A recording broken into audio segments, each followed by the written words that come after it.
Hello, hello, hello. Welcome to day one of the June Conscious Business Showcase. And this is incredible. We've been doing these since December and it's been a wild ride. We've interviewed many, many beautiful people who are out there helping others. My name is Christine Cardoza. I am one of the founders of the Healing Soul School.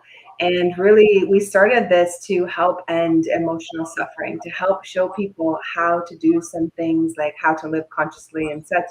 We'll go into more detail. My background is business. I absolutely love it. And I love being able to help people to create some kind of a business or maybe what they already have, looking at it and being able to kind of take that top-down view and say, okay, how can we make this run better for you or reach more people so that more people are helped. That's, our hearts is to help others.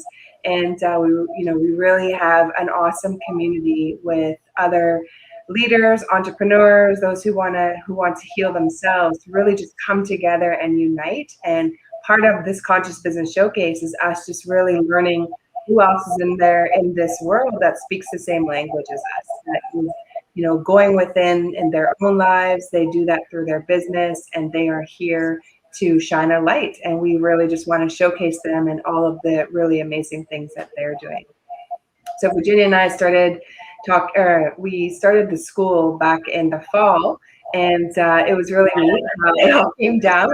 We really just wanted to help people again with their mindset, meditation, how to go within, some kind of a mindset retreat so that we're not in this mindset jail almost, where our mind or our thoughts take over or keep us up late at night. It's how to really, calm that monkey mind, as Virginia says, for her meditation training, and really just to understand how to go within, calming the nervous system. I've learned so much this year, especially from Virginia, and just, being able to meditate properly and to get a delicious meditation. So really excited for the next 2 days. I'll let you introduce yourself, and then we'll share who's going to be here the next 2 days.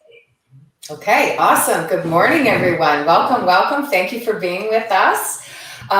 This has truly been such a magical experience. I have loved all of the people that we have been in contact with, not only the awesome people in our group that, that learn and grow and support one another and us too, but the speakers and what they do and who they are and how they show up in the world, it just never stops amazing me. So it's been a beautiful experience so far, and I truly, truly thank you all for coming with us on this journey. My name is Virginia Mascal Fantasia. I am a meditation and mindset coach, energy healer, and spiritual mentor. And of course, I am the other founder of the Healing Soul School. And this has just been such a beautiful journey that we've put together, learning and growing, and it kind of came together because that's what Christine and I came together at that particular time in our lives, where we were doing some searching, some soul searching, and had to pivot, like a lot of people in 2020, into what am I doing next? And as I like to say, what do I want to do when I grow up? Kind of growing into that, and it really, because I felt the suffering in the world, I felt the struggle in the world, and all of those energies, and Christine as well. So it's really, for both of us, has been about how are we healing, how are we going through our stuff, and how can we make it easier for other people to do the same thing, right? Because, when you get to that place of feeling calm and feel, like we say, through meditation and through those states of relaxing and understanding that we are in control of our manifestations and our life. Everything that is happening in our lives is our choice. And even when it's yucky stuff, you might not want to think of it as being a choice, but it truly is. So helping people see that, bringing that awareness into their own lives, helping them learn to heal themselves so that they can show up in the world in the best way possible for themselves. So that's really what this has been, the Healing Soul School overall, just a journey of us learning and growing and honestly wanting to bring everybody with us. Right?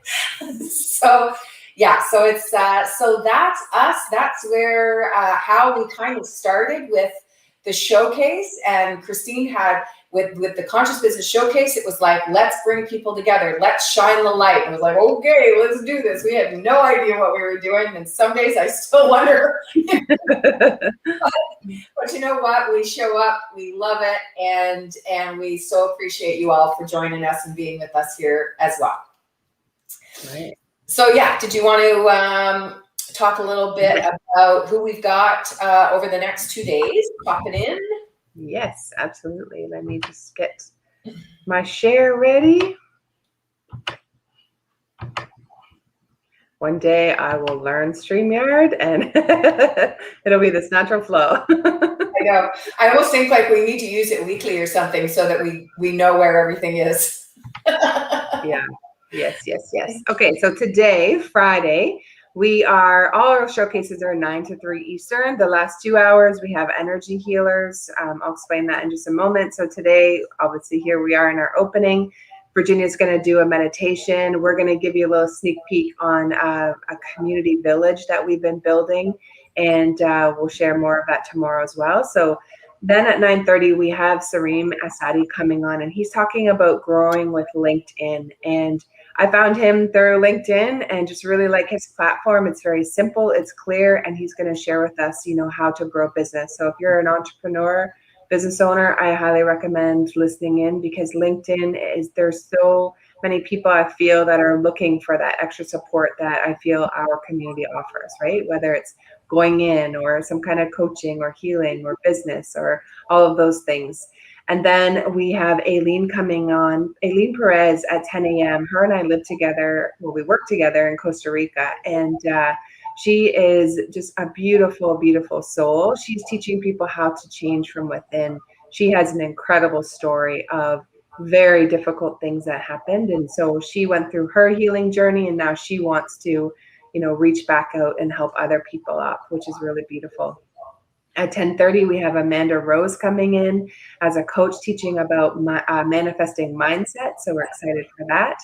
Everyone loves the manifestation stuff.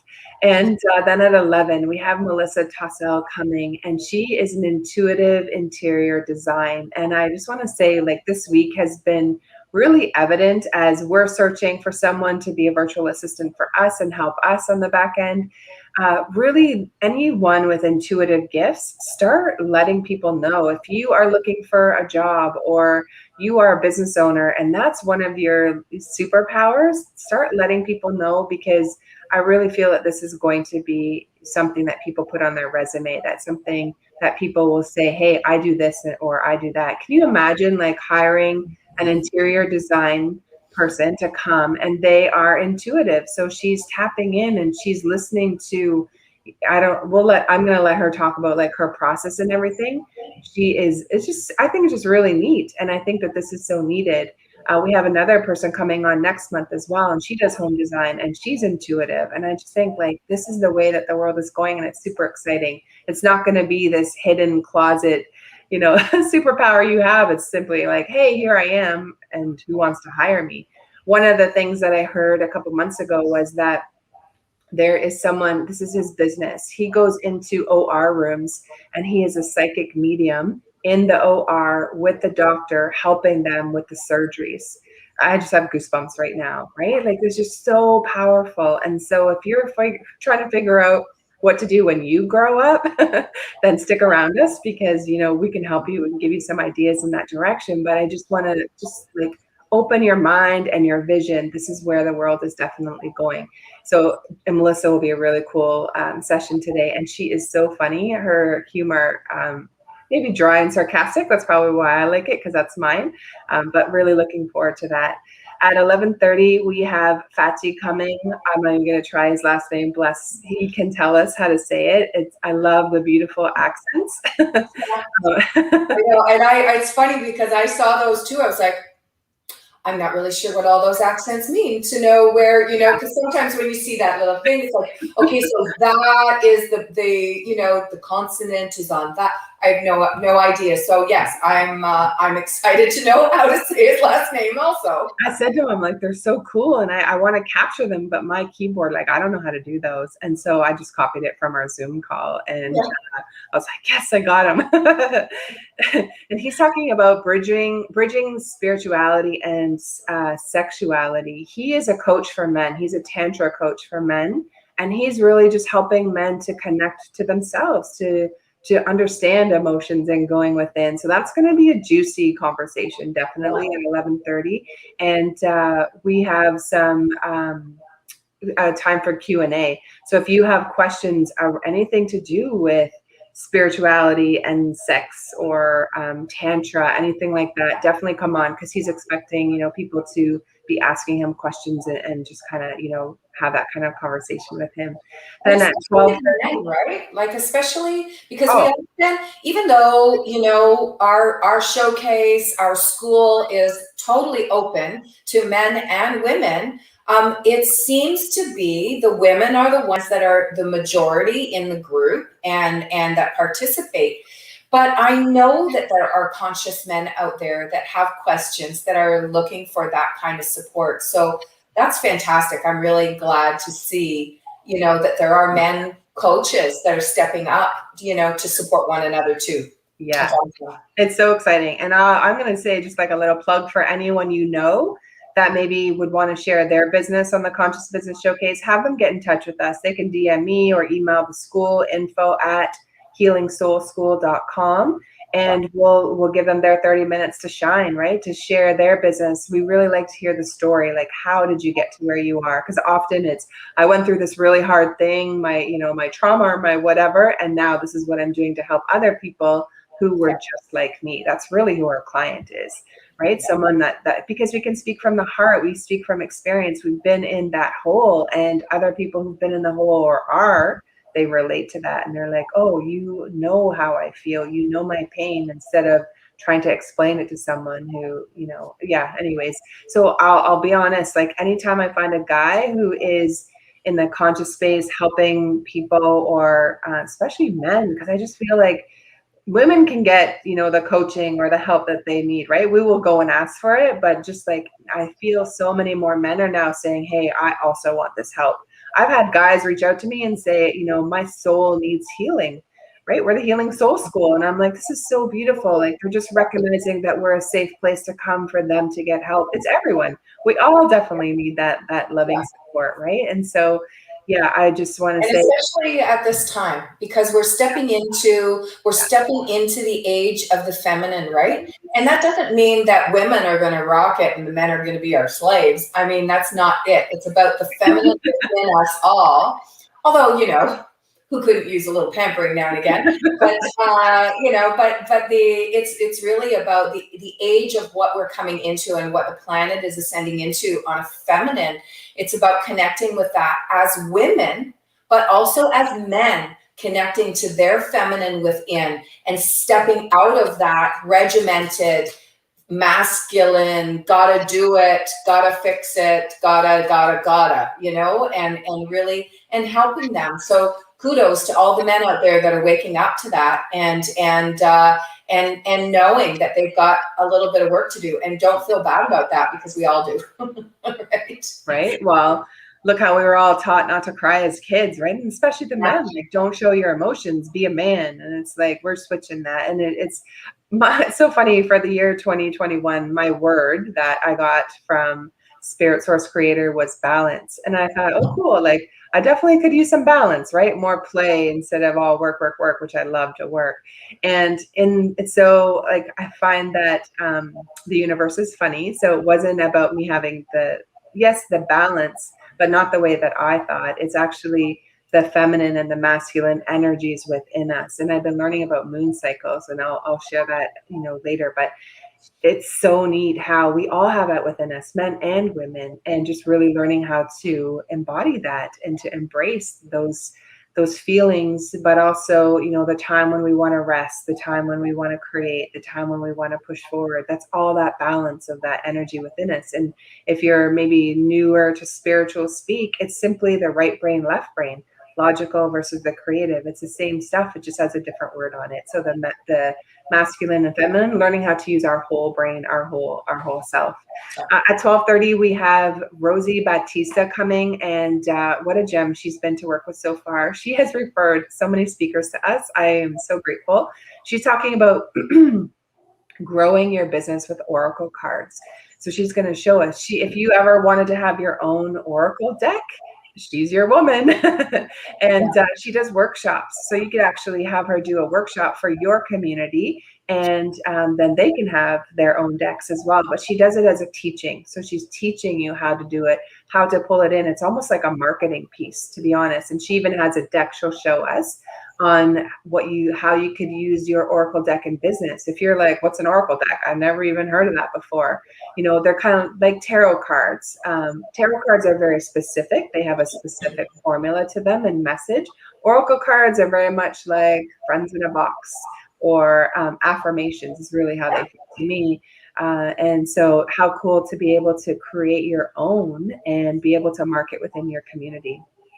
Yeah. Then for our Ask a Healer session. So I was raised Jehovah's Witness, married into a Baptist family, and anything esoteric, energy-wise, was taboo for us. Like it was evil, right? And looked down upon. Excuse me if I'm wiggling. My cat is here wanting to play, and she has nails that don't feel good. Hang on. Just come on. So the Ask a Healer session was really important to me as we're doing the Conscious Business Showcase, because we want to showcase that energy healing is so beautiful, and you can really, you know, just by learning how to go within, you are your own best healer. Like you actually can do this for yourself. Reiki, all of those things can be online. It doesn't have to be in person, which is so great. And so Donna's going to come on today. This is Virginia's friend. She introduced us, and she's going to talk about opening sacred space. And she is a shaman. She studied with Indian shamans, and, you know, has a wealth of knowledge on just how to go within, how the moon cycles, and just ritual and ceremony, things that our ancestors did, really. And I've been doing that too lately. Like, you know, let's go back to what our ancestors did. They knew, their intuition was a lot stronger, and they really listened to the earth and to nature. It speaks so much to us. And we just went this way of like technology and being busy and not really listening to ourselves, and we're coming back to that, which is so beautiful. So that is going to be an absolutely amazing session. And then sorry, I just want to speak into that a little bit more, because Donna also will be, she is gifting during our session today. She is gifting a couple of the Munay key rights. Cool. So for those that are on the call, it'll be a beautiful experience. You'll be receiving the gifted bands of protection and the healer's rights. I think it's the healer's rights. I forget which one, but there's a few of them, but she's going to do that live.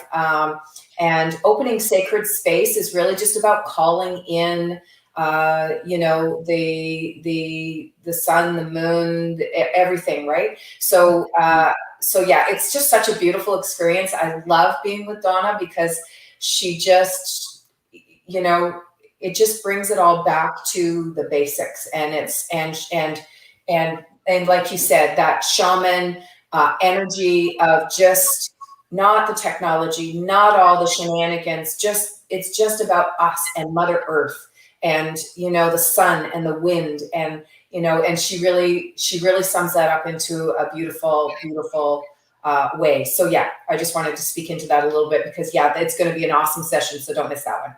Right. And she learned from the Four Winds Society, which like incredible, incredible teachings. Alberto, his last name is she will tell us who he is, but like just incredible things that he's been teaching other people like Donna, and then she's bringing it out into the world. And I want to just take this moment to honor also our Native Indian community. Virginia and I are close to the Brantford Reserve here in Ontario, Canada, and they have just been like, lift up that community. If you know someone or is a friend, you have a friend in that community, a Native Indian, please reach out to them, send them some love. There are different places that you can donate towards for the survivors of those who were in the residential homes. And I know, like here, a 10-minute drive, we have a Native community house, and they have the orange shirts outside and all of the shoes for the children in memory. And there were yesterday just 700 more graves were found. And so I just want to say, please reach out to someone in that community or share some kind of support. There are orange t-shirts that you can buy, and it says "Every Child Matters." And that is, I'll have it for Donna's session. I'll bring it up so that we have it towards the end, and I'll put up a post on our social media so that if you want to donate to that as well, you can. And then at 2:00, we have Rachel Kaplan. She's coming on, and she is a professional who's been helping people. I'm drawing a blank on if she's a psychologist, something in that space.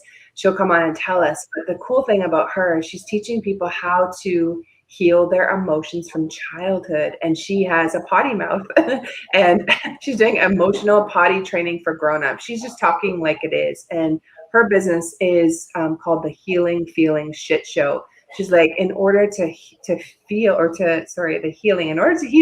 have to feel those emotions and the stuff we've been hiding, or maybe, happened to us in our past, and we have shame and fear and all of that around it. She's teaching people how to just get super honest with themselves. She has an emotional library on her YouTube channel, like, we had built in the school as well. And so it's just going to be a really open and honest conversation about what's going on and how to heal that. I am going to switch to tomorrow.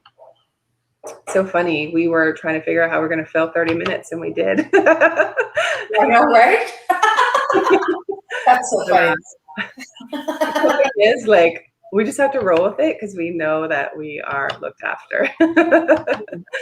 All right. And then tomorrow, I'm going to speed this up a little bit. So tomorrow morning, we are, Virginia and I will do an opening, and then we're going to talk to the other coaches that we've actually asked to come into our community and to help us with really just the emotional body, I feel, our emotional and spiritual body. And we also have business classes because I've been part of some really beautiful business containers or masterminds this year. But the thing is, there was the emotional piece and the spiritual piece missing.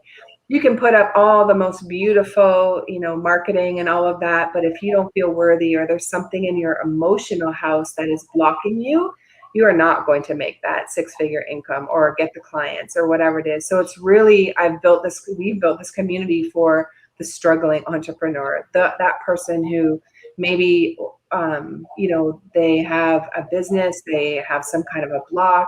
Even if you just want to come and learn how to heal yourself, we have this set up where we're teaching you how to heal yourself. There's, some really beautiful coaches that we have working with us that are teaching just a little bit further than the experience that Virginia and I have. And so collectively, coming back to our ancestors, we heal in community. We don't heal alone. And so it's just having that space where you can come and ask someone questions instead of trying to deal with the bigger, harder things. You can learn how to reparent yourself, how to calm your nervous system. So we're going to share more of that today. Eilyn is one of our coaches, and she's coming on this morning at 10. She wasn't able to join us tomorrow, but her session, when you hear her today, she's one of our coaches. She's going to be on Tuesday mornings from 10 to 12 Eastern, and it's really a support network. It's our office hours. You come, if you're, an entrepreneur, we'll get you set up and get everything clear and all of that. If you are just wanting, you're like, what, I don't want to hurt anymore.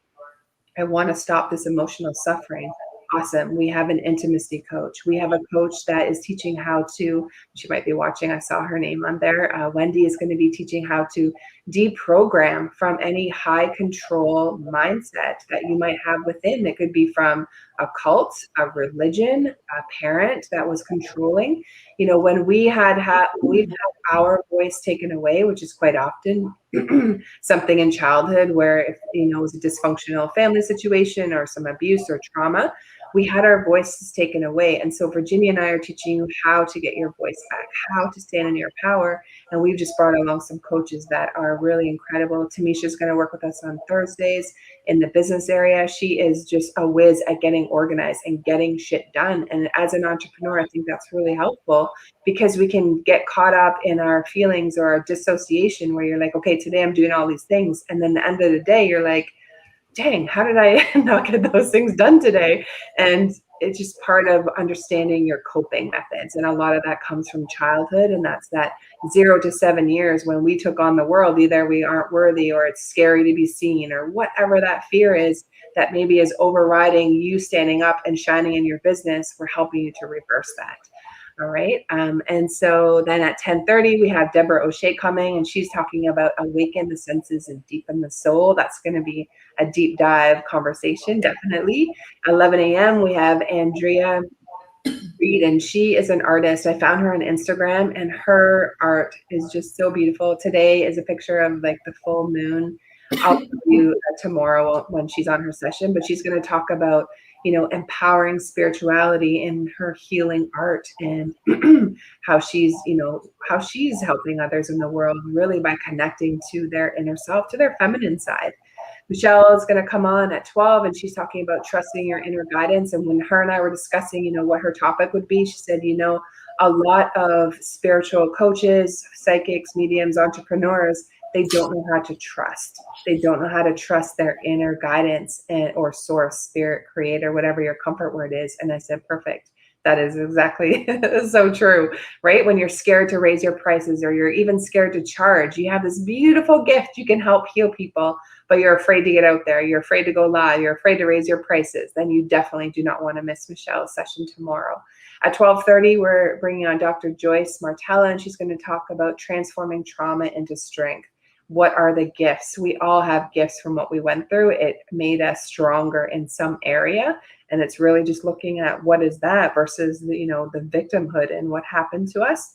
We have a choice. You can sit back and what happened, or you can say, you know what, yes, that happened and I'm honoring it and healing it, but this is what I was able to bring from it from today. And this is who I am. This is the stronger person I am because of that happening.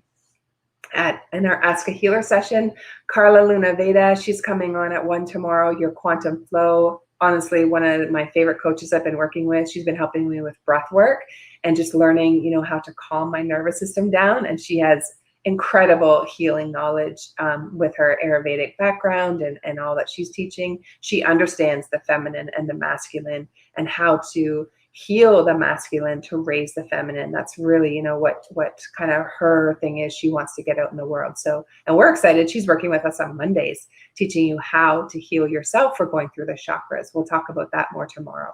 And then at 2 o'clock, Effie Pala, she's part of our spiritual mastermind that Virginia and I are part of, Thrive 365. And she's going to talk about soul body healing. And she's been a coach for many years and really just teaching people how to go within and really connect to that spiritual side of themselves as well. So thank you so much. I am going to leave you to take over for the morning, and I'll be back later this morning. Oh, I can't hear you, Virginia. Is that me? Sorry, no, it's me. There we go. Okay. Sorry. Yeah, a dog walked in the room, so I muted myself.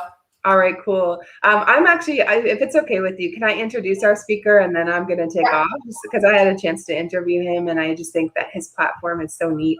So Sarima Sadi is coming on next. I see him backstage and found him on LinkedIn, and he has just a very clear, specific way, that he's showing people how to bring in new clients.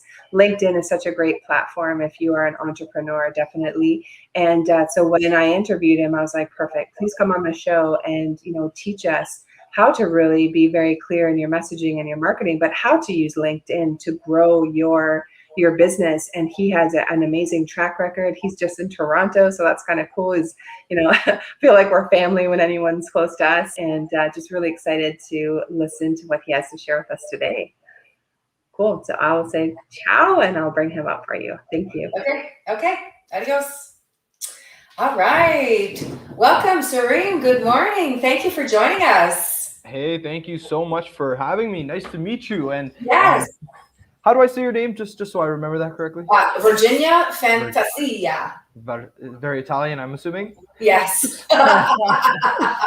I think, it's funny because I never used to think of it that way. Of course, my husband is Italian, and it was in Ontario. It's just pronounced Fantasia, so it's pretty normal. But we lived in Panama for 8 years, and in the Spanish language also it's Fantasia. So it's so I got used to the other pronunciation as well. That's so funny. Oh, yeah, exactly. So thanks for being with you. And yeah, very nice to meet you. I know Christine is our recruiter for a lot of the speakers that come into the showcase.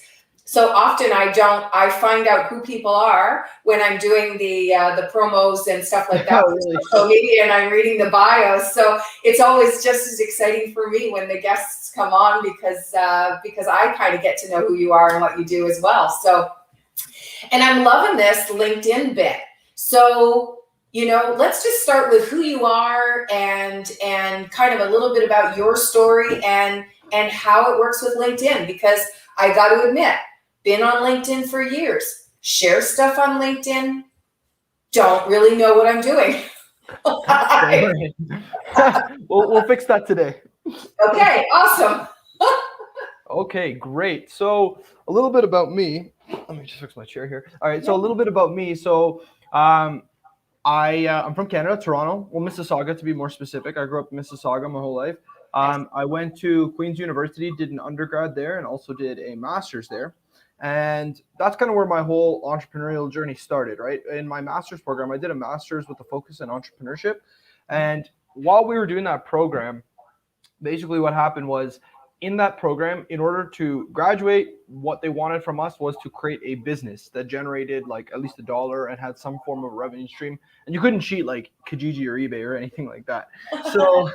So I went through the ups and downs, trials of everything. And what happened was, it was like a couple months left into the program and I had nothing. So, professors were really worried about me. They were like, oh, what are you going to do? Like all this stuff. And so I was like, all right, I buckled down and was like, all right, what can I do here? So this is kind of where everything started. And I decided, okay, I'm really good at writing. And why don't I just start a simple blog? And I realized, those ads on the sides of blogs, or websites, they'll pay you like $1 for every 1,000 views or 2,000 views, depending on the targeting.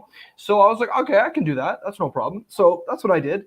And so obviously I did well, got through the program, all that. And then when I finished the program, I kept going with this blog. And within 6 months, we built this blog to 1 million active readers, right? So we had 1 million. Yeah. So we had 1 million active readers on this blog, which is pretty awesome. And it was cool. I wasn't making too much money because it was just 1 million readers on they're paying you I don't know, $500 total. So, but it was good, right? I got some experience from that. And then what happened was I started getting called by universities all across Ontario asking me to give lectures essentially on digital marketing, online marketing, all that kind of stuff, and talking about how I did it.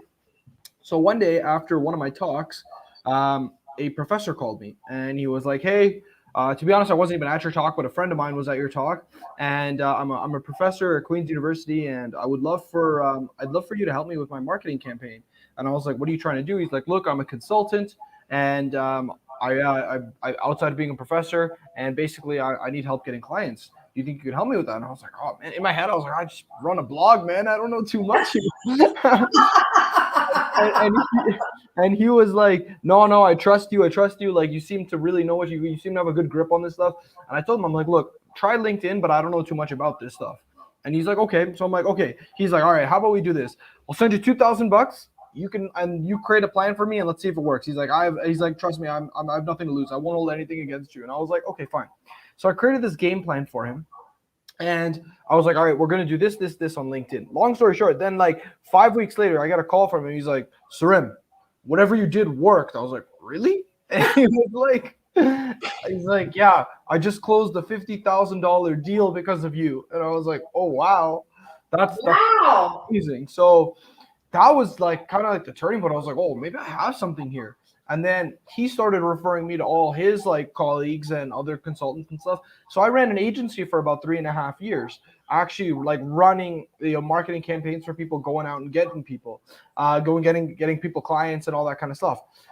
Then about a year and a half ago, while I was running this, someone reached out to me from Queens, like a friend. It wasn't even a friend, just someone I barely knew, and he was like, "Hey, Surim, I know you don't know me too well, but I really like the work you're doing with your agency and LinkedIn. Do you think you could coach me on how to do it?" And I was like, "No, I can't do that, man. I'm too busy. Like, you're talking to the wrong guy." And then he was like, "You know what, Surim? Like, I really need help. I really want to start my own business. I don't know how. Can you please help me out?" And he just kept asking and asking. I was like, "Okay, if you do this, like, you got to pay attention." Like, I honestly, like, I was like very stern about it. And he was like, okay. So I started coaching him while running my agency. And, within 6 months, we grew him to, he's making like over $25,000 a month now. And he's only like a 23-year-old kid. So, that kind of opened my horizons. I was like, whoa, like, and I realized I got way more fulfillment out of coaching than I did for, just running the agency. So at one point I just decided, like, what gives me more fulfillment? Is it this LinkedIn agency or the LinkedIn coaching? And I realized I got way more fulfillment out of the LinkedIn coaching. Like, to me, it's just like, give a man a fish, you feed him for a day. Teach them how to fish, you've now fed them for life. And that's kind of where I find the beauty in coaching, right? So that's where I transitioned to coaching. And now I've been helping, all kinds of different coaches and consultants, from mindset to like life coaches, you name it. Like, we've helped them all really, really grow their business, get clients, all that kind of stuff through our LinkedIn coaching program. That's fantastic. Mm-hmm. And isn't it interesting how, and because this happens to a lot of us, right? We're doing something and mm-hmm. someone else comes along and says, hey, they see the beauty in you. They see who you are and how that can benefit them in their life, oftentimes before we do, right? So true. So true. Wow. Okay. So LinkedIn. So tell us about your program. What's that look like, for someone, a coach or a consultant, or how do you attract, and what is your, I guess, avatar client? Sure. So I'll break it down to the fundamentals. Look, when it comes to online marketing in general, like, even if you're not talking about LinkedIn, but since we're talking about LinkedIn, we'll keep it here. There's only 3 things that matter when it comes to attracting clients. Traffic is number 1. Number 2 is content. And number 3 is relationships, right? There's nothing else. Like, I know people making $500,000 a month. I know people making $500 a month. The fundamentals never change, right? Yeah. It's just these 3 things: traffic, content, and relationships, right? Now, how that breaks down is, you need to, as a coach, you need to consistently be bringing potential buyers into your network every day, right? You need new, fresh eyeballs looking at you. That's traffic. The second thing is content. You need to nurture that audience that's coming in with content, right? And finally, you need to build genuine relationships with these individuals. So you need to have a system, which is our system, right? Built on these 3 foundations, where you are, bringing in new buyers every day, nurturing with them with content, building relationships, and ultimately working with them, closing the deal and bringing that. Now, when you have a system operating like that pretty fluidly, that's when the magic happens, right? That's when, I've worked with a lot of people, and I know the feeling where they're like, Srim, I'm so stuck. I feel like nothing's working. And at the end of the day, it's very easy to actually identify where someone's struggling in their business. I just asked them a very few questions. I said, first question I ask someone when they're struggling is, how many potential buyers are you adding into your network every day? Second question, how many of them are actually looking at your content? How many conversations have you started? Number 4, how many offers have you made for a phone call, right? These are like, these are the simple things. It's like, a lot of times people are looking for some super hyper magical formula, but this is it, right? Yeah. This is the magic formula. When you start in that, once you have a system built around the foundational pillars, it picks up, momentum picks up very, very, very quickly. Like, so that's really what we focus on in our program, right? We get these fundamentals locked down for our clients. We get them down, we build a system around that. And, many of our clients start getting their own clients within, 2 weeks. Some have gotten it in within 24 hours. So it's pretty Yeah. It's hyper effective. And what we strive for most in our program is we understand that people need a lot more personalized help, right? So one of the things that we offer that I don't see other people at our level offering, to be honest, is we offer one-on-one coaching in our program, right? It's not the whole package, but it's part of the package where we actually sit down, identify where their business is, see, okay, where are you at right now? Like, what's the biggest struggle? Then creating a roadmap. Then the second call is where we actually sit down with them and we say, okay, let's create a 90-day revenue generation sprint plan where it's like, okay, do these things for the next 90 days and it's going to work out, right? It's just like very clear cut. So we try and stay away from the ambiguity of like, try this. It's no, like, do these things and be set. And we build it all on organic marketing, so no paid ads or anything like that. It's just a matter of putting in the reps, following the system, staying consistent, and believing in your offer. If you can just do those 3 things with us, it's a slam dunk. Yeah. Wow. That's beautiful. Because and I'm going to say the content. Sometimes for me, I struggle with that, right? Like, I know I try to get out with content consistently. Mm-hmm. But some days you just don't feel like it. So it's like, how do you get past those blocks of, that you need to do these things for 90 days, but, let's be real. Mm-hmm. Shit happens. Life happens. What happens when, the shit hits the fan and you got other stuff going on and it kind of interrupts with your schedule? Like, how do you deal with that?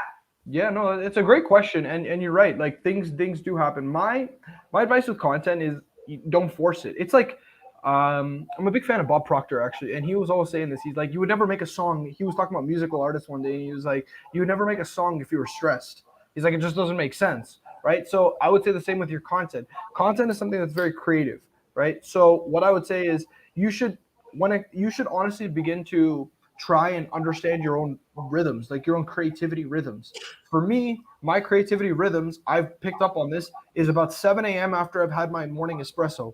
I don't know, things are just flowing and I'm feeling good, and I'll maybe write out like 3 or 4 pieces of content. And then if the next day I'm not feeling it, all good. You know what I mean? So I would say, like, to answer your question, I understand. So I would say try never to do your content every day before. It's kind of like doing your homework the night before. You can still get it done, but you're rushing and stuff like that. Whereas if you just follow your own creativity rhythms, you'll be far better off, and you'd have a storage to work with. Yeah, and you're right. I agree with you. It's interesting that you said that, because that's my time of the morning. I like the morning, when I get up and I'm just chilling and I'm reading emails, and for me, I meditate, of course, every day. So I get up, I meditate, I make my lemon water, and I just sit and I'm just reading emails. And you're kind of, like you said, there's that creative flow. I don't know why, but for me, it happens first thing in the morning, which is probably why I really don't like to be rushed in the morning, because I like to just have that, if I don't, even if it's that 5 minutes to just sit and chill out, like I need that time, just to kind of be quiet. And as you were speaking about finding those times, Christine was talking earlier about the moon cycles. And I really feel like the moon cycles also play into that, because,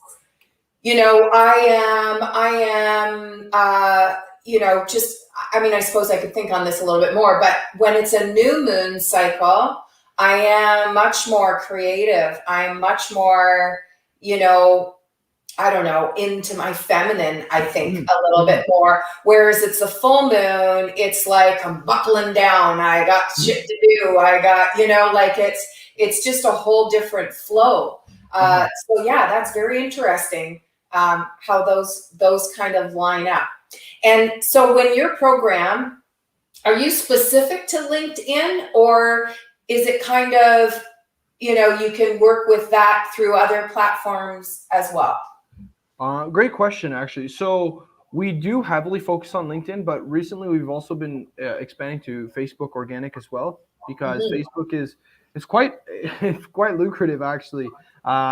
from another angle, but the same principles apply, right? The same system you'd be using on LinkedIn would be the one you'd be applying on Facebook. You just have to cater to different audience, like to the different, how do you say, like the collective consciousness of Facebook is different than the collective consciousness of LinkedIn, right? On LinkedIn, it's a lot more businessy, whereas Facebook's a little bit more relaxed and people are more, how do you say, like, yeah, they're more at home with themselves. So you just got to cater the way you communicate on both platforms, but the systems that we use, are the same. And, we've seen a ton of success on both of them.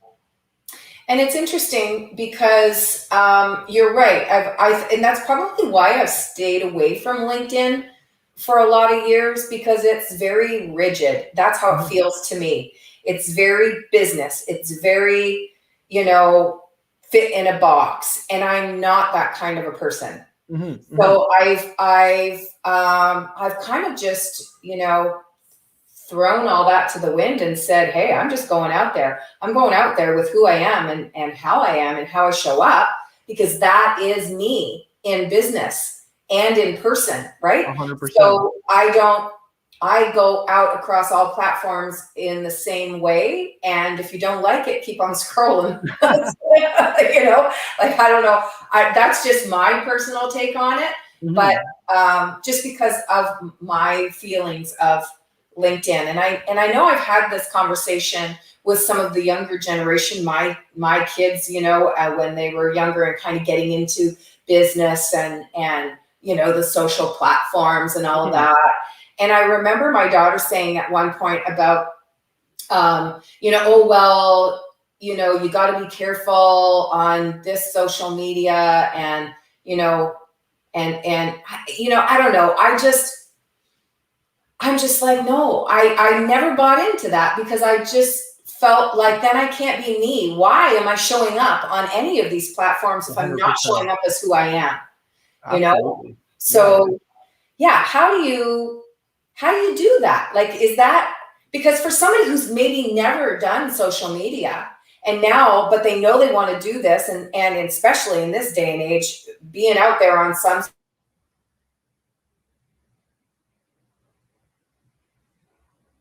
Hello?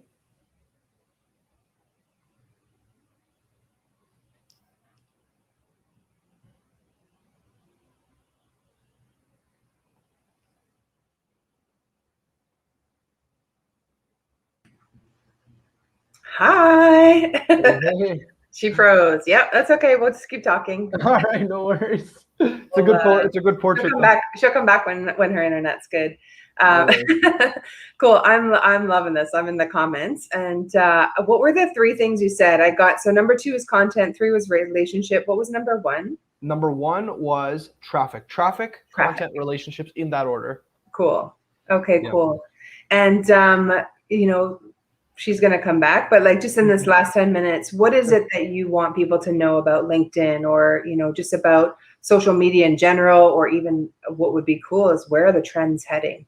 Yeah, for sure. I'll touch on all 3 of those points. So with LinkedIn, I'll tell you right now, like similar to what Virginia was saying earlier, is to her point, it's actually really changed, right? It's no longer that rigid, resume sharing, just no personality platform anymore. It's really big. Yeah, it's really, they've actually changed it in so many ways. It's more similar to Instagram than any other platform now. Yeah. Right. It's crazy. Like I've been labeled a creator on the platform. It's weird. Like I was like, what? Like this is interesting. So, in terms of expressing your natural creativity, you can absolutely do that on LinkedIn. Yeah. It's totally acceptable. And in fact, it's encouraged. And, I would never encourage anyone to not be themselves, right? Because once you are yourself, you'll attract people of a like nature. But if you're pretending to be someone else, you'll attract people of, who are also pretending to be different people. So that's that. And then where are the trends going? Honestly, from what I see, the trend is heavily moving towards video content. People are really, I've noticed that even if, let me put it this way. So my average post on LinkedIn gets a ton of views, right? Let's say my average written post will get, upwards of 4,000 or 5,000 views. Awesome. However, even my videos will get 800 views. But the end result, which is how many calls scheduled, which is the only KPI you should ever be focusing on when you're selling like coaching services, I get more calls scheduled from an 800 view video than I do from a 5,000 word written post. Wow. Right? Yeah. So I've noticed that the trend is heavily moving there. And another trend that I've noticed overall is that people don't necessarily want to know what you know. People want to know who you are. We're living in this world where people are looking for personalities to connect with. They're not necessarily looking for information they obviously are looking for information, but like, let me give you an example. So the things that I teach in my coaching program, right? It's, of course, we have a lot of groundbreaking stuff. It's awesome. But the real reason people come on is because they trust me. They connect with me. They talk about me a lot. And it's something that we've gone into a lot of detail with, and I've studied a lot. And it's like, people want to know you. So if you're looking to start, hey Virginia, you're back. I know, right? Sorry. No, all good. Happy to have you back. This is why I don't want to be a solopreneur. I hear nice you. to have a buddy to help. Oh dear. Sorry for interrupting. Go ahead. No worries. So yeah, pretty much my point to wrap that up about where the trend is going, I would say it's more so business is more than ever attracted by who you are rather than what you know. Right? Obviously the information, you want to sell good, you want to help people, give great information. That's of vital importance. But in terms of your overall marketing, start marketing yourself. Like, I talk about my entire journey all the time. The content that delivers me the most clients are the stories I post, right? The content where I'm just saying, like, 5 ways to do this, it's not that good. Let me put it this way. If your content can be Googled, it's probably not the best. However, if it's not replicatable content, which is stories, that's what's actually going to make a huge difference. So good. Yeah, that's awesome. And I want to say, like, LinkedIn's like it's even like a new feel to LinkedIn, right? With stories, and you can go live now and all of these things. And so for anyone who has a business and like, it's a wealth, a pool of wealth over there. And I just feel like getting in now when, I feel like there has been this shift in LinkedIn and adding some color to what was, maybe kind of gray and cold and corporate-y before. It's totally shifting, and it's asking for your personality. And those are the people that are definitely going to get the hits. And the KPI is so important, right? Like the results that you're tracking, for those who don't know what KPI is. And I just think it's really neat. And I think what you shared with us today is just so many golden nuggets on how to really up level the business. I want to give you some time. Share your link, and I'll put it back up on what it is and how people can get in touch with you, or anything else you want to share. Yeah, sure. So I'll definitely put my link in the comments. I should have had that ready. Yeah. So, I have it ready. We'll get it up there for you. Okay. Oh, you have it? Okay. That's perfect. Honestly, what I would leave everyone off with is, I understand that sometimes the sentiment with LinkedIn is a little scary about, all this stuff and like how it used to be. But I'll tell you right now that things have really changed, right? LinkedIn is now a content platform. It is a platform where influencers are being established. It is a platform where, again, people are following more who you are rather than what you know. Awesome. And if you're like, whether you're a coach, whether you're a consultant, even if you run your own agency or anything, understand that LinkedIn has enormous potential to go out and attract, a ton of clients and work with people that are actually the right fit for you.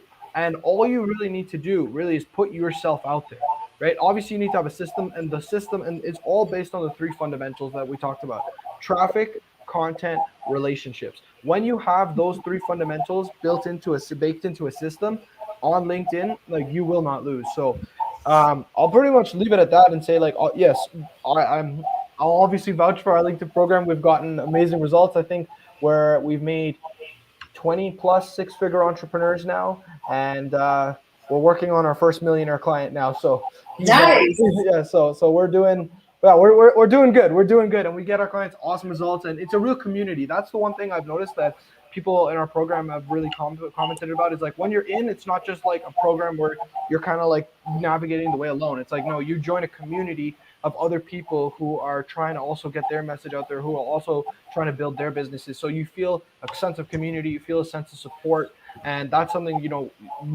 it's an intangible, right? It's an intangible that you'll only know once you're on the other side. So highly encourage anyone, if you have questions about LinkedIn, you would like to know more about our program, anything of that nature, you can reach out to me personally. It's just, go on LinkedIn and just type in Sarim Asadi, first and last name.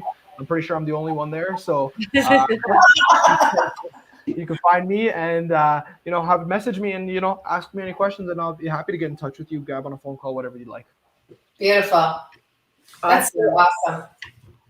Yeah, and I want to say, like, I went, like, when he introduced me, or like we met in the chat of LinkedIn, and then I went on his profile, and it was so clear. Like, his video said, if you want to attract more clients, watch this 9-minute video. He even told me it was only 9 minutes. I'm like, oh, I got 9 minutes, right? So just like so super clear. And I would say, follow him, look at his website, reach out, you watch the video, and then have a conversation with him. It's actually, you get to book a call and have a chat with them, right? And learn something for your business. I just think that what you're doing is amazing, and it's so simple, so clear.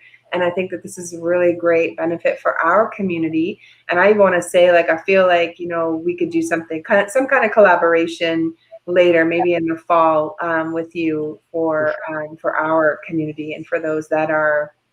And the entrepreneurs that we're working with too. Yeah. Learn their marketing. Awesome. Yeah, no, that'd be great. No, thank you so much for having me. It was a real pleasure, and it was great speaking to both you, Christine and Virginia. Like, it was awesome. Thank you. Yes. Can I ask a question? Because I know that there's some other leaders that will be watching that go live on StreamYard. And do you know how to, or like what the trick is on LinkedIn to be able to go live? There's some like things you have to do. I'm just wondering if you know what they are. It's an application process to go to get accepted to go on live. Honestly, the main thing I've seen with the application process is just show them in whatever way that you're a content creator, right? You don't want to necessarily show them that, like, look, I'm 100% in this to generate clients and business, because they're like, okay, they don't want to. The reason they're rolling out live slowly is simply because they're looking for they don't want this whole platform to get spammed, right? So that's why they're slowly doing it like bit by bit. So if you want to go in and get accepted for LinkedIn Live, my suggestion to you is show them that you're actually trying to provide value, show them that you're actually a content creator, and that you're actually trying to build a network. Because you have to understand, like, the way LinkedIn works is that LinkedIn is a social media platform. In order for LinkedIn to stay in business, they need more eyeballs on the platform. That's their whole goal. So if you can help achieve their goal, they'll help you achieve your goal. So that's the idea. So if you can show that, hey, I bring you viewers, I bring LinkedIn viewers, they'll be like, all right, you're ready to go.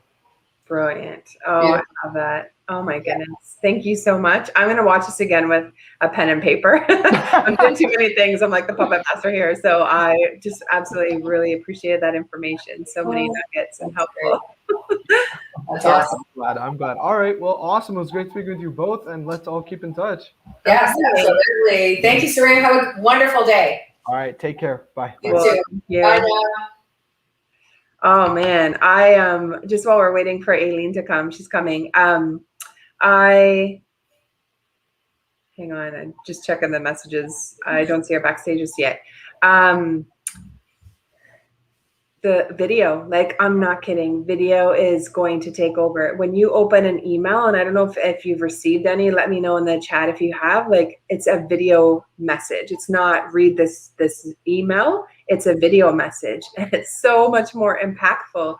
Even I was on a like a sales funnel, and so it was like, click on here, watch this. And so I had set up the call with the person. It was for inner healing, childhood trauma healing, and so I've definitely been interested in that this year. And it was really cool because when the training video was there that you could watch, again, this guy's all about video too. So the training video was there, but at the bottom right hand corner was his little face, like a video, and it was kind of like playing on this little loop, kind of like a boomerang.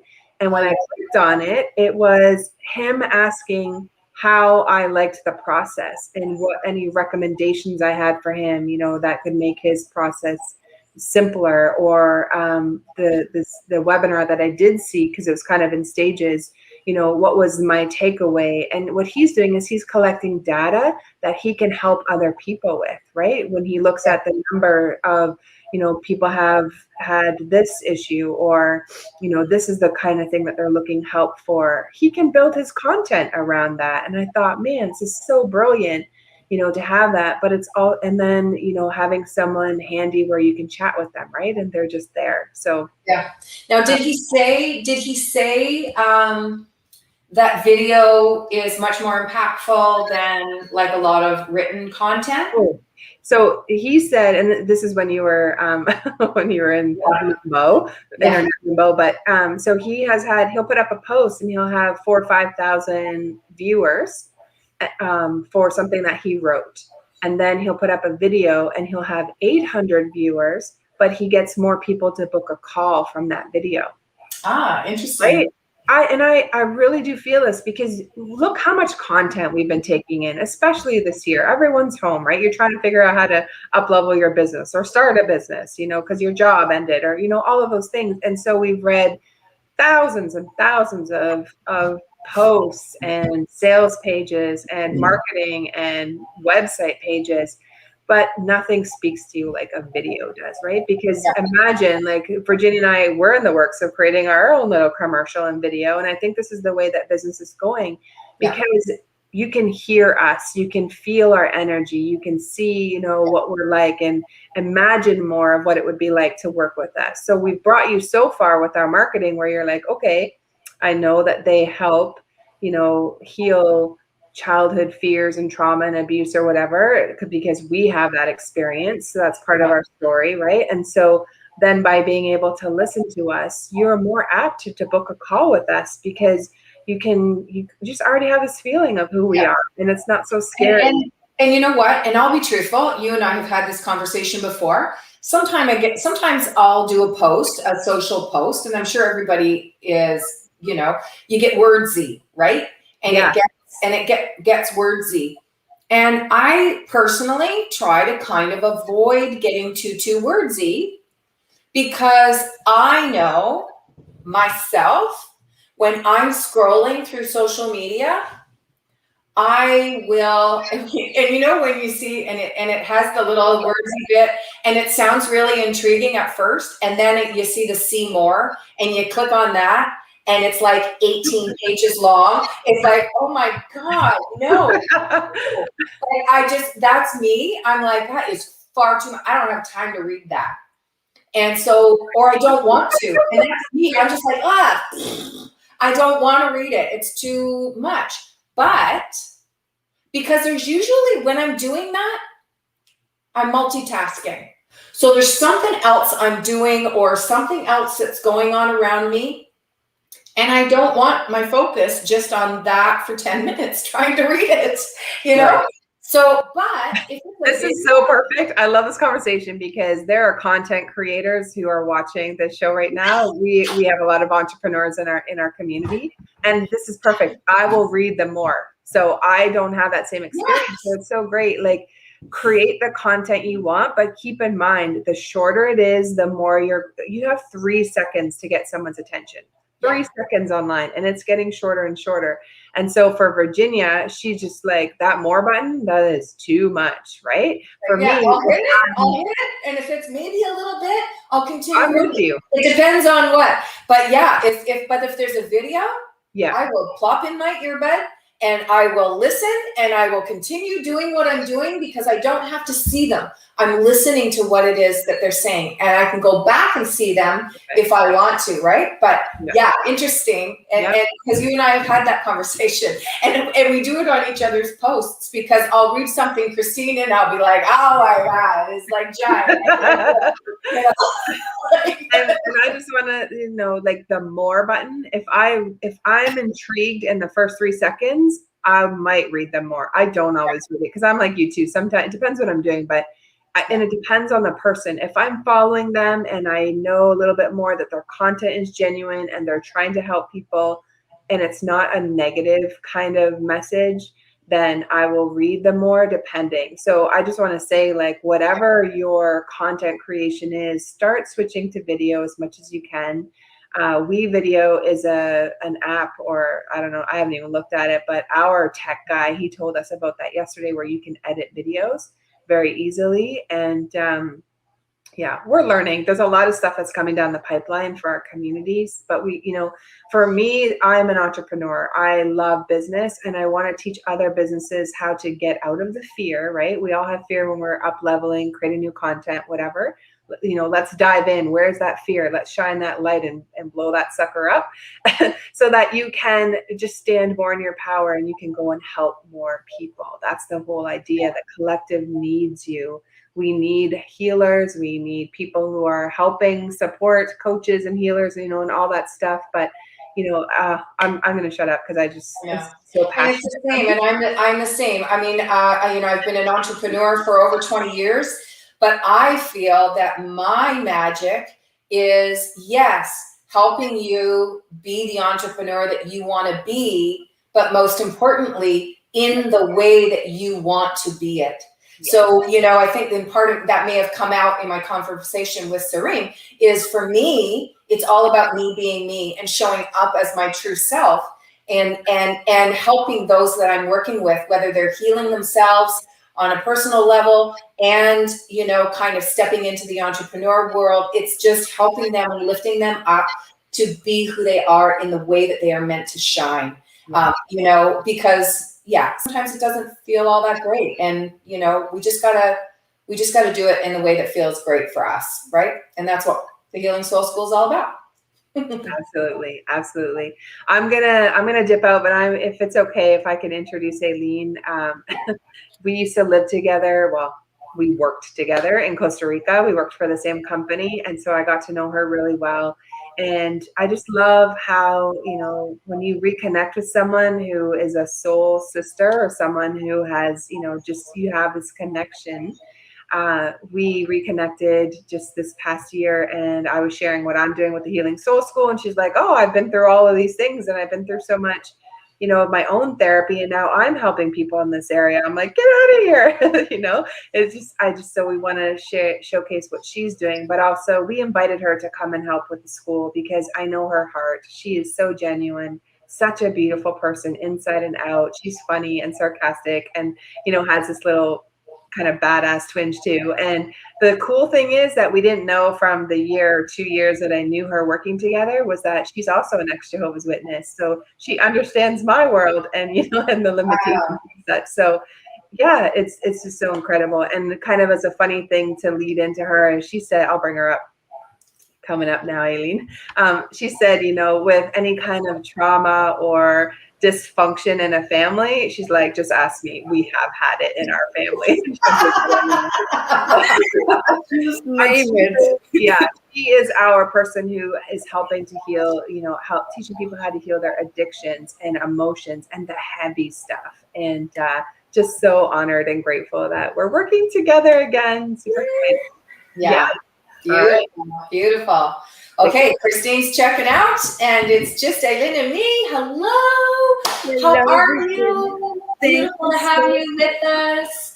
So we are super pumped because we talked about it a little bit with the Healing Soul School, and Christine and I have mentioned it in the past month or two. We've been working on some stuff in the background, getting the school off the ground, putting together some courses and some support to help people to heal themselves, as well as for entrepreneurs, for existing entrepreneurs or for those people who are becoming entrepreneurs, and helping and supporting them grow and kind of heal and become who it is that they're supposed to be.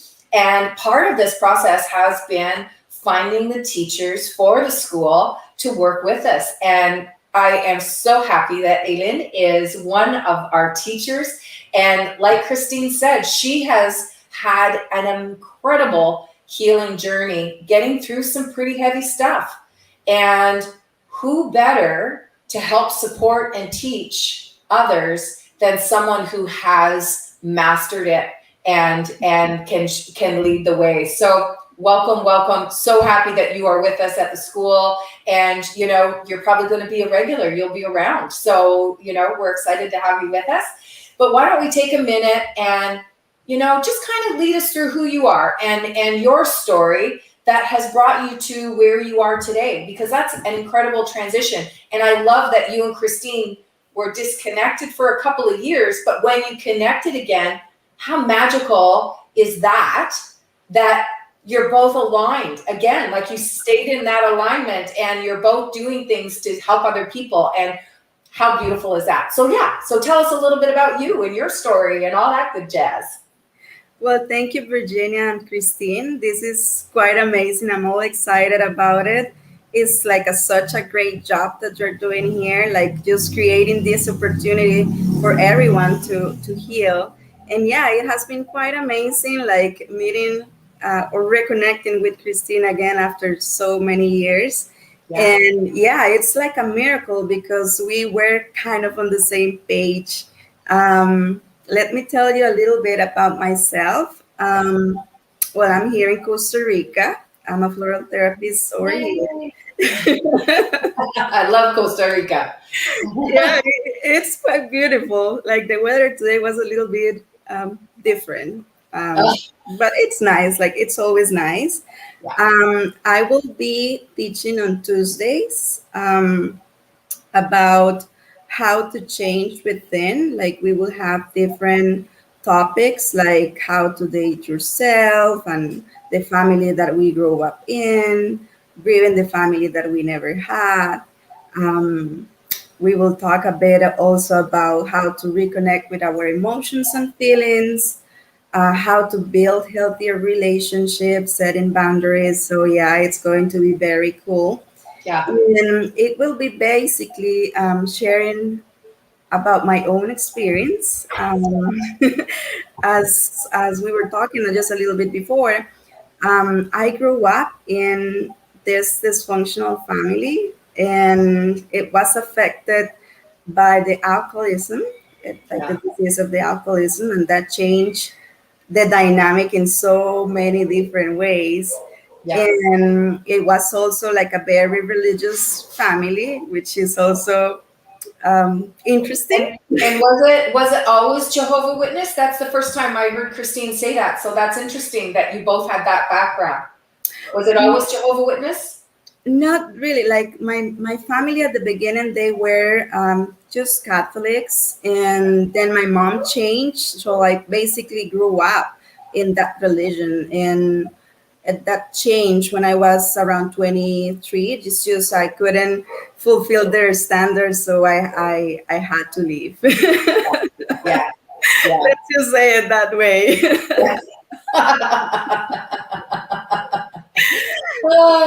Yeah, I think that part was one of the greatest gifts that they gave me, like being part of them. It's just I have nothing against to them. It just wasn't my thing. Yeah. And that's probably why how my self-healing start, like around those days. I had this childhood like where I didn't know what was going on. I have to say my parents did what they could. Like it's not their fault. It's just a disease. It's just circumstances. And often, and sorry, I'm just going to jump in there because often when there is an addiction, whether it be to drugs or alcohol, they're kind of running away from their own traumas. Exactly. And not doing their own healing, right? Because it's a way to push that down. It's a way to keep away from that.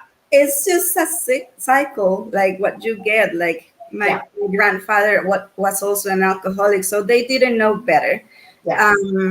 So I was that kid that wasn't really aware what was going. Like in the school, I felt different because I never knew when the tests were, and I didn't have the homework on time, and all those things. Like I felt that didn't belong there, like pretty much anywhere. Yeah. And it didn't just affect like being a kid, like those patterns I carried them on when I was like growing up. Yeah. And talking about cycles, like I thought like I will never be with someone with drinking issues, and guess what? I got married with an alcoholic. So like all those facts were the perfect combination for lots of pain in my own life. Like I had to get divorced. I was kicked out from the religion. My family stopped talking for a bit. We later on rebuilt again our relationship. Yeah. And it just was a painful journey. So that's why I started wondering, like, what's wrong with me, and like what's going on, why I feel this way, why I just suddenly I didn't feel happy, like at all. Like nothing that was going on make me feel happy or excited about pretty much anything. Yeah. So that's how I start basically. Yeah, good for you. Because that, in the end, is really where you have to start. Because we only know what we know. Mm-hmm. So when we're children and we're shown that this is the way we're supposed to live or the way we're supposed to act or whatever, you do that. You accept that belief, and then as you grow, you think that that's your belief behind that, and then the universe, your ego, keeps sending you things that confirm that. Mm-hmm. Yep, you're not supposed to feel good, or that's how you do it, because your ego wants you to stay in that pattern, whether it's a good pattern or not. Your ego is comfortable there. Mm-hmm. So until you actually recognize that there's a pattern and that you just don't want to do that anymore. Mm-hmm. Exactly. Right? Because that's really what it has to come down to. And sometimes people don't even see that it's a pattern. Like you, they just see that I'm not happy. And that recognizing that I'm not happy, there has to be something more. And I think that all of us, at some point in our life, come to that conclusion. Whether you've had a magnificent life or a struggle, you will always get to a point where you go, what, is this it? What is wrong? What is wrong in here? Right. Exactly. Or like I say, what do I want to do when I grow up? Here I am, I'm an adult. I run a successful logistics business for over 20 years, happy, living the dream, the whole bit. And then stopping and looking and going, what have I done for people? Mm-hmm. What have I done for humanity? How can I help others? And it's just a different take on things, right? So it's getting there. And and so Eilyn is going to be our Tuesday teacher and just really going to help people. She's got that gift, of being able to see that pattern when you're talking about the changes that you want to make, and offering those tools, for people to implement, just like you had to do, implementing different tools in your life that helped you to heal. Yeah. What are some of those things? Like, what would you suggest to people who are just trying to find what feels right for them? I personally think that one of the first tools that we have to use is basically stop blaming others, because when you play the role victim, there is not going to be like a possible change, because basically you will be expecting that someone else do the job, and that's not going to work probably. So it's taking responsibility of my own life. Like, okay, yeah, maybe I'm not like super happy right now, but what can I do? Like, what can I start doing? Like, do I need to go to therapy? Do I need to start recognizing my feelings? What do I need to do? And start doing the job, because it's not just going to happen because I want to. Like, I wish that changing the way that you see life or how you feel, it will be just like this, and just wanting it to have that change. But in my experience, didn't happen that way. I have been doing the work for the last few years. Yeah. And you can break it down, so you have to kind of think of it on the long term. What am I doing on the long term to help myself grow and heal and step into my very best life? And then it has to be, what can I do right now in this moment to find happiness? So sometimes we have to find that, and it could be just going outside and taking a walk in nature, smelling the flowers, listening to the birds, having an ice cream. Who knows? Everybody, what is it that, so sometimes we have to reward ourselves along the way with just the right now, in this moment, what can I do to bring me up on the emotional scale a little bit more? Yeah, basically anything that makes you feel better. And yeah, you're right. Sometimes it's just preparing like a nice meal. Like, what do I feel like having? Like right now that I'm not feeling so great. Do I need even to take a nap? Do I need to call a friend? Like there are so many tools that we could use to start feeling better. And I love what you said. Like it's good to see it like a journey. It's not something that it's going to change from one day to another. Because personally, I've been doing this for the last probably 12 years. And I wasn't aware through those years how much I've been changing. I can see it until now because I see how things has changed around, like my family, my friendships, and the most important thing, the relation that I have with my own self, basically. Yes. Yeah, exactly. Because it is a journey, and often we are on that journey and we get caught up in society and what society expects, whether you're a mom or you're an entrepreneur or whatever, you've got all these responsibilities. I've got to be this, I've got to do that, I'm taking care of this person, or, and we get caught up with the things that we have to do.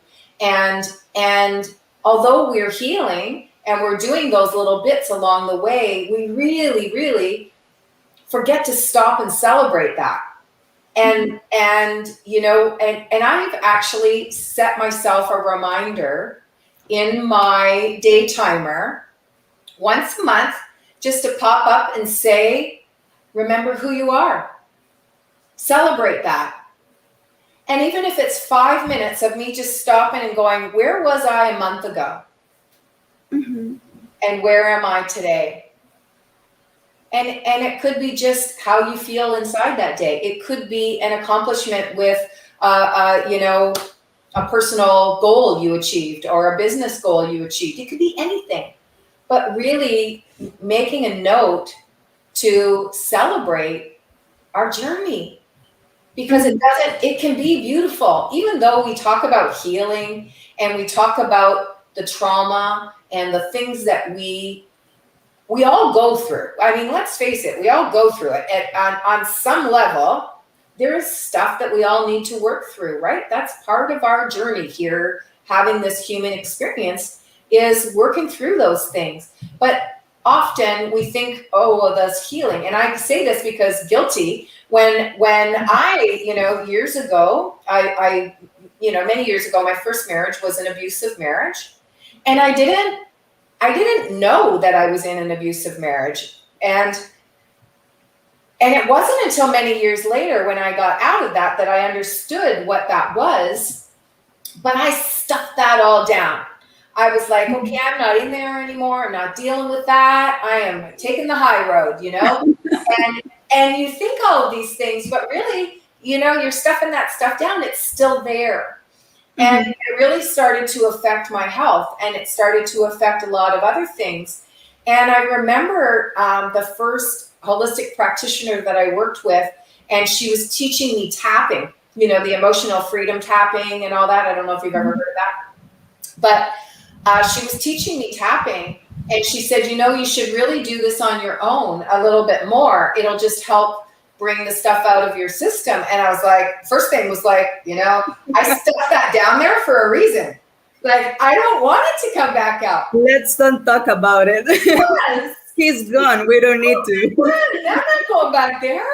But and often, and because again, from my personal experience, I don't want to heal that because then I got to relive it again.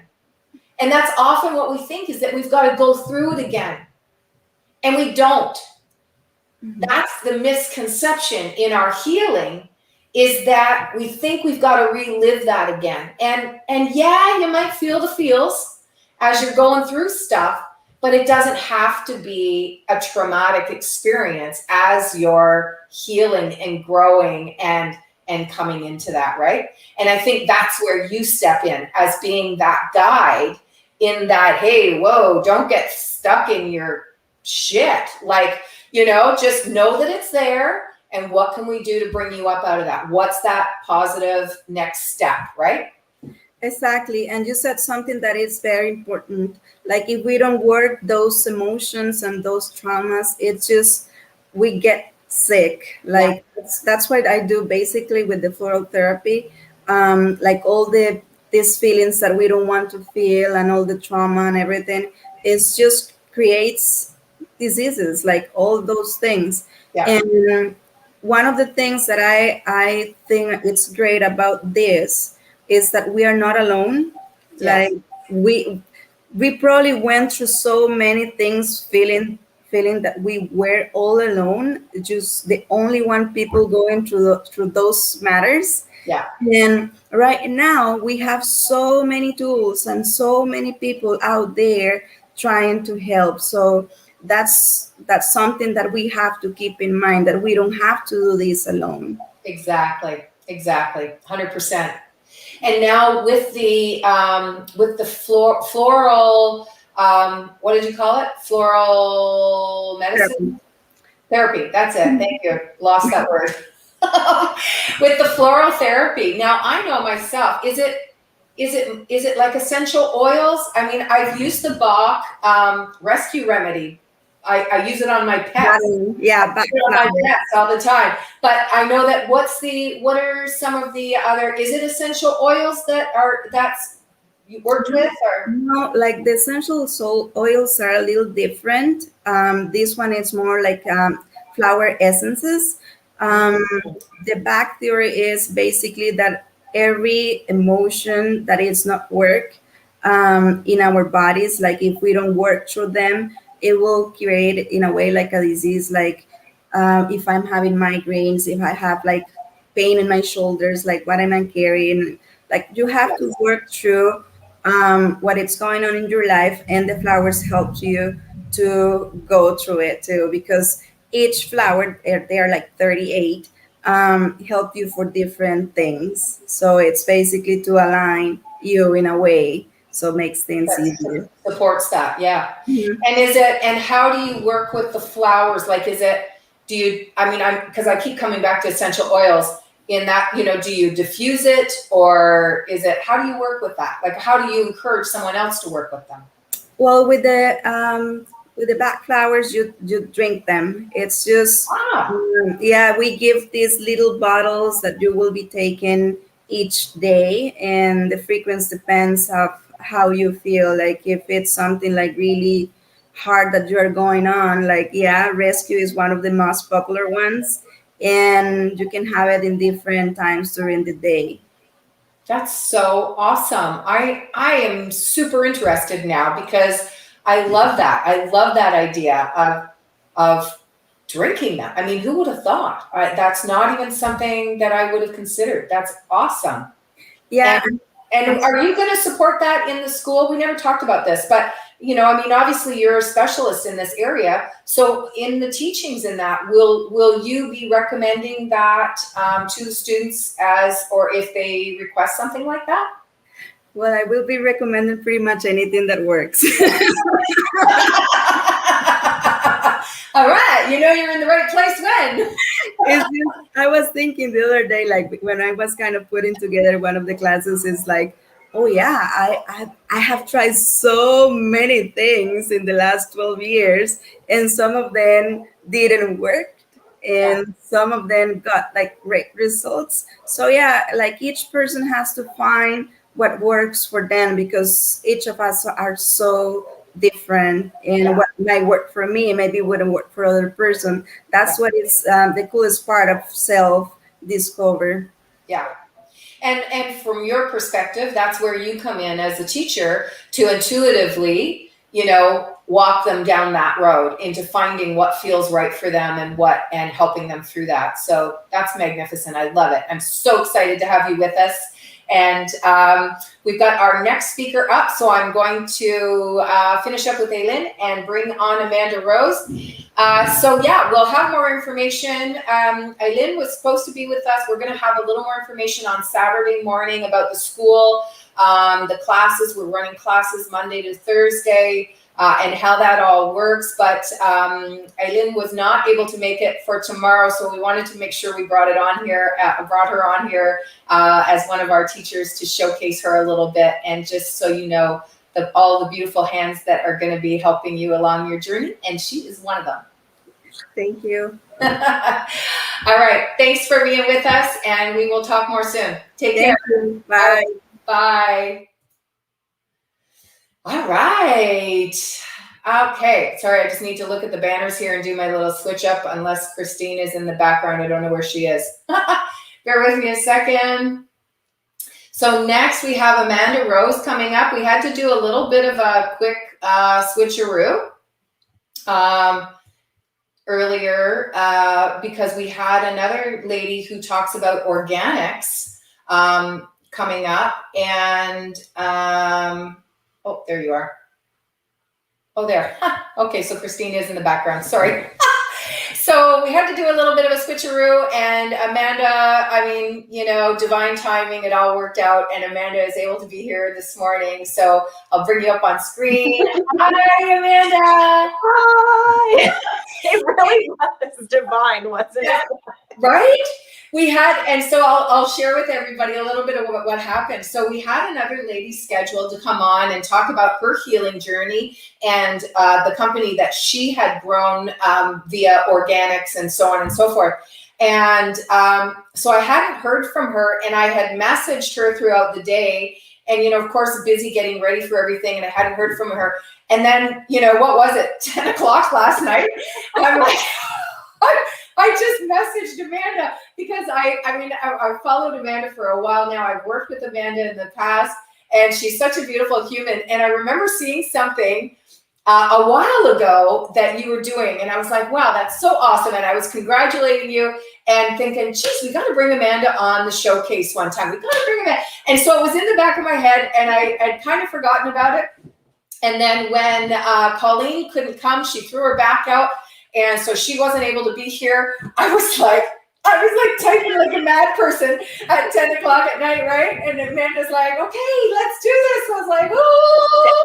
So yeah, so it worked out great. So thank you so much. You're such a trooper for, crash course getting here and stuff like that. Life is interesting like that. And I always think opportunities, when they pop up, it's for a reason, and that just don't overthink it. Find a way to make it work. Like, unless it feels like it's out of alignment, go for it. Like, why not? Yes, exactly. Right. I know. And that's what I was hoping for. I was like, I know Amanda, if I throw it out there and it'll work, she'll totally, she's like the manifesting queen. So she's going to totally jump on this if it feels right, you know? And I was, and we'll get into this, but that's the best part about manifestation, is let go of the outcome. Yeah. Yes. I'm just throwing this out there because I was guided to ask you. How that goes is not up to me. I love that. And I think that's the biggest piece that most of us forget, because we get fixated on a person or a destination or a thing, and that's where we get run into issues. And it's when we open up and go, okay, if it's not them, it's somebody else. And I'm just walking down the path that I'm guided on. And I think that's hard because we like control. We really don't want to let go. Yes. I am the previous control freak, right? I was that person. I still like to have, organization and that kind of stuff in my life, but I have really healed from that need to control and stuff like that. So you, my friend, are doing some beautiful, magical things in the world. Amanda is an author. How many books now? 13 formal, and then I do have a bunch of workbooks and journals and et cetera. I don't count them as part of it because they weren't like it's a different process. Right. Gotcha. But that's okay. 13, holy, right?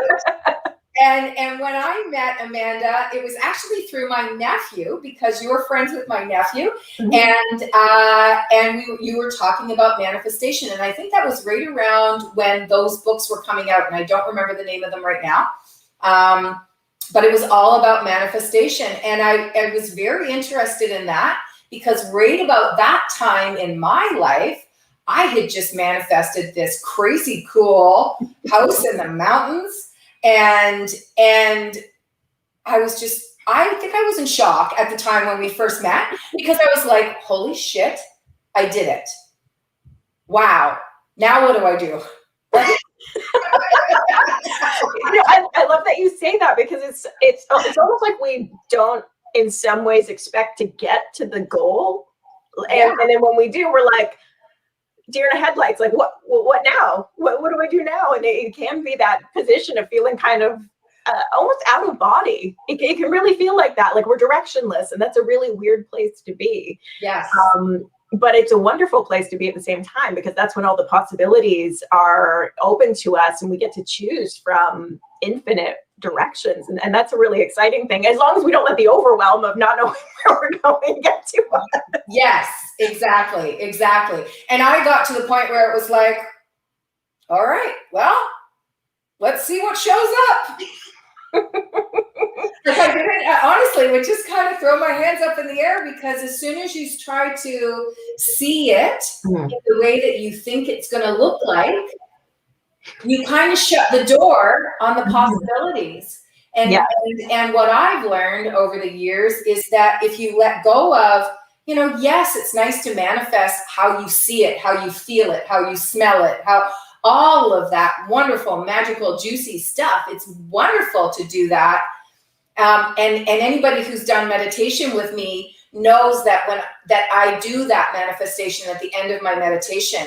I lead into gratitude, then I lead into manifestation, and I think about that goal or that dream or that meeting that I want to just rock it or whatever. And I think of it as if it's already done. But at the very end, I ask for this or something better. And those are such key words. Yes, they're so important. So you know what? Maybe speak into that a little bit, but start with who you are, like who you are. And you've got such an incredible story and journey yourself. Like, so share with our audience a little bit about who you are and how you became the manifestation queen, right? Oh gosh, yes. It has been quite a journey. But before I dive into that, I just want to apologize for the boxes. We're moving next month. Yes. It's chaos. There's nothing I could do. I just accepted it at this point. Yeah. And to all those that are watching, this move is a big move that you are so happy with, and you totally manifested this in your life. So I'm so proud of you. Congratulations. Thank you. No boxes, no bother. It's all good. Oh, yeah. It's so exciting. And you know what was actually interesting is when you were talking about the, going into manifesting and thinking about kind of those fine details and the tactile experience, the sensuous experience of what do you smell, what do you touch, what do you see, who are you with, and all of those details. What's interesting about that is when I have been manifesting my dream home for a really long time, I always imagined that there would be this dining table that would have these kind of hand-hewn little divots in it that, you could, when you touched it, it was a very interesting kind of dimply feeling. And the dream house we just bought, the countertop, I've never seen a countertop like this before, but it has those little divots in it. It was just so wild. And it's not a table, it's a countertop, but that doesn't matter because the universe brought it in its own fashion. Yes, right? And that's it. It's not expecting that it's supposed to show up in a specific way. Leaving that open for it to show up in the way that is best for us. So yeah, I love that. Yes, and I think that's so important. So yeah, so a little bit about me. So I started in the acting background, which of course is where I met your nephew, Andrew. And so we went to Humber College together, graduated right into the 2008 recession, which was just something. Perfect timing. Yeah, and I think the hardest thing about that is with the film industry in particular, for first time in forever, the Canadian dollar exceeded the American dollar. And since most of the filming in Canada is American companies, it just dried right up. And it kind of felt like everything that I'd been working for my whole life had just been pulled away from me. And I felt very lost, very frustrated. I was definitely in a place of just being angry and blame and all of that kind of energy. And I mean, I couldn't get a job doing anything for about a year. There just wasn't anything out there. And it was really difficult for me to wrap my head around. I just didn't understand, because I'd been the A student. I was the one that got the awards, the honor roll, the everything. I was like, what's happening in my life? And it very much shook me to my core in that way. And from there, I ended up going through a string of very different, interesting jobs that I never would have expected, from door-to-door sales to retail to live in-store sales presentations. It was just kind of this roller coaster. And I finally got really burnt out in 2013. I knew I wasn't living in my purpose. I was very burnt out. I'm somebody who needs a lot of rest. And I didn't realize until more recently about human design, which is so fascinating. And I found out that I'm a projector, so I don't have a lot of energy. Like if I work more than 6 hours, I'm done. Absolutely done. So an 8-hour workday was just sucking my soul dry. So yeah, I ended up walking away, and I didn't have any idea what was going to happen back then. I just knew I couldn't work a traditional job anymore. It was just crushing my soul. So I did end up getting into coaching back then. It was health and fitness coaching through network marketing.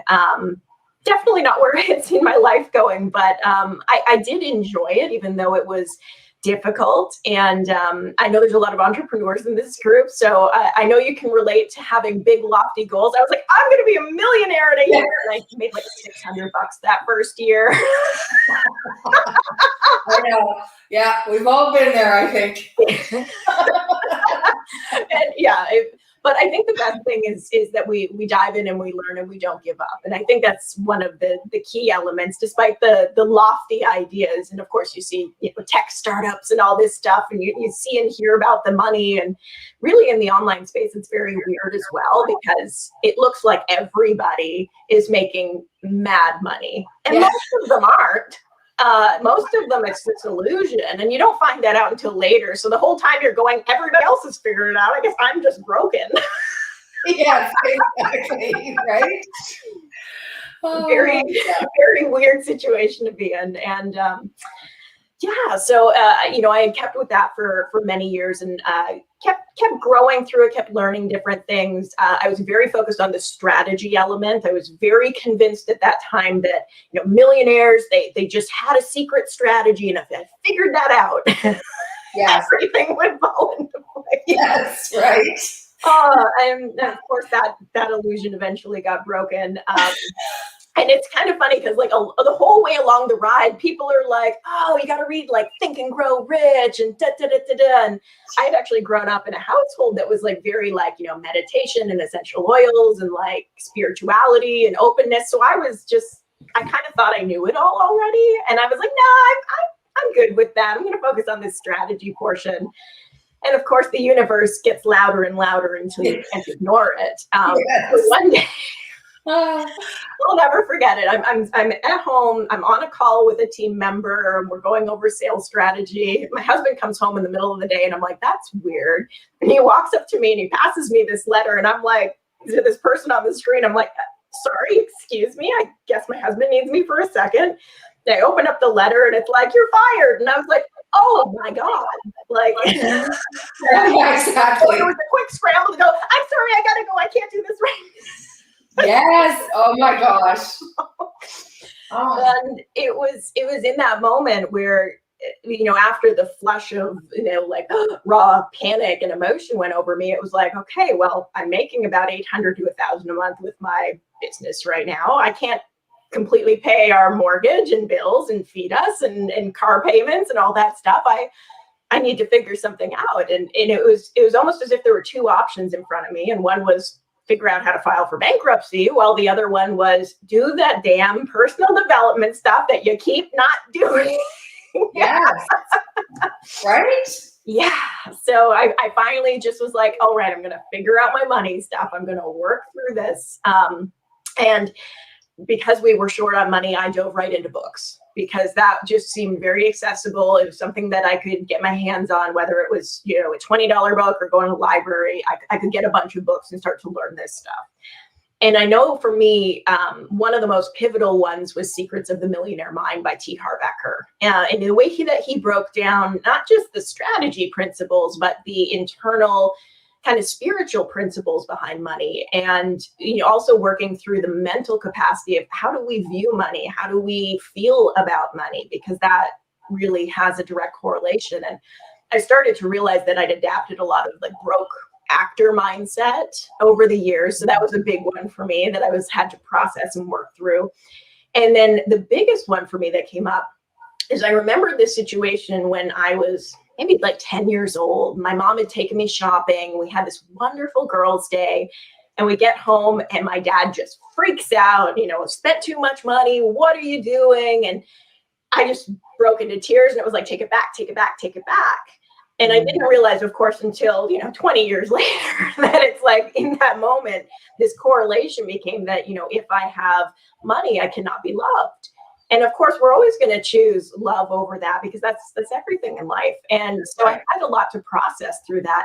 And of course, as an adult, you can look back and it's different. And I can go, okay, well, my mom wasn't working at the time and my dad was an entrepreneur building his business, and mortgage rates were ridiculous in the 90s. Yes, right.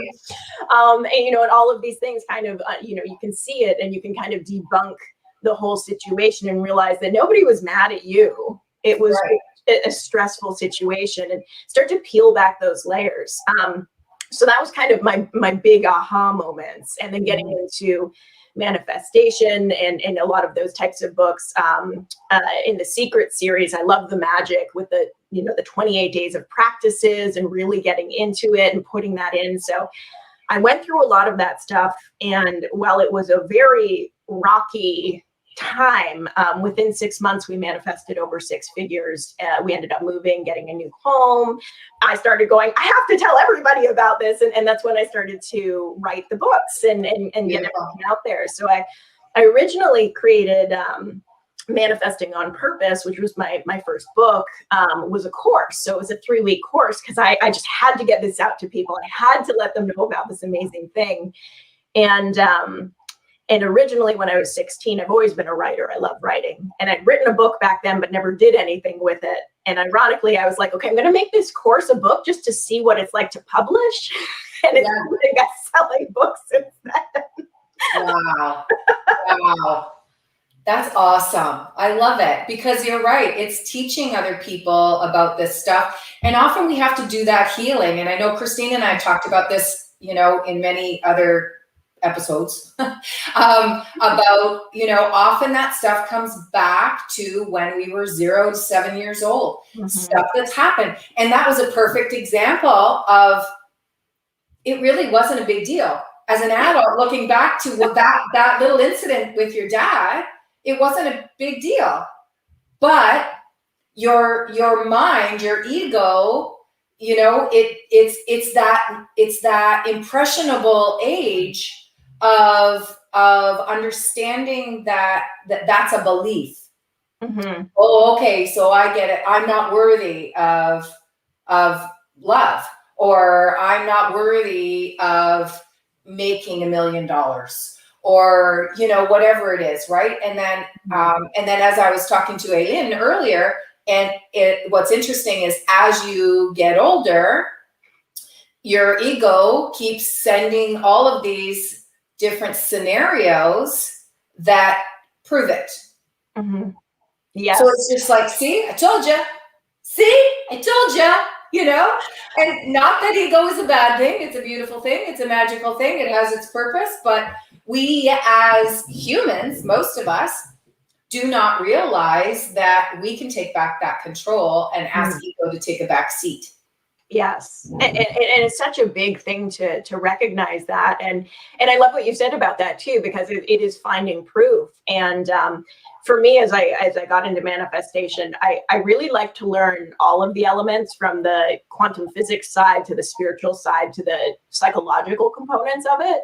Yeah. And one of the things I found really interesting was the reticular activating system, and how our mind works in that way, because the subconscious mind, it's basically aware of everything that's going on right now. And there could be somebody a mile away from you yelling at their kid. It's aware of that. It can hear that. It can absorb that information. But right here, right now, you're just aware of a very small portion of what's going on.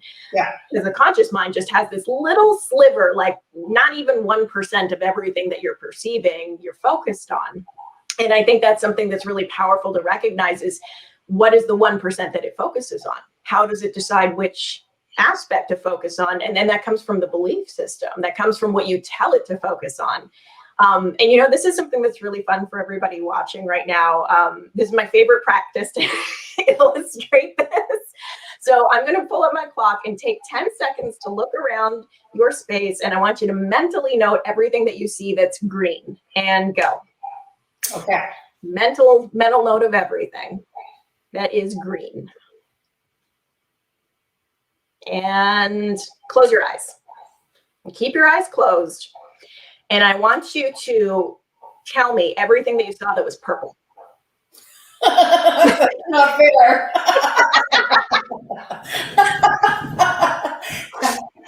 That's so funny. I totally knew you were going to do that. I was trying to pay attention to other colors too. But it's still, you said purple. I was like, shit. Not a color I was thinking about.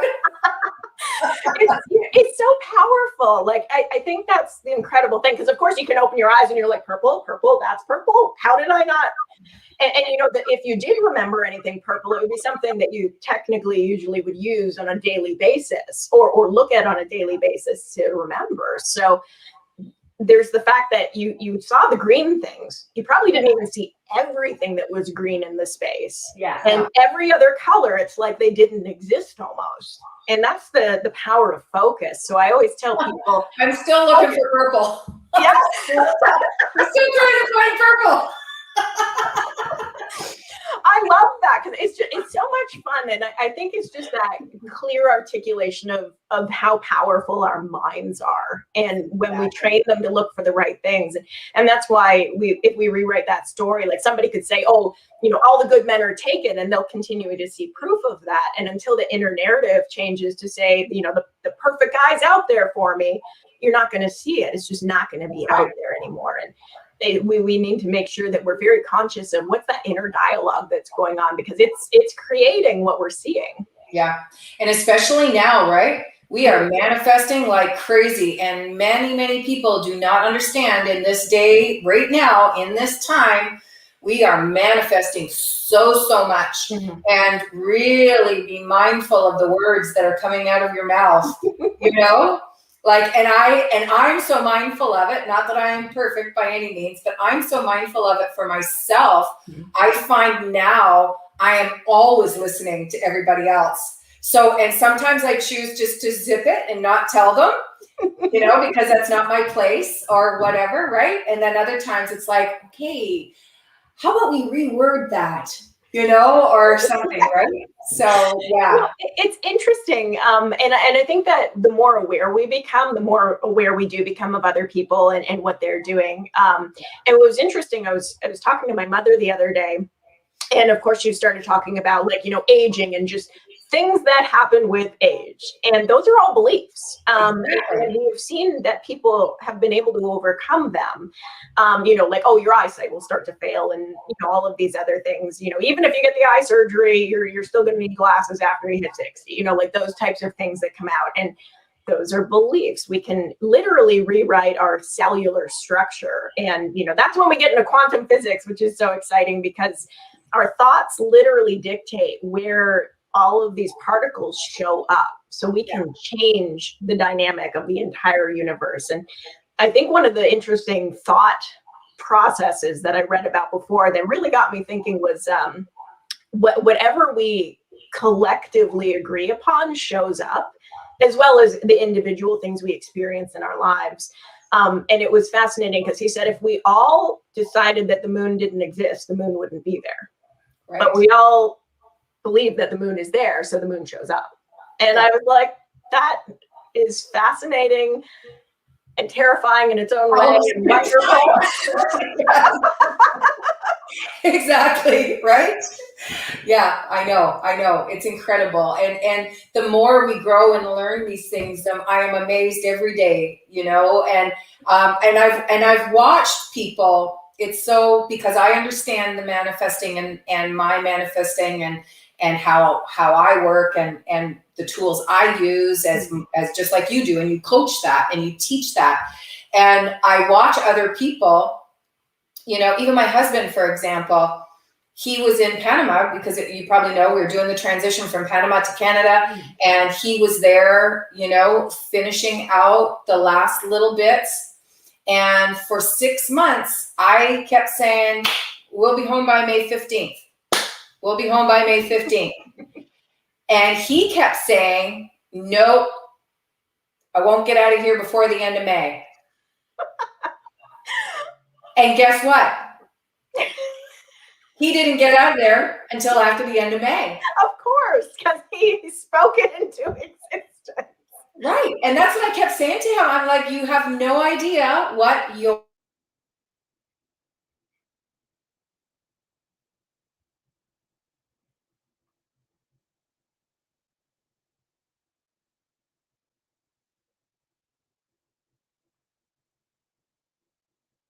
Oh, I think you might have frozen there.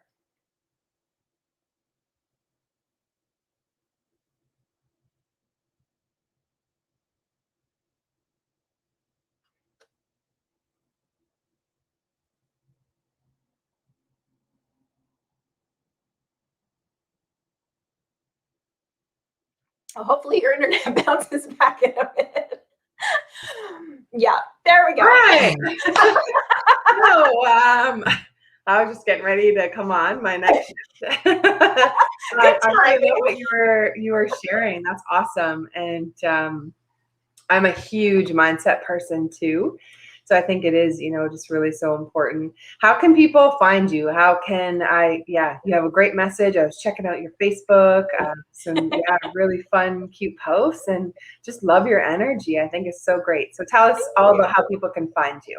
Yes. Well, I pretty much live on Facebook. It's my favorite platform. So I will definitely, I'm in the group so everybody can find me and friend me there. I also have my own Facebook group, which is for entrepreneurs, and I'll post the link for that when we hop off of here as well.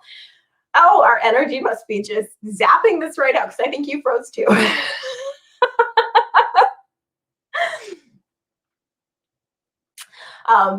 But while I'm sitting here by myself talking to everybody, thank you for being here for this. You know, when you come and you feed your mind and you make it a regular point to work with people and attract people and hang out with people who are into personal growth, you yourself grow. We really are the sum of the 5 people we spend the most time with. So being here, being in a group like this, attending shows like this, where we get to have these collective experiences and really grow together, that's huge. That's everything. And I would encourage you, if you don't already, you know, read at least 1 book a month that is focused on personal growth in some way. And you can shift it what it is. Like 1 month, you might decide to read something on health, the next on manifestation, then something on neuroscience or how to grow your brain. There's so much amazing information out there. And the best thing that we can do is just continuously grow who we are. And then our whole reality shifts to embody that as well. So thank you for being here.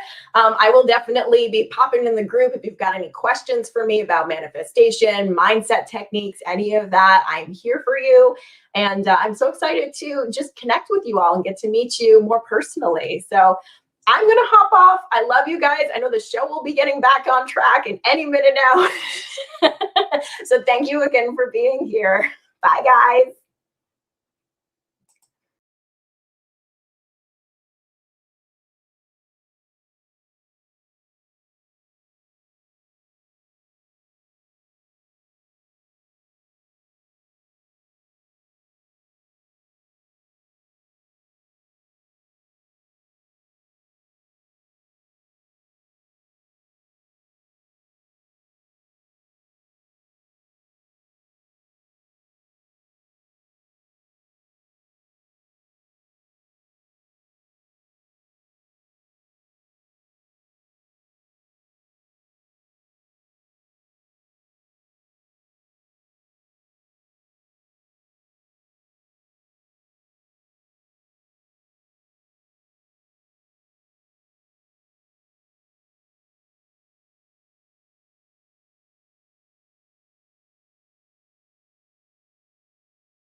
Hello. Oh my goodness. I'm so sorry.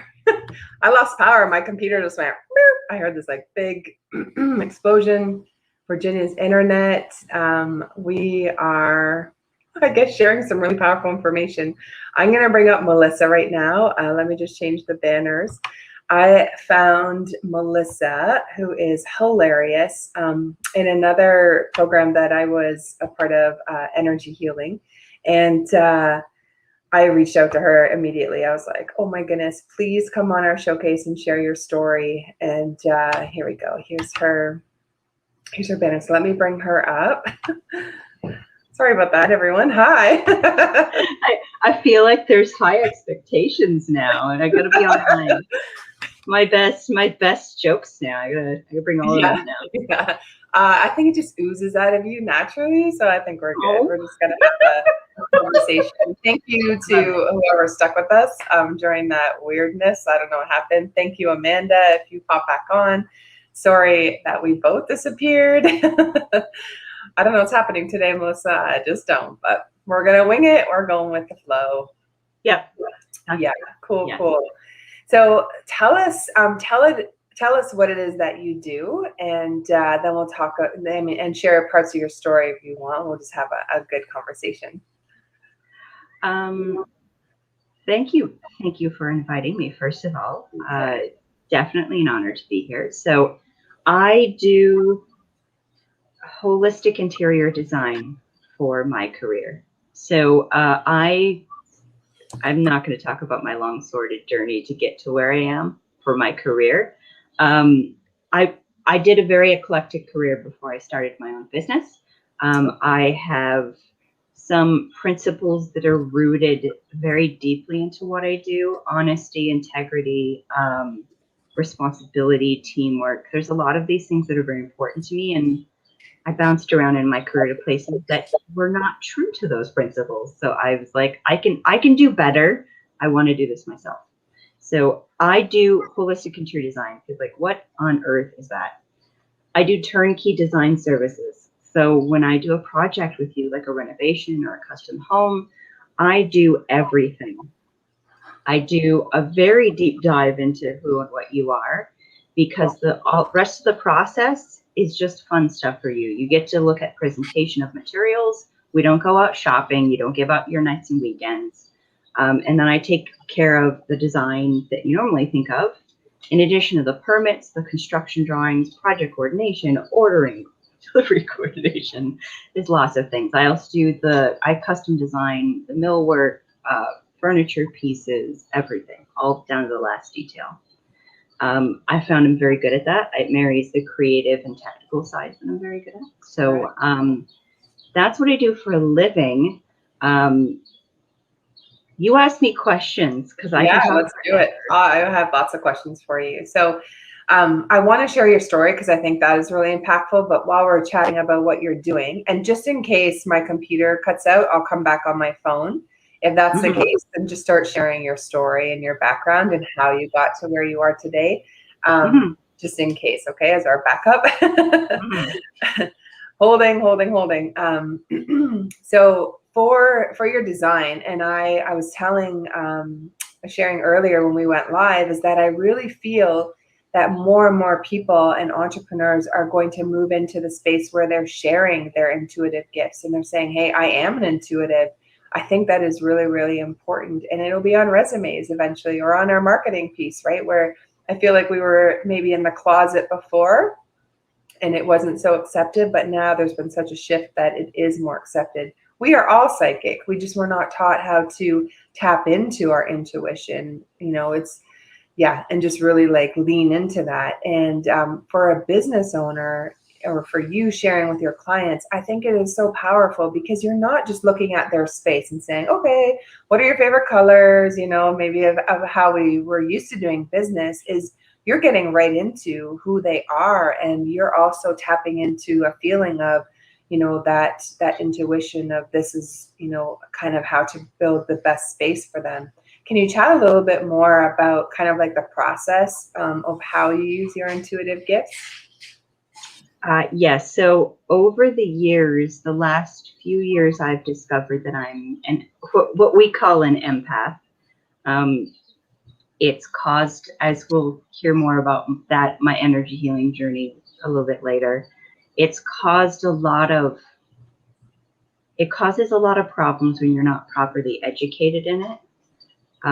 It's very difficult to deal with, especially since I'm a very strong, resilient person. And that means I put myself through a lot of crap in my life because I didn't know what it was and I was not aware of it, and how to use tools to deal with things around me and how important people's energy is to me.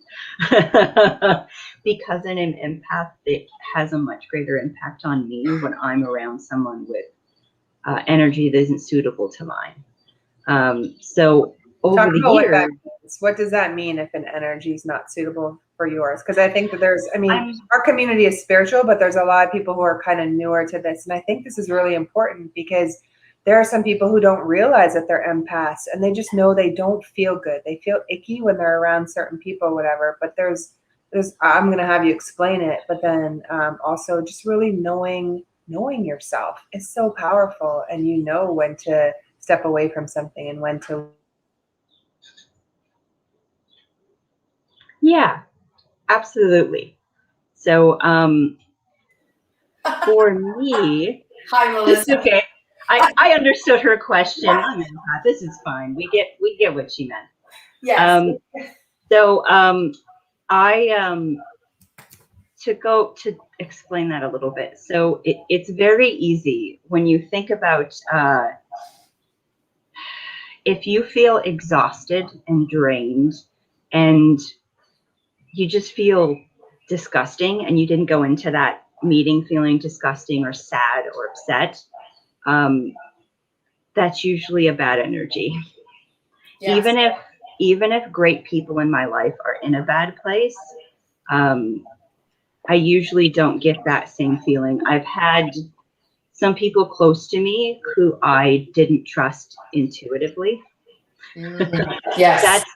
That's part of being an empath, is having those feelings and recognizing them.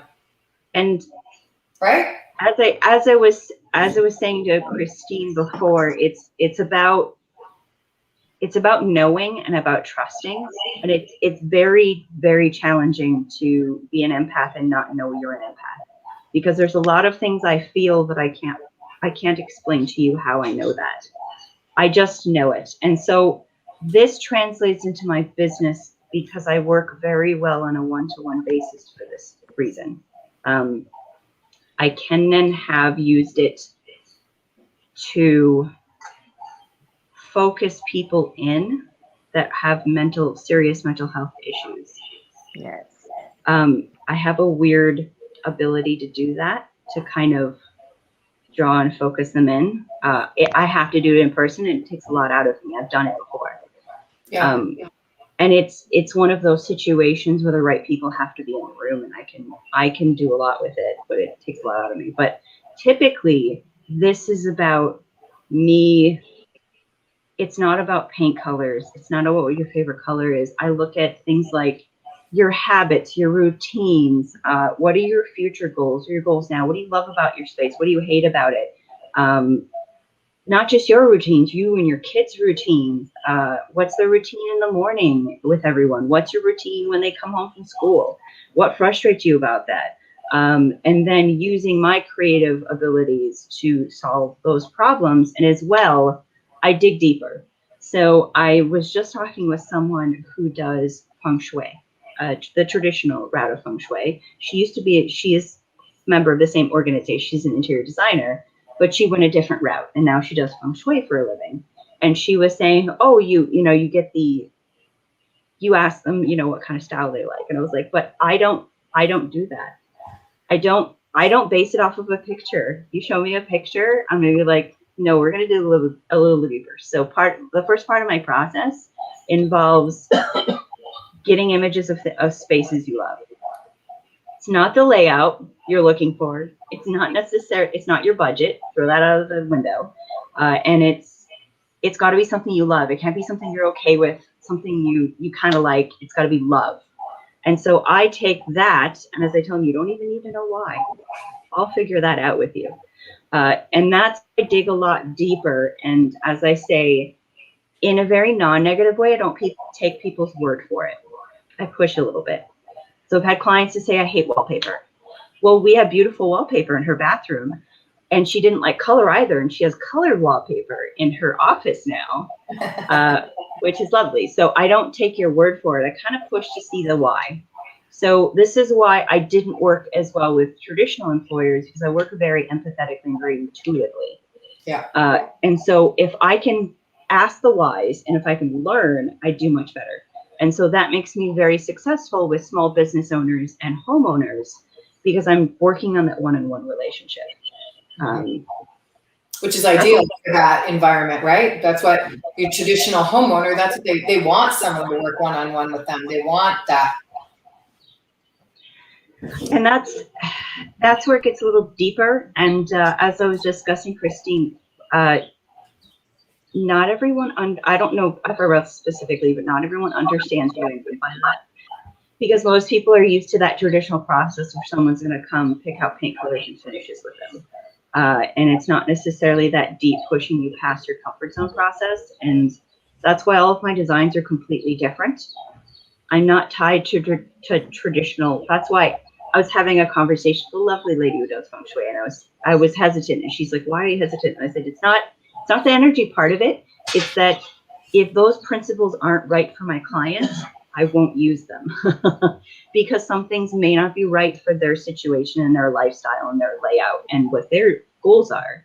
And that's the most important to me. My clients and the best results coming out of it are very important to me very deeply. And so I get very deeply involved in projects, and that's been difficult when I have very challenging clientele. But it's beautiful when I have great clientele. That almost feels to me almost like a healing process. Like hey, Christine is saying, like when you're talking about, you're going a little deeper with them. Why do you not like wallpaper? I mean, that might seem like to the average Joe, a silly question, but just like we were talking about with Amanda earlier about, having things learned from the ages of 0 to 7, and then those beliefs created after that can create those patterns or those things that we don't like or those, whatever. That's interesting that you go a little deeper, because that issue with wallpaper could totally be tied to something from childhood.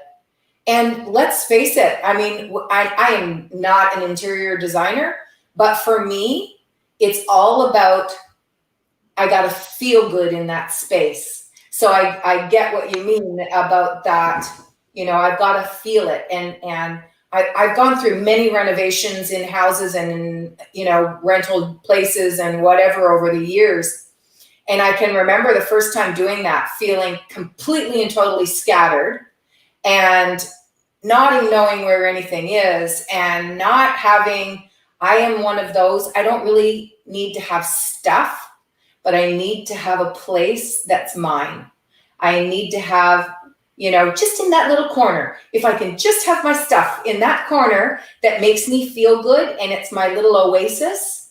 So for me, that's how I learned to get out of that chaos and that craziness that can come with renovations or changes, is to, even though amongst all that, I create one little space that is mine to step into whenever I need to get out of that chaos or crazy, That's also, for me, it's really managing expectations, because people watch like TV. They think it's a romantic notion to do a renovation. I can live there to be fine. No, you don't want to do that, guys. You don't want to do it. Don't do it.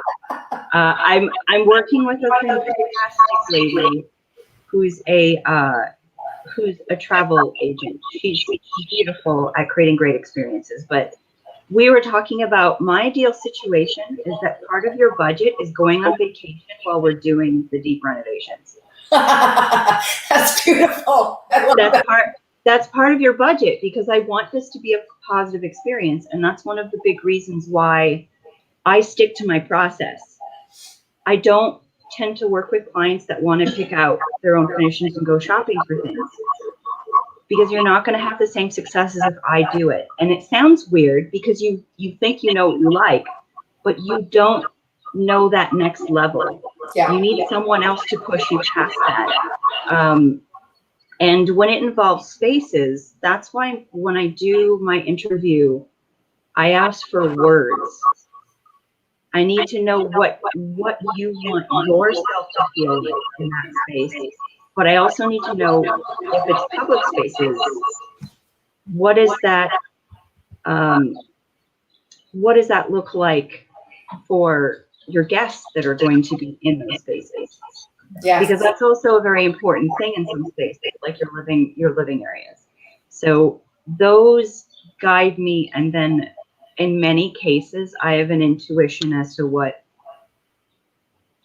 I work very intuitively. And it can be frustrating for my suppliers that work with me, as I can say, that's not right. And you're like, what do you mean this is right? This is what you asked me for. And I'm like, I can't tell you. I just know it's not right, and I haven't found it yet. And so that's why that process for me is very important, because it's great results. And then I'm also tying in all that practical stuff. The budget's incredibly important to me.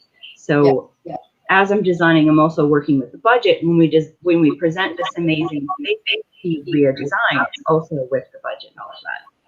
Yeah, that's beautiful. I love that. And I think that, you know, the difficulty probably, because I felt it as soon as you said, doing all of the shopping and you're going to pick out this and that, it was like, oh, there goes my control freak, right? Because we are all that little bit of a control freak. Like, I know what I like and I know what I can. So it's letting go of that and allowing you to do what you do beautifully, by the sounds of it.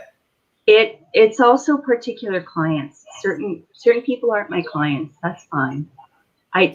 Not everyone's going to be the right person to work with me. Someone who, for example, if someone wants to feel like they're being the designer, that's not a good client for me. You're going to pay me way more money for you to feel like you're the designer than for me to just design it. And it's not an egotistical thing. It's just, it destroys my process to try to do that, versus it's much more streamlined when I can have my creative process behind the scenes. As one of my clients says, there's part of the process where I'm just going to tell you to leave me alone. Like, just let me be. I'll be quiet for a month or two, and then I'll get back to you, and we'll present things.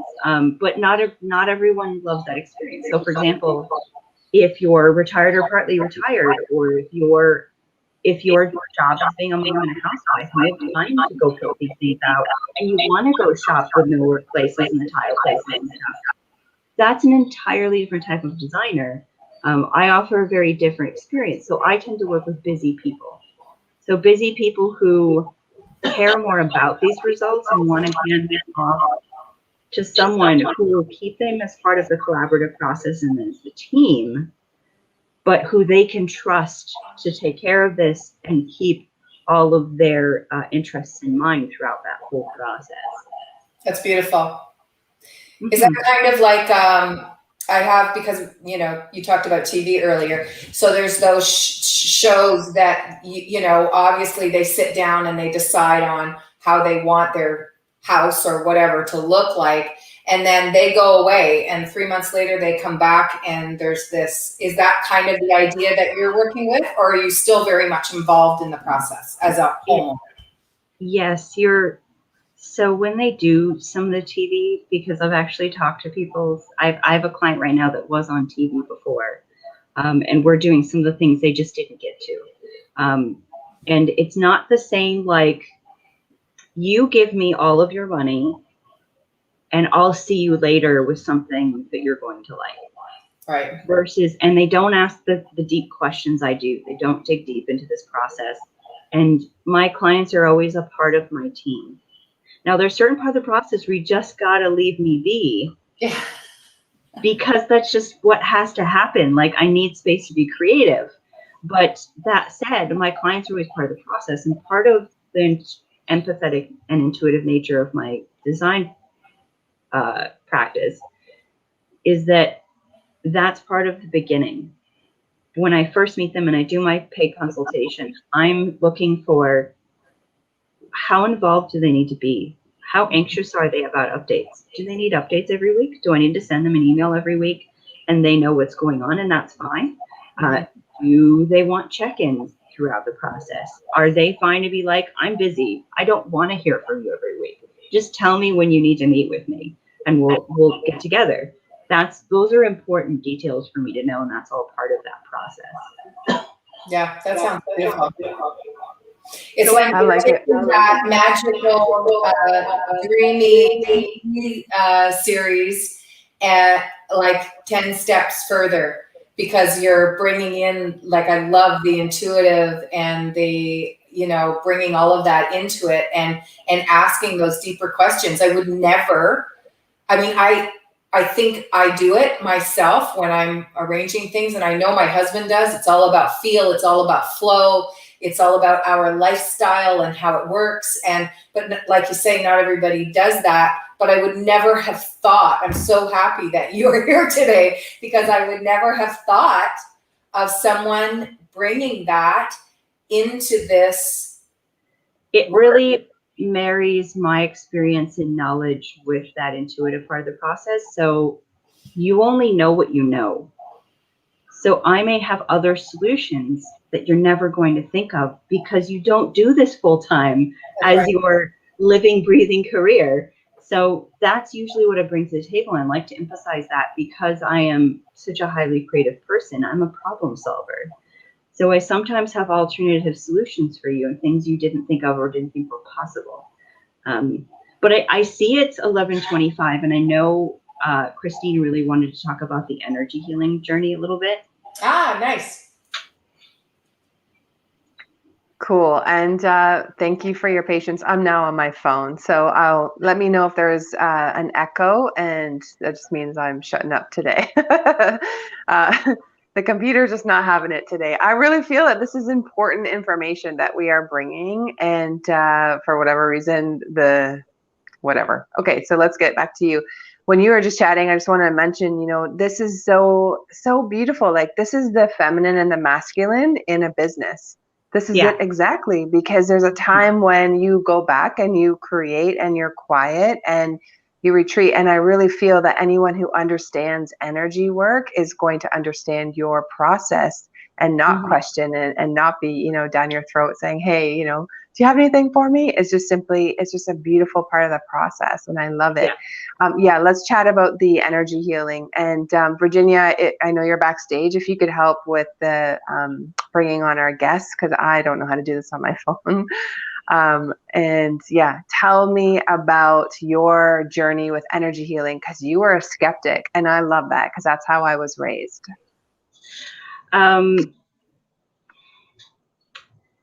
It's kind of in the water. So I was raised Catholic. I'm not Catholic anymore. I'm not going to claim I'm a non-practicing Catholic. I'm really not. I have very strict principles in my life, and I don't like hypocrisy. So if where I am at has hypocrisy in it, I don't appreciate that. So there were certain things I believe that, for example, didn't align with what Jesus says, and what he would do versus what the church's alignment is in most cases.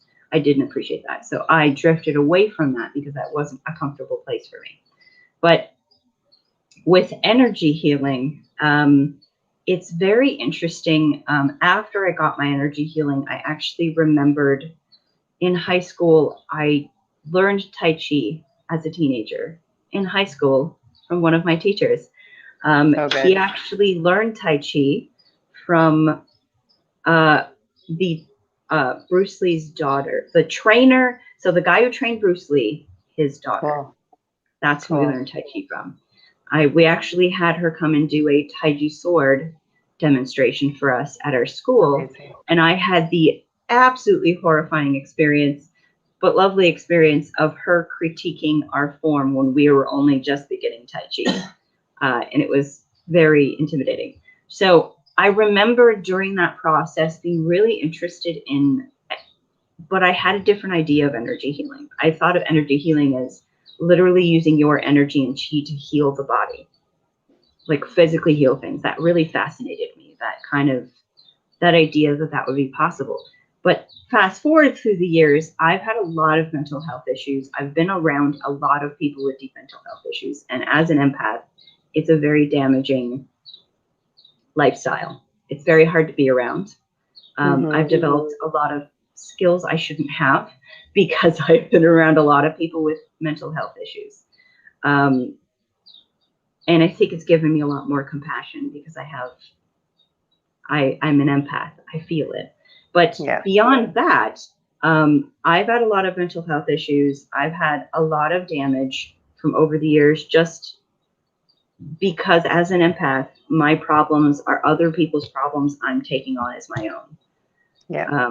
Because my mom had a lot of mental health issues from a very, very bad childhood and upbringing. And she was very isolated throughout my childhood because we moved around so much, and my mom's more introverted in some ways. I took on her problems as my problems, and I didn't even know I was doing that. I never suspected I was doing that. I thought if something had a negative impact, it might have been my dad because he wasn't around.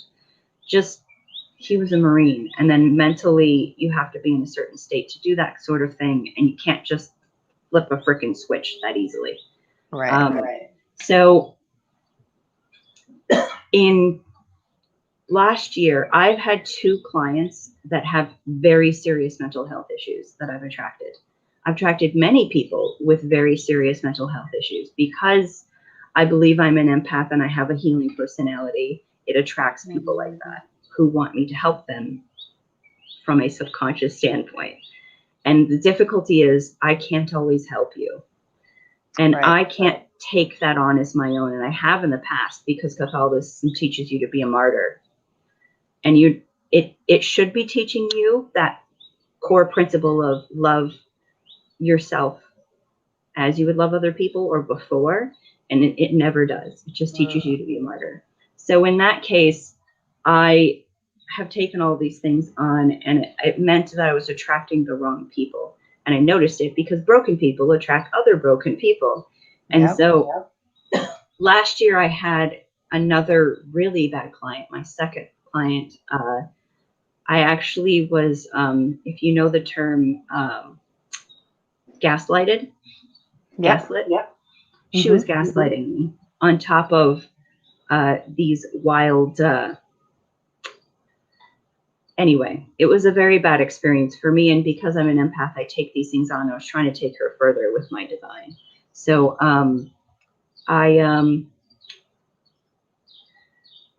it brought me to a very bad place, but also a very good place because in December of last year, I had to part ways with my clients, and with my client. So I brought her through all the design process. I made her cry. That's how good the design was. A couple times. That's how good it was. But she has serious mental health issues, and they were not shared with me until we were like 3/4 of the way through the process. And then I believe she might have even more serious mental health issues that she may not be aware of, or others around her may not be aware of. So we got through this whole process, and the only way I could finish this, because I had a client who was incapable of taking responsibility for her own actions. I believe it's part of her mental health issues. And it's not that she's how people normally push on other people. She's incapable of taking that on. And so someone has to be blamed, because she also goes through cycles where she makes very bad decisions. And she's horrible to the people around her. So I took all the blame. And at some point, I couldn't even work with her anymore because if I suggested something, she wouldn't take it. And then it got even more poisoned. And then I tried to work with her partner. He's a lovely man. That got worse because then she was jealous because she was working with me and she wasn't. And then finally, they almost separated, because it was such a bad fighting. And then I had to step back. I said, you know what? This is a sign. I got to step away. Luckily, my contractor is someone who can handle the rest of this. And I'm like, I got to give it to you. All of this has to be handed off to you. I can't be involved in this at all. That's the only way it's going to get done, so that she can continue to believe I'm the devil incarnate. She can blame me for everything, and you can just get things done. Yeah. As a result of that process, there was some healing involved. And honestly, it was very bad, but it was very good, because it forced me to take care of my mental health issues. And so a friend of mine is an energy healer. Try to keep this short because I do notice it's 11:33. She's an energy healer. We had these conversations about it's like X-Files. I want to believe. I'm a skeptic, but I want to believe. I want you to prove to me that it's working. So we discussed the fact that science doesn't understand everything. It's complete fact. Like, the human body and the human mind is a mystery to us. It's one of the biggest mysteries science has to date. We just don't understand why and how certain things happen. Yeah. And so we discussed the fact that she came from a scientific background to energy healing, whereas certain people usually come from a spiritual background to energy healing. So she came from a different perspective and a different viewpoint. And so we discussed that if there's a placebo effect to things that aren't really working, but you have to believe it, then it'll work. So we said, you don't need to believe it's going to work for it to work. So that stuck in my mind. And so when I needed some help, I wanted to try to go to her first, because I liked that process. I don't like the idea of some idea of what I think traditional psychology is. I'd prefer, first of all, a friend of mine to be helping me out with these things. That's how my journey started. So I started my journey with a session in December, and I did 2 other sessions. I did 2 2-hour sessions and then another marathon session that ended up being 6 hours. That was not supposed to be that long. Wow. Because she's a friend of mine and she's trying to take care of it. Because I actually manifested,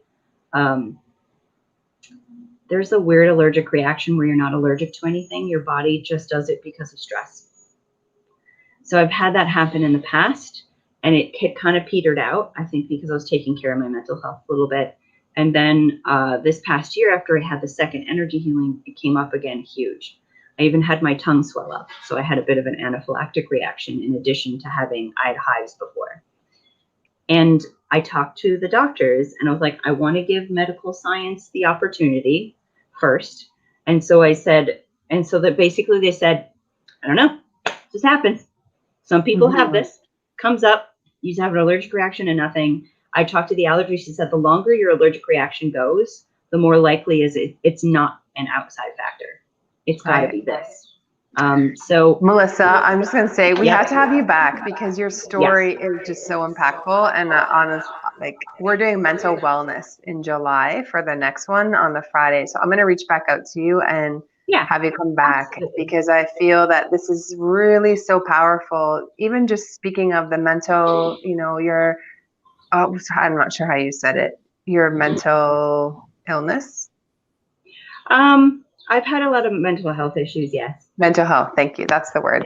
So I want to be, it's a gentle subject, definitely, but I think it is so powerful and needs to be brought up more, because we've all been raised with something where we, whether it was emotionally absent parents, or a lot of people have the same experience. And now it comes out in your life and in your business, and learning what it is that you have, what your experience was, but then also how to live with it and to triumph over it or use it as a gift alongside. And you are definitely doing that with how, you're really coming into your own as that intuitive healing interior design, entrepreneur. I just love it. I love your story. And so just for the sake of time, 30 minutes definitely wasn't long enough. Let's bring you back, because, we got to keep going with the speakers, and I know he's backstage. So we're talking about Tantra next, and sexuality and spirituality. So if you have any questions, then please, you can stay backstage if you like, and you can pop in questions and we'll see them,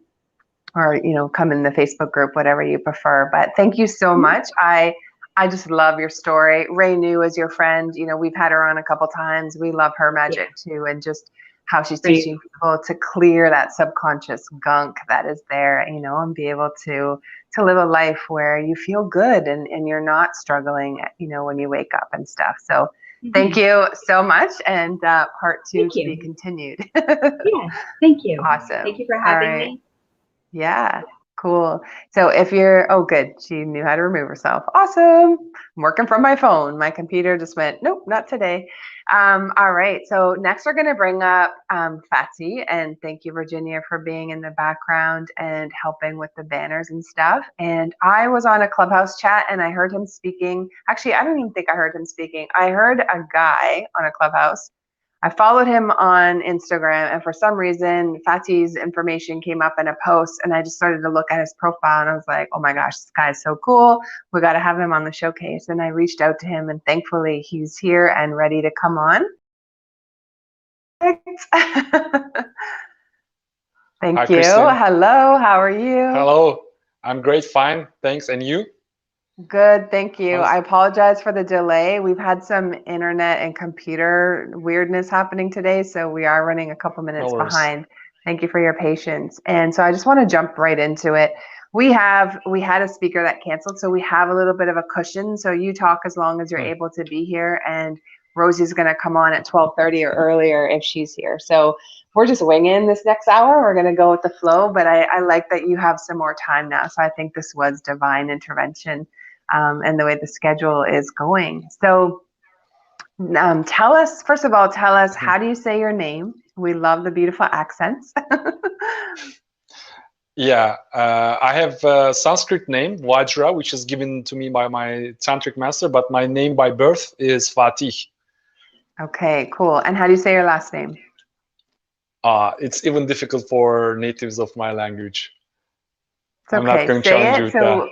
Okay. Keçelioğlu. Okay. Perfect. Beautiful. All right.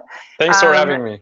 Yeah, you're so welcome. And tell us what it is. Like, tell us your story as you interweave, you know, like what it is that you do. Because I know that you're counseling men, and our topic today is bridging spirituality and sexuality. Yeah, I will rewind it back all the way to my teenager years. Okay. I was always fascinated and interested by sex, you know, and not just in a kind of like experiential way, but more theoretical way. Like I always been a theoretical guy, like always study and read and understand about things before actually diving into them. Many years ahead, actually. So I was reading whatever I could find about sex and sexuality on encyclopedias and books and whatever I can find, whatever I can lay my hands on. And I studied sociology at university. I had a BA. And we were supposed to, like, not all BA level graduations require a thesis, but we had to write one. And I write it about feminism in a very different way. Like I realized that back then I was already going into Tantra. I didn't know what is Tantra. I never heard this word at the time. But I was defending femininity as a deeper way of being feminist, and kind of criticizing feminism, feminist people and trans who are trying to claim equality, following the masculine way, you know, like trying to say, okay, we are powerful as well, but expressing it in a masculine way. And I intuitively felt that the power of a woman is more feminine. And I explored some theorists who are going into this direction, and this was my thesis. A couple of years after that, I found myself in Japan and going into all kind of spiritual things like meditation and Reiki and Aikido. And I had a kind of spiritual enlightenment there, kind of deep awakening, like some mystical states while walking on the park and things like that.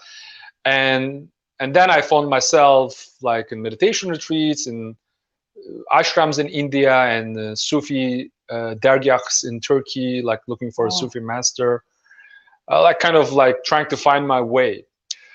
But on the other hand, when all of this is happening, I had real issues with my relationships, with my sex life. Like I was an early ejaculator. Like I wasn't really able to satisfy my partners. So it was kind of a messy situation for me. And then I found about Mantak Chia at some point, tried to apply these Taoist techniques, didn't work almost at all. And so like a couple of years after I started this spiritual journey, I met a tantric master, a real teacher who is coming from a tantric yoga background. And he had a school in Thailand, and then I ended up in the school, tropical islands, and stayed there for 5 years on and off. Got a certificate from them in teaching yoga, and almost simultaneously I explored about masculinity in other dimensions as well. Like David Deida, he came up, like his book just came in front of me, The Way of the Superior Man, and Robert Bly, who is the leader of the mythopoetic movement in the US, with his book Iron John. And then there's another famous book, King, Warrior, Magician, and Lover, talking about the male archetypes. So like, and Tantra and all that, like I suddenly find myself, like working really extensively on my masculinity and doing all the Kundalini yoga and meditations and tantric practices like yantras and mantras. So I was overwhelmed with all of this. Yeah, like full on, like all in for 5 years intensively. And then I came back to my hometown, home country, Turkey. And the journey kept on. Like I found myself this time in another island in Greece, Lesbos, and started taking some therapy groups in the Osho community there. And that was very helpful as well, because there are a lot of psychological aspects of Tantra and sexuality that I didn't have a chance to explore in my previous school. So, and then in the end, it was like a kind of revelation for me that, like this is like an integral way of one's exploring and developing his sexuality and relationships, like technical part, like the yoga and the chakras and the asanas and the kundalini, and the psychological aspect on the other hand, like childhood deconditioning, teenager deconditioning, working with your traumas and all that. And I started doing retreats for men, like, because I feel it's a huge issue in our society. Yes. Like women are very comfortable in socializing, right? Like it's very easy for two female friends just to connect and share their troubles and empower each other. For men, it's much more difficult. So I realized that these kind of retreats are very helpful. And this was like, again, the first one I did was like 10 years ago, I guess. And now it's much more popular. Now a lot of communities in the Western world are going into it. I'm very happy. And also I have on the background of the story, I have an astrology website based on Mayan astrology. So most of the time I was focusing on that business.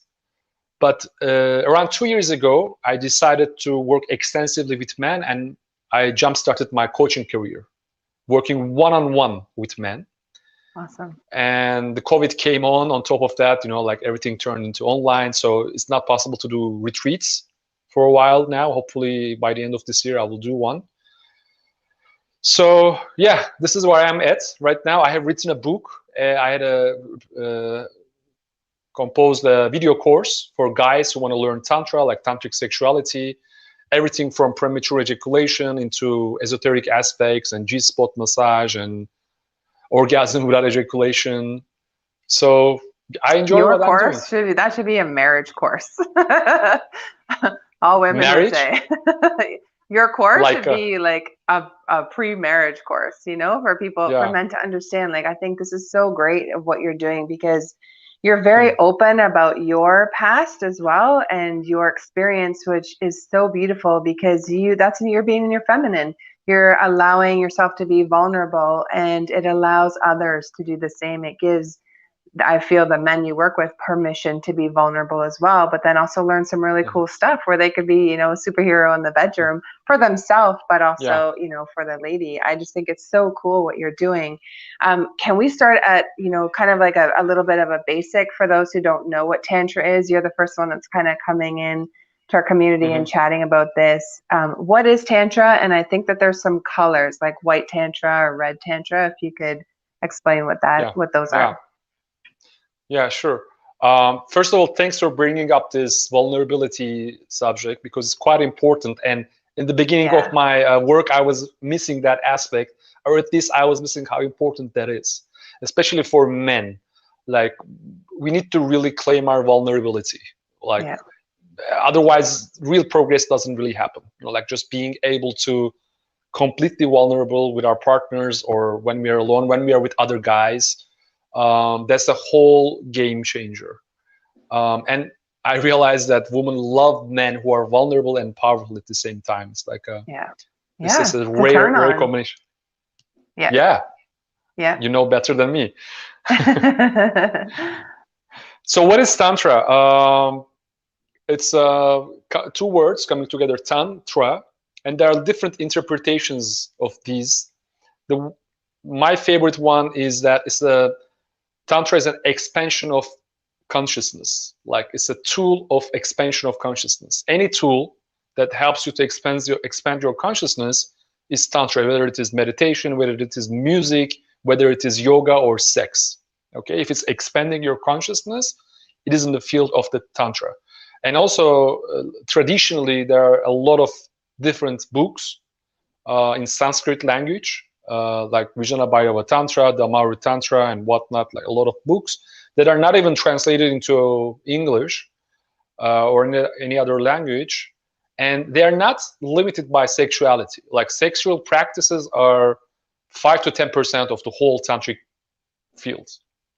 But it is known by the sexual aspect because all the other, or let's say most of the other spiritual practices exclude sexuality, excludes energy work. Right. And this world is like an illusion. It's a Maya. You just need to go to truth, the Brahma, and you know, like all else is, you just need to be careful. Don't go there. Don't go here. Don't deal with sexuality. Don't do breath work or something like that. Just meditate. And so Tantra embraces all that. So that's why I love it. Also, it's another meaning is a web of connection. You know, it's anything that connects with other things. So it's a web of knowledge, web of science. You know, like there's correspondences, for example, between the chakras, the astrological science, the elements, and yogic asanas. You know, like it's like a whole engineering system. So that's why it's like people can study, and there are a lot of amazing scholars who are going into Tantra in those directions and writing books and translating from Sanskrit and all that. I'm not one of them. I'm more on the sexual Tantra aspect. And when it comes to sexual Tantra, there's these colors, as you mentioned, white, black, and red. White one is the pure Tantra, like where you just go for God, you know, like just go for enlightenment or for Buddha or Shiva, you know, just focus on the light side of this practice. Black Tantra is the dark aspect, like the dark side of the Force, as a Star Wars terminology. You know, like, yeah, like doing everything for like manipulating other people, abusing, you know, like it's, of course, there are people like that, and you got to be careful about that as well, like not to fall into these traps of the mind, you know, like it's a very hardcore path in that, because you can really become powerful and then you can be tempted to abuse that power.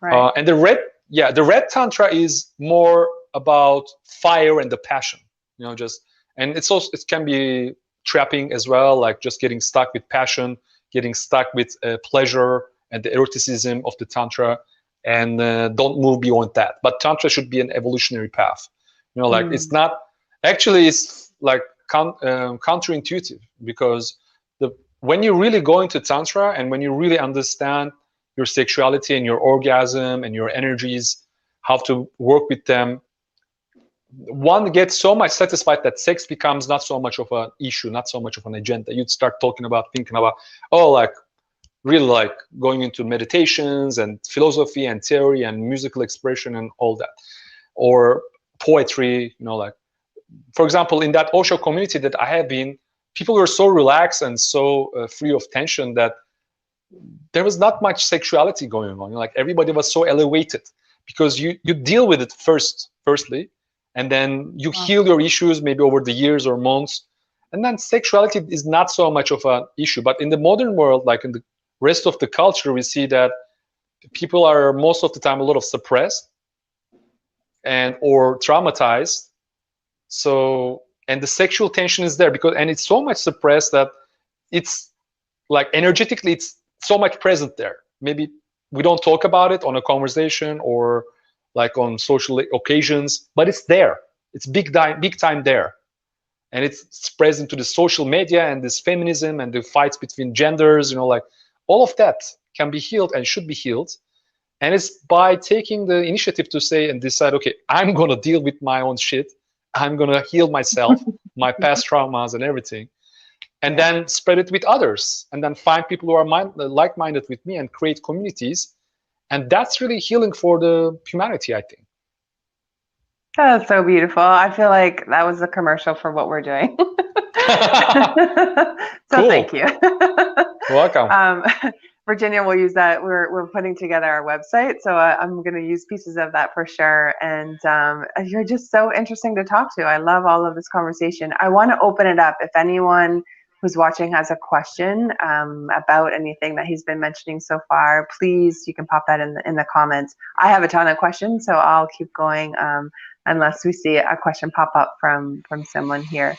So that's awesome. Thank you. That was a really great detailed. My pleasure. And yeah, let's talk about. So you said that there's a psychological piece to it. Can you share a little bit like what you were meaning by that earlier?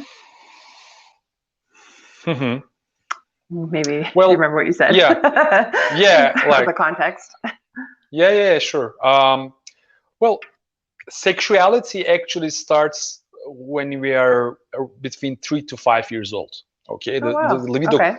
Yeah, like maybe it's a rare knowledge for many of us, but it actually is. And actually, funny enough, I have a daughter who's like almost going to turn 4, and I was with her just 1 hour ago, and I can see that somehow she's going into that direction. What did you see? Share with us, or what happens for children?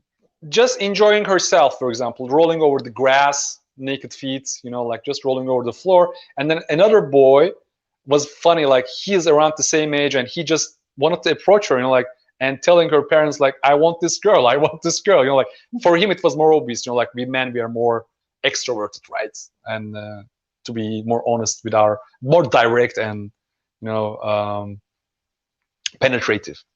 So of course, and then like I'm like just observing. Okay, the boy is right. What to do? His sexual energy is just coming up, and his parents were there, and so they had to calm him down. Like they had normally I would interfere. I am the father of the girl, right?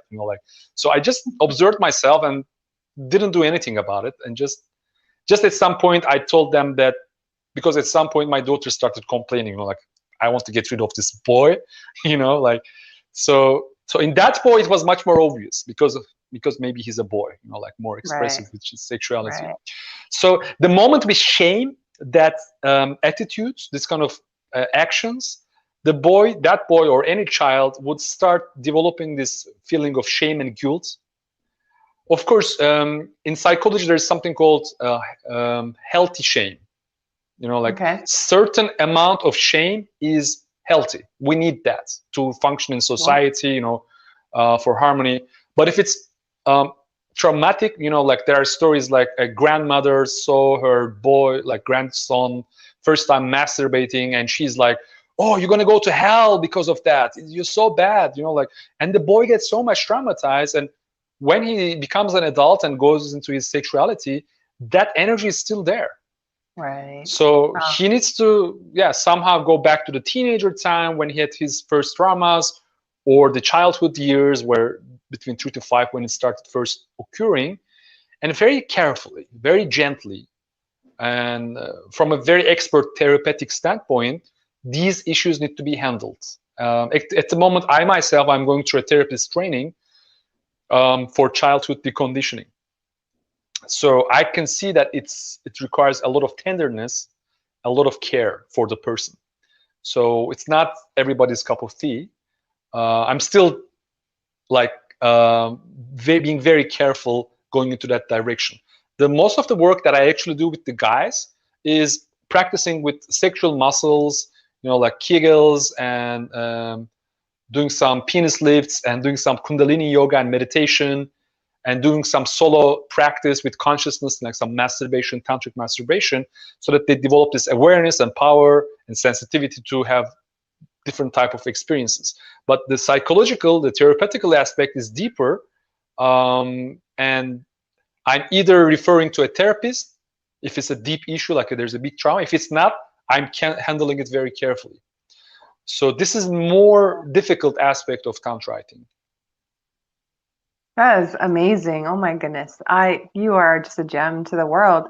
I'll say, like, as a woman, I'm single, and I've just gone back into the dating pool in the last month, and I took 2 years off to heal myself. And now that I'm back in, I'm like, okay, I'm a stronger person. I have better boundaries, and really watching, my own childhood stuff coming into the dating. And I just think, like, this stuff is so important. And we're going to talk, because honestly, I bought a website domain called Naked Alchemy, and it's all just about how to be vulnerable and how to be yourself in this, around this kind of stuff. And whether you're single or you're or you're married, I think that this is so important, and it's a conversation that, more and more definitely has to start happening. We're a predominantly female community, and so maybe just share with us, like, how do we help men? What advice can you give us to kind of like help the men, and and for them to stand in their power, not emasculate them or anything like that? And also, I'd love to know kind of what process do you bring your men through? Like, do you start with their healing, or what their holdbacks are, or a certain process, or do you start with the meditation and going within? I know that's 2 questions, so whatever you feel like answering. 3 questions for me. Okay, or 3. Yeah, okay. I have a lot of questions for you. Yeah, perfect. So the first thing that I want to emphasize is how women can help men is maybe without helping them, without having the intention to help them. Okay. So like one of the typical things with masculine psychology is that we don't want to, it's difficult for men to ask for help or receive help, because we have this masculine honor, right? Like, I'm already good. Like, what are you talking about? My sex is already great. You want to say that I cannot satisfy you in bed? What do you mean, honey? And then you can start fighting. So we got to be very careful about talking to men. Like, very often, women will come to me and say, hey, I want to refer to my boyfriend to you, or my husband to you. And I immediately tell them, I give them this warning, like, he needs to approach to me authentically. Like, he needs to realize that he needs to work with this and wants to work with me. Otherwise, if you push him, first of all, 90% of the time, he will ignore. He will not even come to me. He will not contact me. And this is what happens. None of those guys came to me, frankly. Right. So so this, like, maybe let me rephrase it. I don't mean like telling our men to find you, but like, tell us as women, what can we do for the man? Like, for our man, if you're married or you're dating, what is our role that helps a man feel powerful? Yeah, I mean, I'm not saying personally you are doing that, but I just wanted to take this opportunity and explain this, because it's a very common thing that I see. Like, it can fire back. It can fire back. So I think, to be honest, like, the best thing a woman can do is to work on herself. Like, going into the tantric dimensions, like, explore her femininity, heal her wounds, work with her yoni, become more feminine, shine more brightly her feminine essence. And then, so she would raise her qualities and her standards. Right. And if her partner is not there, either he needs to change or he needs to change. And another guy should find her, So Right. empower yourself. Believe that you are the goddess, okay? And Tantra is the cult of the feminine. There's a famous book like that. So like for men also, we have to connect with our inner feminine, because it's a feminine practice, it's a feminine path, like sexuality, pleasure, energy. Metaphysically speaking, all of this is the feminine field, the Shakti energy, okay, the Right. energy world. Shiva is consciousness, like presence and being unshaken with emotions and stuff like that. Being stable is the Right. masculine quality, and woman is everything else. So I just want to explain that. So in Eastern culture, so the energy, so the feminine and masculine is, feminine is Shakti and masculine is Shiva, correct? yeah, I mean, Yeah. on one level, like we have yang and yin, right? Male and Yeah. the female energy. Like male is more active, feminine is more passive. This is yin and yang from Taoism. But both of them are still Shakti and energy from the Tantric metaphysics. Okay. Like all energy is Shakti. All bodies are Shakti. Like my body is Shakti as well. What is not Shakti, what is not feminine, is non-manifestation, which is the spirits, okay? And we reach it when we die. So female is the life and male is the death or the spirit, and female is the matter or the mother. Okay, so but in itself there's also male and female, so there's levels of polarity. Okay. So we've gone a lot into esotericism, right? A little bit complicated ideas, but how it relates to our day-to-day life.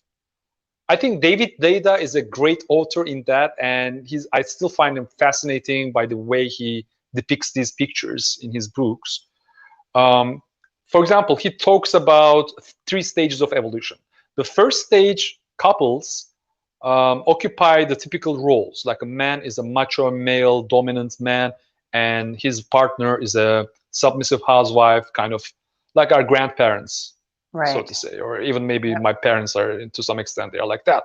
And by 1960s, with the hippies and the feminism, women started developing their own masculine qualities and looking for a purpose, having a career, having a direction in life, which are masculine qualities. And men, on the other hand, started developing feminine qualities, like just going with the flow, like just having a long hair, expressing emotions, like doing nothing. I mean, not just doing nothing, but not having so much of a purpose. And this type of a woman find this type of a man, and they started having relationships, which is the second stage relationships. But there is a lack of polarity and lack of satisfaction in this type of relationships. So data suggests that we need third stage man and third stage woman. A third stage man is the one who's embracing her inner feminine, his inner feminine, like cry his emotions when it's necessary. And a third stage woman can have a career, can have direction and purposefulness with all the masculine qualities. But when it comes to the relationship, she's still acting the feminine aspect. And that man, third stage man, is manifesting masculine qualities when it comes to relationship. For example, they go to a movie theater, and like a typical example, and if the man asks her, like, what movie shall we watch tonight, darling? Like, just because we're equal, like, and all that, let's decide together. Right. Woman will, like, on the surface, like, be happy because she's giving the opportunity to share her opinion, but deep down her inner feminine core will be disappointed because she wants to be led, she wants to be taken care of in that situation. And another typical but very nice example is Latin dances, like especially tango or salsa. You see that most of the time, not always, but most of the time, man is the one who's leading. Right. And she's just dancing into her beauty, like, man, he's so conscious and so good with his leading, with his solarity, that she can completely surrender to him, completely open up her sexuality and beauty. And that's a polarizing stage. That's the third stage moment. So I love that. Yeah, these kind of frameworks can help a lot with relationships. And of course, both genders, we got to work on our own issues, you know, like, because like what you did you tell me that for 2 years you didn't have a relationship after Correct. divorce? Yeah. Okay. No, I've been divorced mean- 20 years, and I've dated, but I was looking to fill a void, and I knew that it wasn't the right way to go. And so yeah, those 2 years was, I feel, me just going more into my feminine and healing and saying, okay, who am I and what do I want, and creating stronger boundaries so that I wasn't going into relationships with emotionally unavailable men, which was, you know, kind of the experience. It was same dude, different name. And I'm like, okay, I gotta see. change me so that I'm showing up better. Yeah, perfect. That's a good hiatus, I would say. To work on yourself, to change something, change your vibration, so you attract different type of men, a higher quality of men, like you raise your standards. That's perfect.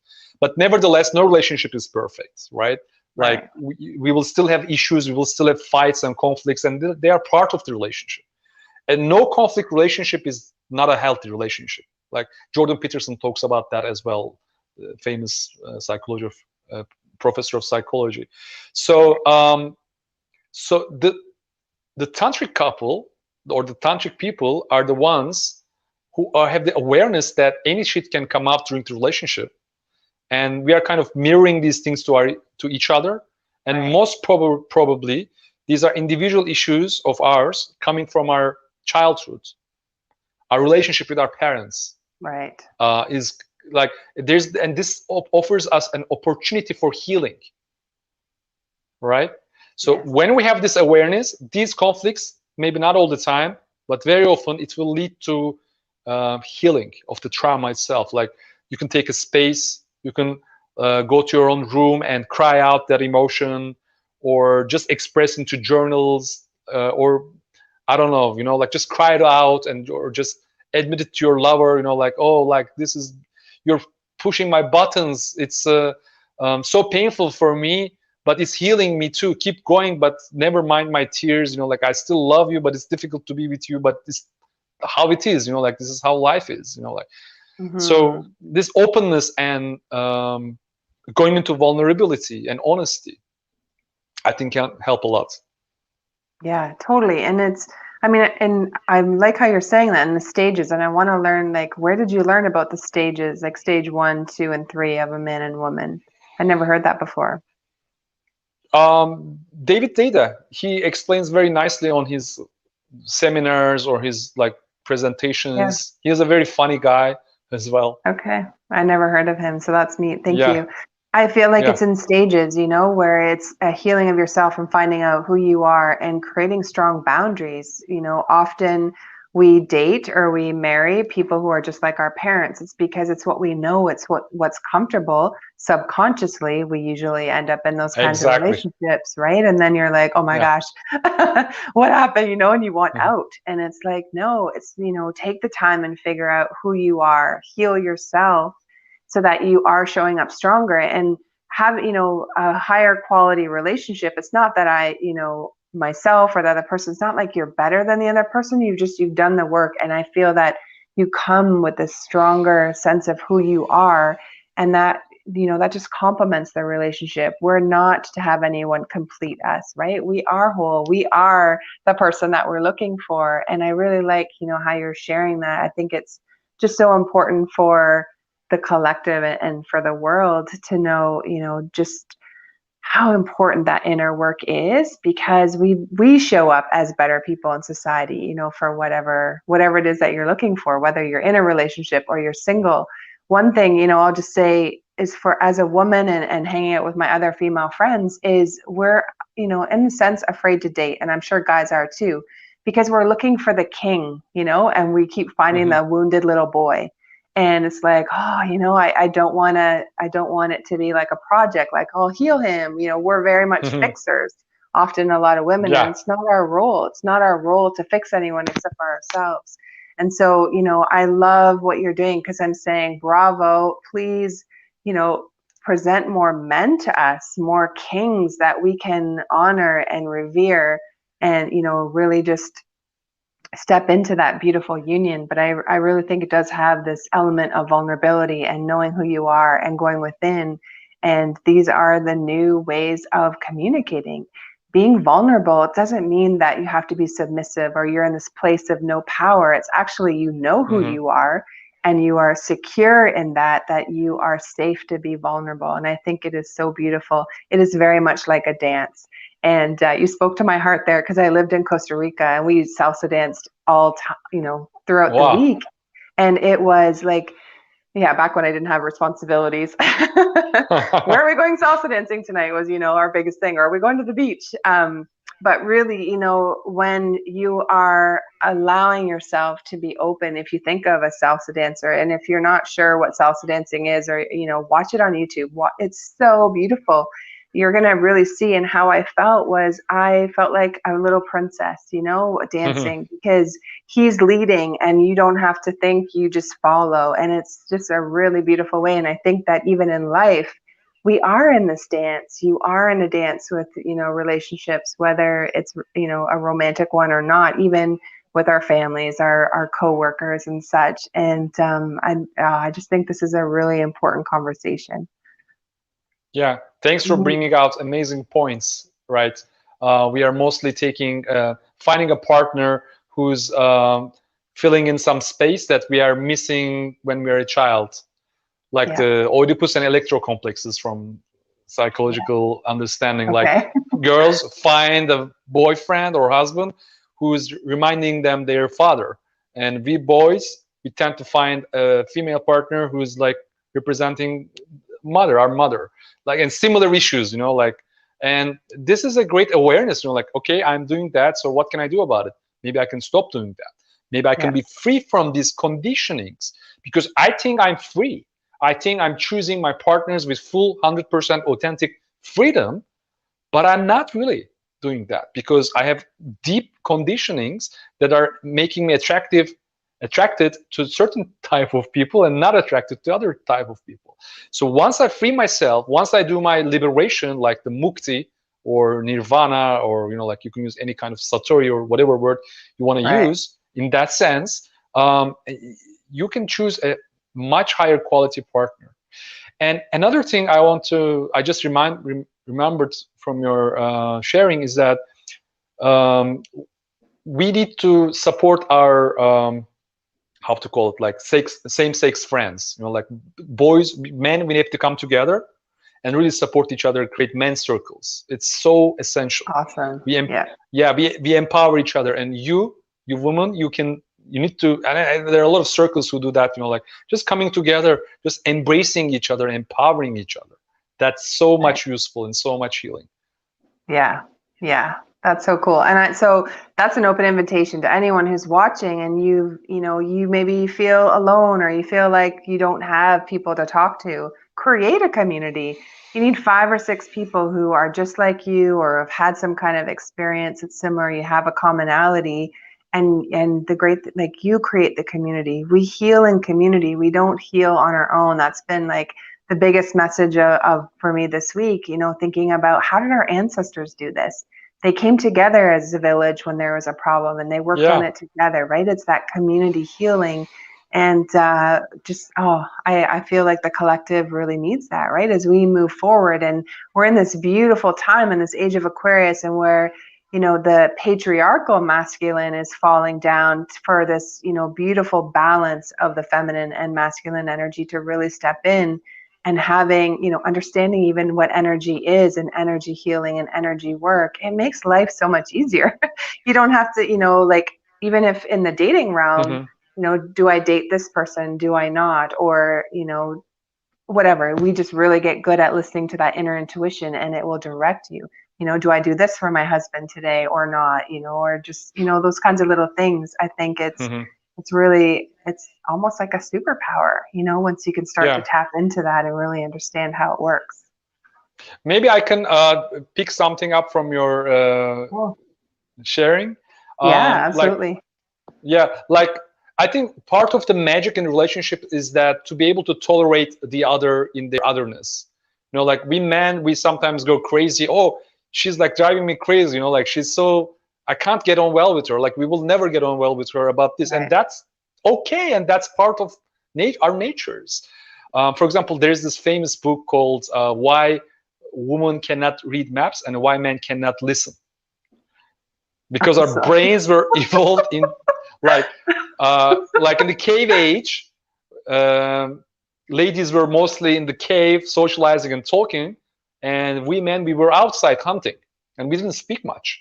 Because speaking a lot in the forest, you can be prey to an animal, or I don't know. Like, so and we need to have perfect coordination. You know, like where's my body, where is the hunt, where's the prey, where is the way back to my cave.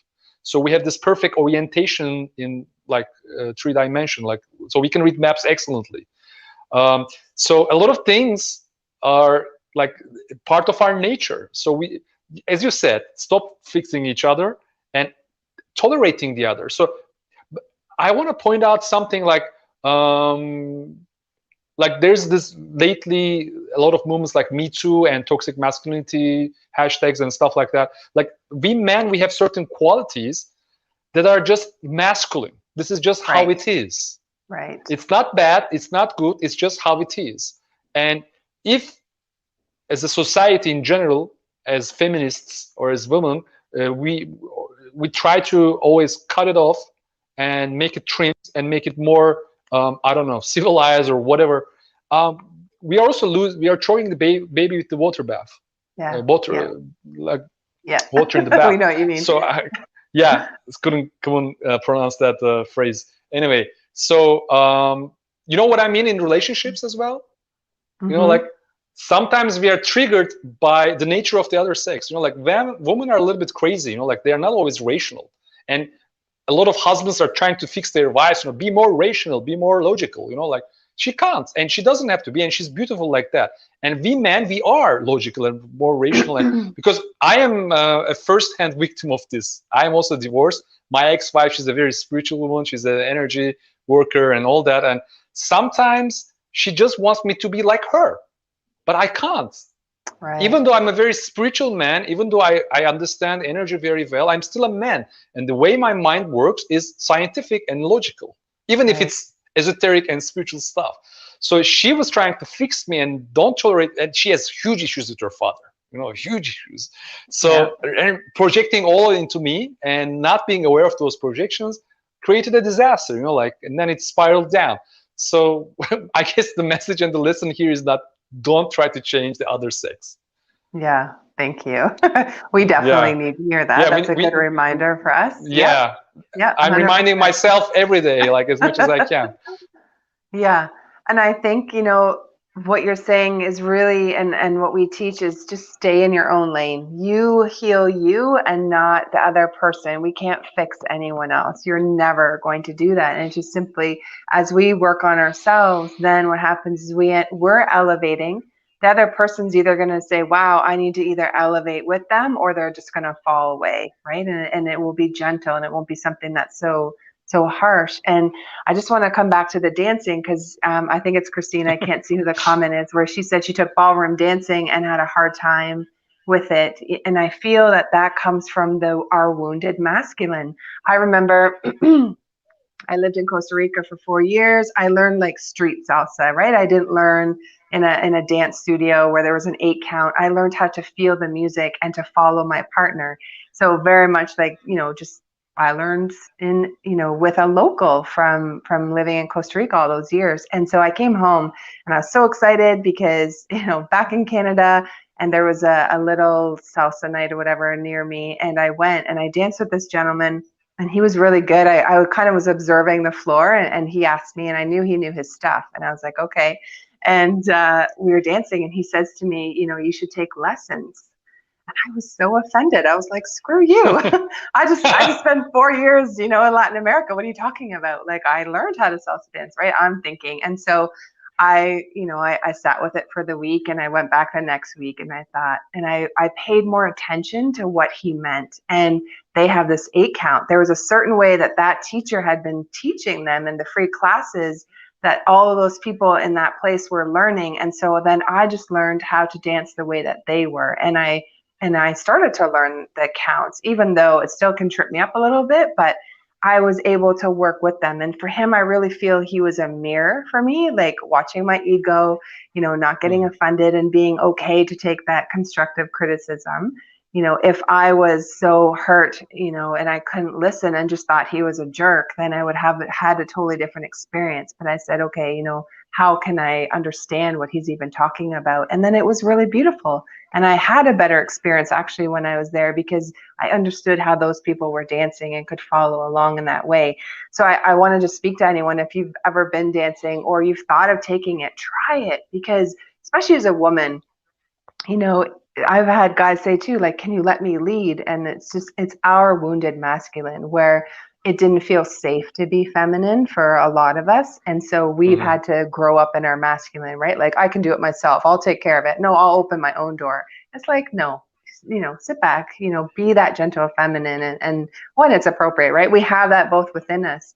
And so I just really feel that dancing is so important, and it's a great opportunity to see where you are. Because if you're a woman and you have a hard time being led, or you have a hard time being, you know, taking a compliment, or even you're afraid of dating, work on yourself, right? There's something within you, and heal those wounds from childhood, most likely is what they are, so that you can enjoy those beautiful things in life. I'm telling you, like salsa dancing especially, it's so beautiful. Any kind of dancing, even if it's just free form, because you're back to your childhood like self, right? You're having fun and you're just enjoying life as it is.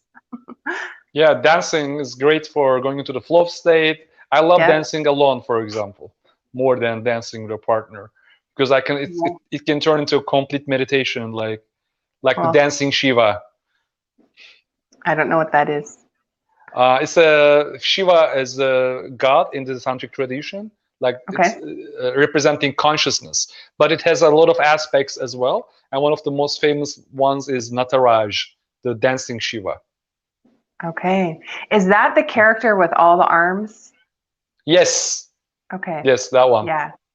I just love the conversations that are happening, especially like with Clubhouse and, you know, even just Instagram, and all of these beautiful conversations that are really starting to happen, or more, you know, we're in this awareness stage, is, you know, the East meets the West, right? Spirituality and science, all of that together. And we're taking what it just works for ourselves, whatever your interests are. And so this is great, because I don't know a lot about Eastern medicine or religion, or like even just the consciousness, I should say, not religion.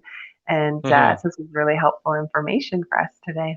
Yeah. I mean, in the end of the day, we are one planet. We are one humanity. And the knowledge is one, you know, like unity consciousness. Yeah, it's just different ways of expression, and just different, like, it's all go up to the same top of the mountain. It's just one mountain. There are many different paths. That's just the main difference. Yeah, awesome. Virginia's saying, you know, she feels it's also stages and where we are in our life. So it just depends exactly, as whoever's listening. She's saying that as a younger her, she felt the music and she danced, but then as an entrepreneur, mom, wife, caregiver, right, when life takes on, she was feeling that she had to be more in control in life, and therefore had difficulty allowing her husband to lead in dance lessons. She says, very interesting. They lived in Panama, so they were around dancing as well. But even just look in your life, right? For us as a woman, very often we'll say, you know what, I'll just do it, because we think we know we could do it better and faster, and then it's just done. We don't have to think about it again. But really just take that control away. And I really, you know, for me, what I'm learning is, if we are controlling, or we were controlled as children, so somewhere someone controlled us, or we didn't have a voice, or we were shamed or put down, whatever, what happens is we start to learn to control either other people, or we control different things in our own lives. And so, you know, as we can figure out in your life, if there's something that's bugging you, awesome, you know, that's your medicine. Where are you controlling, or how is that presenting as a mirror for you to heal that piece of you that's saying you're believing something that's not true about who you really are, you know, and stepping into that. Take the bitter medicine, it will heal you. Exactly. Yep, it's work, but honestly, it's so worth it, because you look at life so much differently. It's not this chore, or, you know, we work hard till 40 years, so till 60, and then hope to have a really nice retirement. It's like, no, take charge now and really start to enjoy the dance of life, right? Exactly. Yeah. Any questions coming from our audience?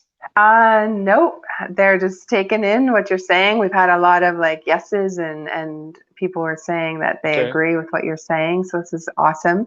Tell us about your community, how to connect with you. Sure. I had like, if they get, I think you're publishing my Facebook profile link. Yes. I know it's a little bit difficult to pronounce there and spell it, but I have this 200 plus pages ebook written for men, and also 5 hours plus video course, which both of them are actually at the moment for free. I don't know how long I'm going to keep this opportunity, but they can just click through my Facebook profile. They can find the link and go to the page and just subscribe and get all the content, and then ask me any questions. Like if they want to go deeper, they can DM me, send me a direct message, and we can have a short call, a discovery call, and see what we can go from here. Cool. And you emailed us that link, so we will pop it into the chat here so that Virginia, I don't know if you can pull it up. You gave us that link for that course, and all right, I have the direct links. Perfect. Yes, you did. And I'm just on my phone, so I am not able to do that now, but we'll either, Virginia will do it now or we'll get it into the chat so that people have access to it. And man, thank you so much. Honestly, you are a wealth of knowledge, and we just applaud you and what you're doing for the collective and for men. So needed. And, you know, we've learned so much from you today. Even I'd love to have you back another time, definitely. We can figure out when that would be good if that's of interest. Sure. Thanks for having me. All right. Thank you so much. Have a great day. All right. Let's see if I can. Okay. So next up, we are going to bring up Rosie. I'm going to bring her up. Bear with me while I'm using my phone here and changing banners and stuff. Hi, Rosie. How are you? Hello. How you doing? Good. I'm just going to pop up your banner. Rosie is a super, super interesting lady, and I'm really excited to share what she's got with us for us today. So Rosie, I was introduced to through another friend who we've had, actually Janet, who we've interviewed here. And it's so funny. I have this fly that will not leave me. I'm going to look up the spiritual meaning of the fly. It's something there about a friend told me. I'll have to look it up. I forget, but it has not left my side the last half hour. So funny. It's funny. There's a message there. Yeah, so we had met through Janet. Janet had introduced us to you because you had a workshop on how to create your own oracle deck. Yeah. And I think this is really exciting. Our community, where we understand them, we use them. We have a Saturday night deck party that I run from time to time, and that really was for community, to bring other spiritual people around who knew about oracle cards and could teach me a little bit more. Being raised very strict religions, this was something that was very taboo. And so yeah, welcome. Just very excited to have you here. Thank you. I'm excited to be here. Yeah, awesome. So share with us, what is your story? How did you start doing deck cards and teaching people about that? Well, just because I so love them for myself. And I think really the point was I had like a breakup with a guy, and he gave me a deck of angel cards. Imagine.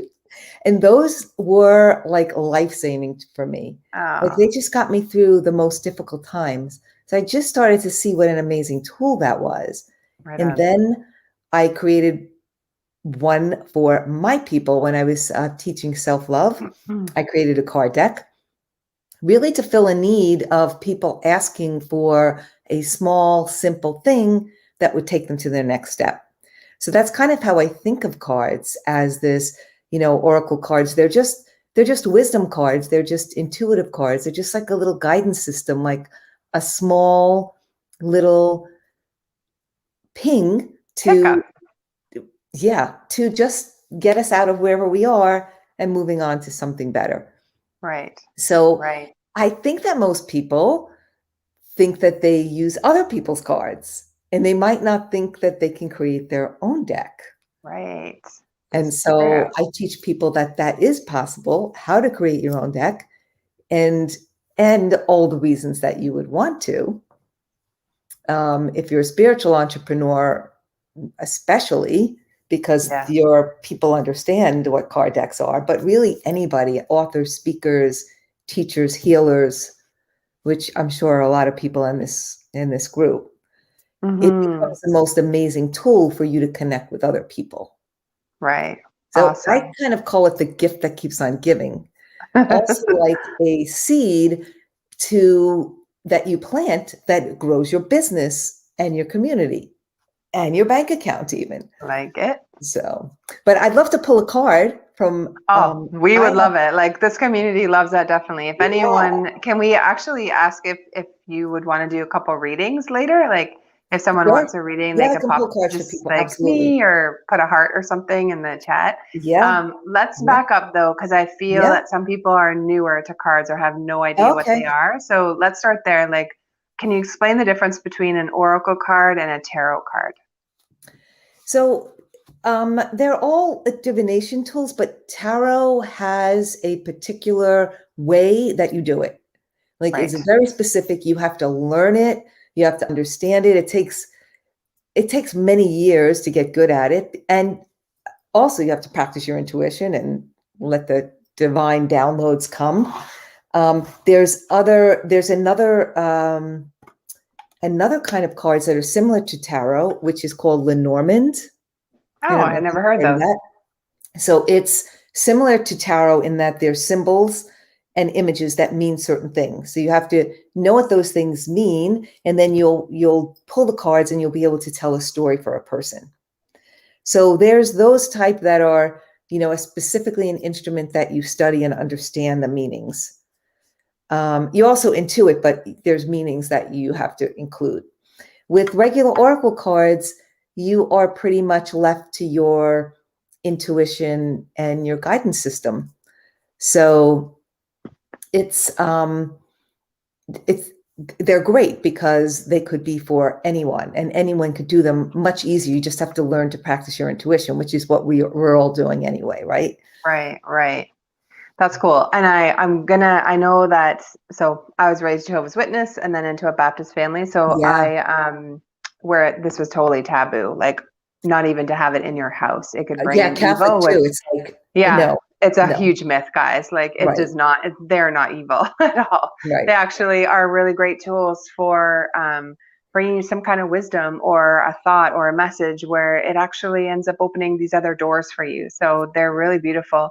I got my first one Christmas a couple years ago, and it was a fairy deck, and it was, So like go in fun. nature or, take care of yourself today, like just really cute little stuff. I think it was like the kindergarten deck for me. But it was that intro in. And then when I booked my first Reiki session, again, something that was not allowed in my past, I wanted to check it out. She had decks and she had a whole bunch, and it was very interesting. And she said, always pull a card, and then she would do her session and I would go back and we would look at the card and she would talk to me about it. So when I went on my birthday and I pulled the card in and it was turned over. So after we flipped it over and it was a girl holding birthday balloons. And I was like, oh, how cute. It's my birthday, right? But she was standing on this platform and there was a keyhole in it. And I had been out to the gift shop before my session and I purchased a heart with a key, like the old fashioned keys. And the card actually had the hole that the key fit into. Oh, wow. And it had my initials on the key, just like totally random, right? CC. Wow. And I get goosebumps when I tell the Me story. too. I have goosebumps. Yeah. And so like already there, I felt so much love. This is cool. My guide just showed up. Like I felt so much love. And I really do believe that God was speaking to me that day, or source, creator, whatever your comfort word is. So check this out. I get home and I'm telling the story to my cousin who bought me the fairy deck, and she was saying like, open your gift. And I said, no, like I'm telling you the story. Stop interrupting me, right? Like you're being rude. And she's like, you got to open your gift. And I open it and it's the same deck And I was like, okay, I'm Wow. listening. Like Wow. something is here. And I used that deck for so many months, you know, when I was just chatting with people and even with clients. Yeah. It's a way, you know, I use the deck now where I'll just shuffle. I'll be talking to someone and I'll just be shuffling. And I like when they jump out because I really feel that's, Yeah. you know, an intuitive card or that's a message Yeah. for them specifically. And then you just kind of interpret it, what you're feeling the card might say based on your conversation. And that's your intuition. That's it. That's what Absolutely. a medium card reading is, right? Or if you go to Yeah. have a reading, we Yeah. all can do it too. You just tap in and you trust that whatever the message is, of course, for good and, you know, to improve that person's life or your own if you're doing your own. But Right. it's been so beautiful. And I'm just so glad that you teach this and you're showing people, you know, how Yeah. beautiful they are, but then also how to use them in your business to make money. You know, Yeah. it's so powerful. So Yeah. And share with us. to your point, they're so magical in that way that it's like every time you pull them, people are like, oh my God, that's the card. That's what was going on for me today. And no matter Resonated, what, right? it's always that way, right? Yeah. I mean, the truth is we can always tap into we always are connected to God and we always get the answers, whether we have a card in our hand or not. But the card is just that great tool that really can connect us to the person that we're trying to help because it's something that feels a little more, you know, maybe easier to digest or, but they're just really wonderful tools they're like Barbies for adults is how I feel. Like when I was running the deck party on Saturday nights, we'd get together at 8:00. It was just kind of like, it was always women. So it was kind of like girls' night out or girls' night in on Zoom because of the lockdown, but it was a way to connect with others. And we would just share and we would pull a card for the whole group. And it was just so beautiful. You know, often someone would leave there having a hurt that was either healed or, you know, some kind of direction that helped them in their life. And it's so beautiful. Yeah. I mean, that's really the beautiful thing about wherever we are at any point, that we choose in any moment to be something different, right? And so card gives you that opportunity that, oh, okay, boom, with my head, I can go in that other direction. And it's really great. Yeah. Awesome. Yeah. Good. Well, share with us, like, I know you teach people how to have their very own deck. So even if you don't have a business and you want to have your own, then Rosie's your girl. Like she can teach you how to do that. So maybe like how do you teach people to do that? And then and I have a couple decks this year too. Okay, so awesome. We can go. So here's the thing, what I noticed that as I'm doing this, that my students would say things to me like, oh, I've had like a dream of having a deck for years and I never really thought, I didn't know how to do it. I couldn't figure it out. I didn't know it was possible. They never thought they could put it together. Or they'll buy my course and they won't do anything with it. They'll just never even start. That's amazing to me. And I started to think about how we don't allow our creativity really to come out. Like we have so many blocks to our creativity that we put there, right? So really just based on like our past beliefs that someone told us, oh, you're not really that good at being an artist, or you didn't win a contest when you're in school like me. And then I never called myself an artist until like I was 50, even though I was an artist for my whole life, right? So we put these blocks and then we don't pursue the things we love. So the thing about my course is I actually teach people, I don't have you go out and hire an artist. Some people do, but most people do it themselves. So I teach you how that's possible to create it yourself. And that's what I love most about the way I'm teaching it, is that you get to have all this expansive, like creative transformation because you actually then create something that is a gift to other people. So that's wait a second. Like people could start now. I'm just thinking, you know, for Christmas, people could start now and create a deck for a loved one, for themselves, 100%. but also then you could give it to your loved ones. Like how cool would that be? Oh yeah. I love that. I mean, I actually want to create them for my grandbabies now. Oh. So I'm like, okay, what kind of deck am I going to make for them? And I'm starting to think about it. So really your cards are something that you and everyone that's listening has a deck in them, because they are something that you share all the time, something that's really valuable, something that the people that you work with, you know, ask you for, right? Or something that is very curious to people. Cool. So, for example, this woman was she's a healer. She started as a nurse, but became a healer and very involved in like self-care. So Cool. it's simple. This was, a picture that was important to her, everyday self-care. And on the back of the cards, she just has like action steps. So you might, I don't know if you call this like technically totally an oracle deck, but yeah, because it's giving you wisdom. It's like, what do I need to do today for self-care? Yeah. So it could be as simple as that. There's this girl, this deck is called Activate Your Chakras. So that's the front of all the cards.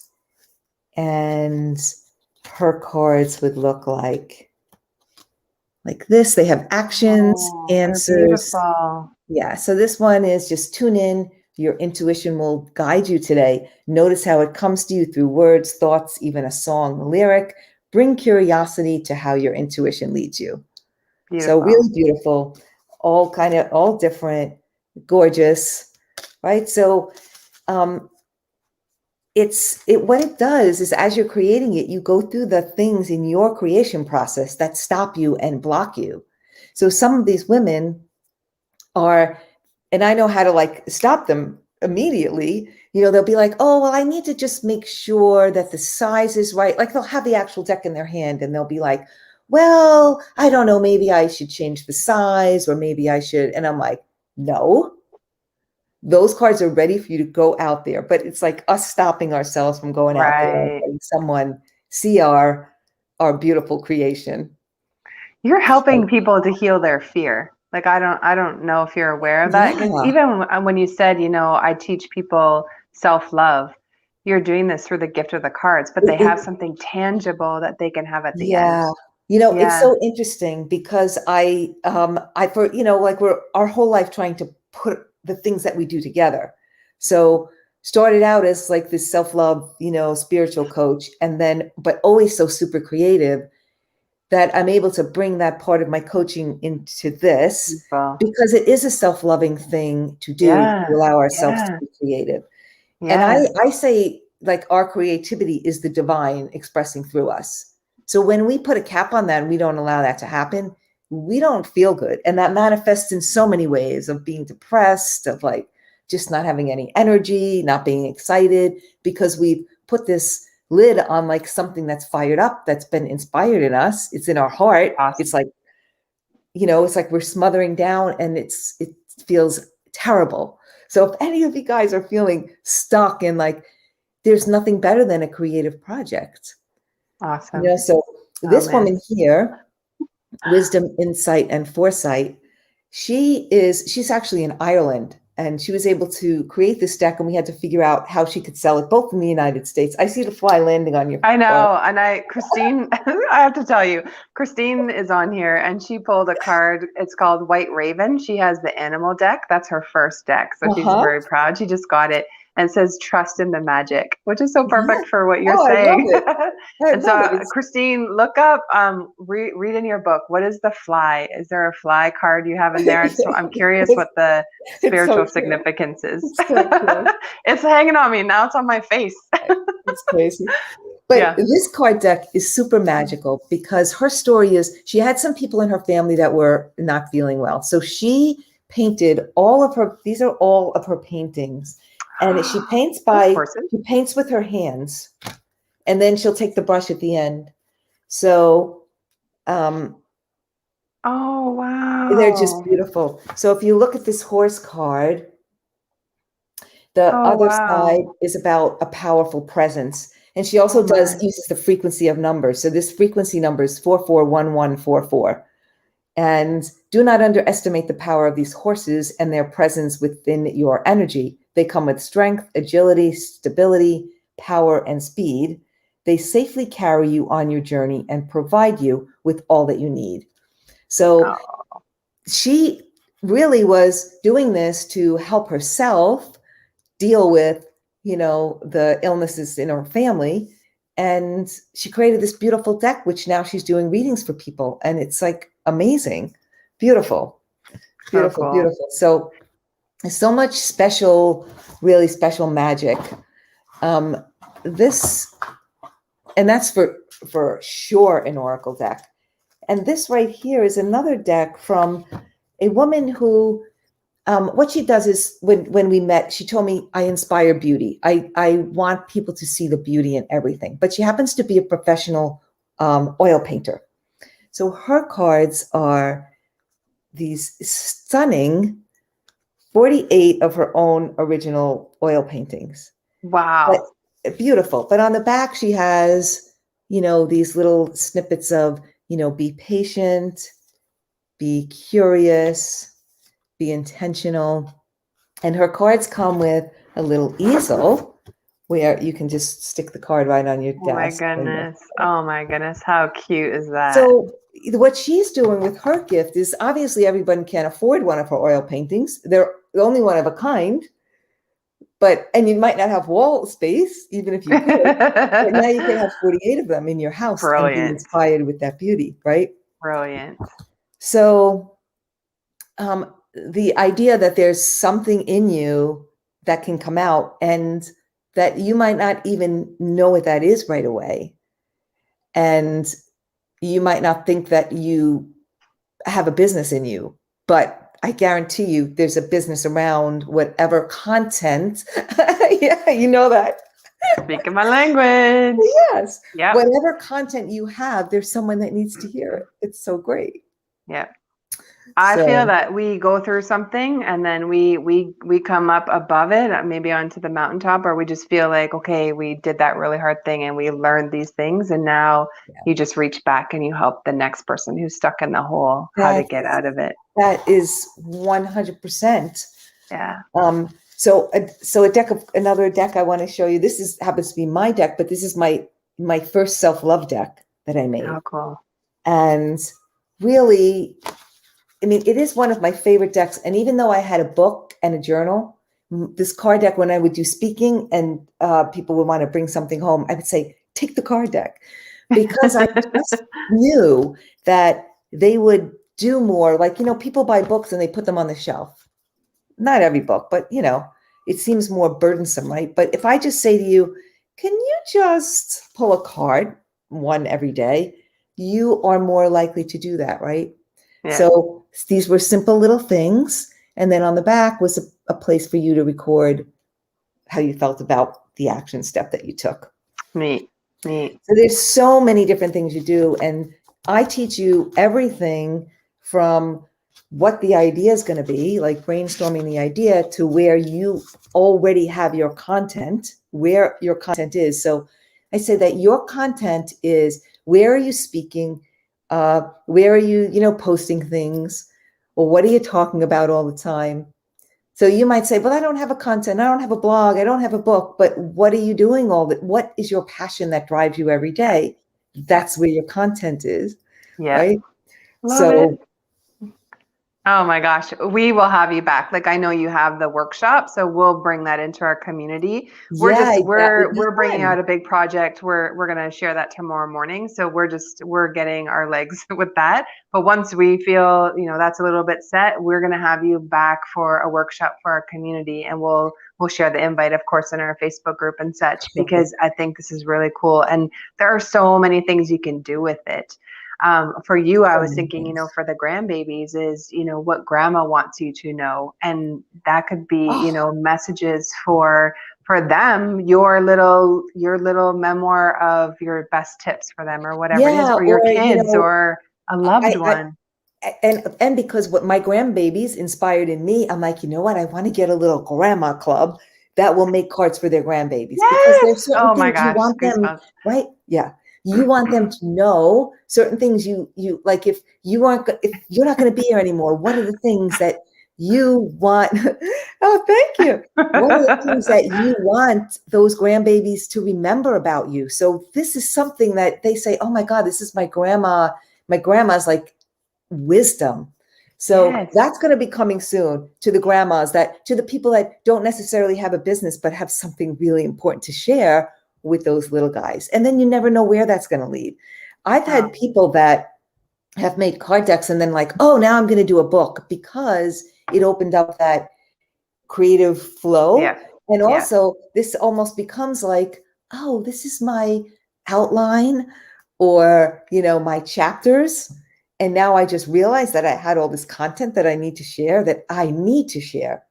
So I want to say to everyone that you were given a gift. Everybody was given a gift from God. Yeah. You can call it your talent, your inner gift, whatever, your passion. And if you are not using that gift, like that's kind of an arrogant thing, right? It's arrogant. We're like, wait, I got a gift and I think I'm not good enough with the gift that I was given, right? No. No. So you need to think about that. Journal about it.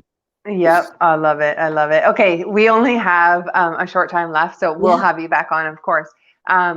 Share with us, like, what does it look like? So they have their content, and you know they know what the cards shapes, all of that. Then, like, what's the process? How? Yeah. So if I have a card deck, how do I sell it, or how does someone buy it, or do I give it? So I take you through a absolutely tried and true system that I've created, because I have all these people creating beautiful decks and I interview all of them and it's amazing. So again, from the brainstorming to the crafting the content to packaging, because that's a big part of deciding how you want your cards packaged and enhancing it with little things that I love to do.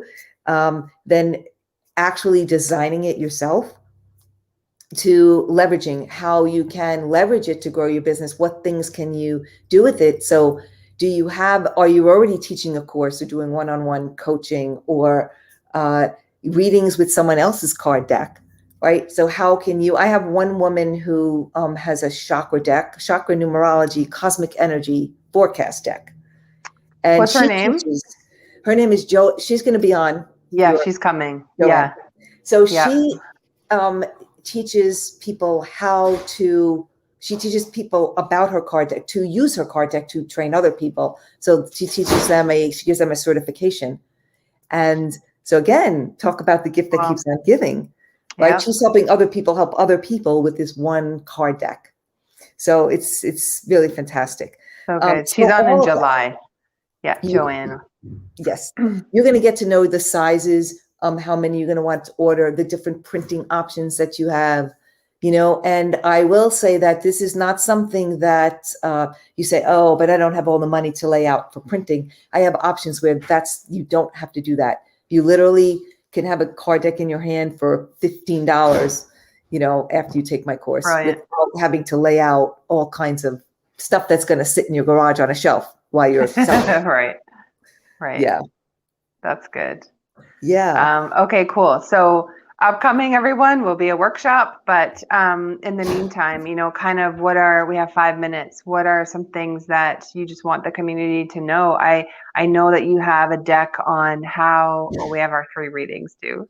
I saw 3 people said yes. Virginia, can you type the names of who they were? I just see Facebook user, so I'm not sure who said yes to a reading. There were 3 people, so we'll just kind of limit to that quickly, just quick cards. But can you speak to like how you can, you have a card deck on, right? 52 ways to make money in your business, I think. I do. I have a card deck that's 50 ways to use a card deck to build your business, grow your community, your bank account, and make your clients happy. So I have that card deck, which really just helps people to see that, oh my God, all of this is possible. Now I really want one, right? So there's so many reasons to have one. Yeah. And I want to tell you that even if you think you're not creative, well, first of all, I'll bust that myth right away. But if you think you're not creative, you still can make one. Can you hear the New York accent? Yeah, sorry. I'll bust that. Awesome. Yeah, it really pops out every once in a while. All right, let's do the first one for Christine, because I know she's here in the comments. It's going to be a card for Christine. What is Christine? Christine and Rudy, the Facebook name. Okay, Christine, I'm going to pull your card for you today. Christine, your card is I am faith. So on the back of these cards is a little prayer or mantra. And this one says, I can only focus on one thought at a time. As I focus on faith, Fear has no place to land. It is not welcome here. I kindly tell my fear, thanks for sharing, but I am not interested. So I am faith. You're either in faith or you're in fear. There's your thoughts. There's no other way. It's either faith or fear. And oh my gosh, I love that for her. Yeah. She has been doing so much inner healing, and she's like the golden child right now, and someone going through a spiritual awakening to just like taking off those rock backpack. She's just blowing through everything. Yeah. And very amazing. exciting. Well, when you're ready, it's just keeps on coming. Yep. With ease and grace. Like it just happens, ease and grace. Anyone else want a reading? Awesome. Let's do one for Virginia. Okay, Virginia. Shuffle more. So just for those who are listening, I had a yes, a heart, and I would like a reading. And I bet you one is my mom, June. So let's do Virginia and June. And okay, Virginia, I am divinely guided. So Virginia, your card is, I put my hand on my heart and I ask, what is the most loving thing I can do right now? And I always receive an answer as I am divinely guided every step of my life, in every situation. When circumstances feel challenging, I know that my guidance is available to me when I am open and willing to listen. Awesome. And for June, and if you, I see 2 hearts and a yes, please, but I only see Facebook user. It doesn't show me who your name is. So you have to actually type your name into the chat. Okay. So June, June? We're going to get what June needs to hear today.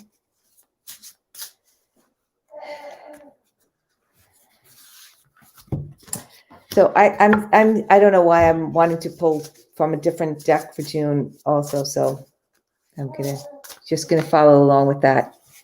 Okay. Okay. Okay. So June, you have the I am perfect, and we also have a bird. This is from my other deck. So the back of the bird says, "Ask what God would have you do."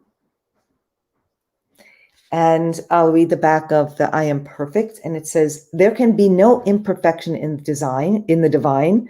And since I am a spark of the divine, I am perfect in my own unique way. My individuality adds a gift to the world that only I can give. And I let go of judging the things I think should be different and accept them just as they are for this moment. All right. I'm going to record that and play it back to her. Okay, good. That's my mom. That was what she needed to hear. Yeah. Last one, Becca Ann, and then we'll wrap up. Thank you. All right, Becca Ann. What do we got for you, Becca Ann? I like to sometimes, I play with these 2 decks and do them together sometimes. I also want to tell people that I have to give a warning about my course. So I give this warning when I'm doing my presentation, is that most people are serial deck creators. There's very few people that lead with just one. So that's going to be me. It's great. This is something actually I've wanted for the Healing Soul School. We've already talked about it. We have a little gift pack, and an oracle deck that we use is one of them. But I've always known for the last 5 months that we will also have our own deck. Oh, absolutely. And it's cool because I reached out to a couple people and nothing happened. And this is where your intuition comes in, guys. It wasn't the right person, and we needed to meet Rosie, and she wasn't ready for us yet. And there's that fly. There you go. And so for Becca Ann, beautiful and creativity. Oh, I am creativity. I'm sorry, it might be backwards. Maybe it's backwards for you. So creativity is my very essence. I am at every moment creating, and I choose to make beautiful things that inspire, motivate, and enhance the world. So that's for you, Becca Ann. So maybe there's a card deck somewhere in you or something that you're sitting on that you're like, well, I'm not really good enough at that. Stop it. This is you. I think that's a collective card, actually. And what a great way to end the session, because I do really feel that we are all creative. Maybe we were just pushed down and not to believe that we had it within us, but start doodling, start drawing and painting. And who knows, maybe you'll get inspired to paint your whole deck. Oh, yeah. Yeah. Absolutely. Absolutely. Right on. You're getting lots of thank yous, thank you in the chat. Awesome. So I would yeah. love to present a workshop. So now that you kind of have a little taste, the workshop even goes, well, way deep. It's like a 90-minute workshop where you'll actually have worksheets too. I love it. That's amazing. It's like nodding my head. Yeah. So, you'll actually have worksheets to work it out, and you'll come up with your idea, and it's really good. So yeah, I'd love to do that for you guys. Awesome. Well, thank you so much. And if anyone has a community and you would like to bring Rosie into yours as well, please reach out to her. On her website's there, and she'll do that 90-minute workshop for your community as well. Yeah. I think this is really, really cool. Yes, absolutely. Yeah. If you have a community, I would love to come up present it for you. Yeah. And I want to say thank you to you, Rosie, as the fly will not leave my head. So funny. Because you have brought us beautiful, I think 5 or 6 people. You just keep emailing, a new introduction of people to come onto the Conscious Business Showcase. So I'm really excited because these are healers or people who are helping the collective, Beautiful but they also have a deck. Very Yeah, and so they're going to bring on their deck. I can keep sending them because these people are like gifts to me, and I'm like, oh my God, I that's the other thing. I really want to see them succeed, and I really, want to push them out there. And that's one of the things I always do is push my people that make the card decks with me to wherever I can help promote them is I do. Yeah. So, So beautiful. You're getting so much love in the comments. So thank great. you. Yeah. Thank you, really so appreciate you. All right. Great. All Take right. care. I'll see you again. All right. All right. Cool. All right. Bye. Bye-bye. All right. This is when we shift to our Ask a Healer session. And hang on, I'll just see. Oh, there we go. She did it. And this is really for us to see that maybe you're new to energy healing, or you're just going to be introduced to a different kind of energy healing. So all of our Conscious Business Showcases that are on our YouTube channel, if you want to go back and watch, the last 2 hours are always an energy healer. And this is just really powerful. We are in for a super big treat, for this afternoon. Next coming up, and I'm just going to bring her up right now, we'll get started, is Donna. And Virginia knows Donna and introduced her to our community. And oh my goodness, woman, you have so much knowledge and wealth with what you do and what you know. So I want to just get started and say thank you so much for being here. Please tell us, who you are and what you do, and then we'll get into your story. Beautiful. Well, I just want to start off. Christine, can you hear me okay? I can, yes. Awesome. Good. I just want to start off, Christine and Virginia, just thanking you from the bottom of my heart for the medicine and your soul's journey and bringing you to this place of really offering a platform for people to grow and thrive and a community. So just from the bottom of my heart. And then I can't tell you how excited I am to just jump on with you today and share a little bit of what I've learned over the last few years. Awesome. So my journey. I think I reached a crossroad in my life where I realized that there were some wounds there, and I wanted to kind of just pretend they weren't there. And I reached a point where I just couldn't pretend anymore. Right. And I wanted to jump right to forgiveness. And I realized that was a certain kind of bypassing as well. I had to do the tough work, and I did. I turned back in and I did the tough work.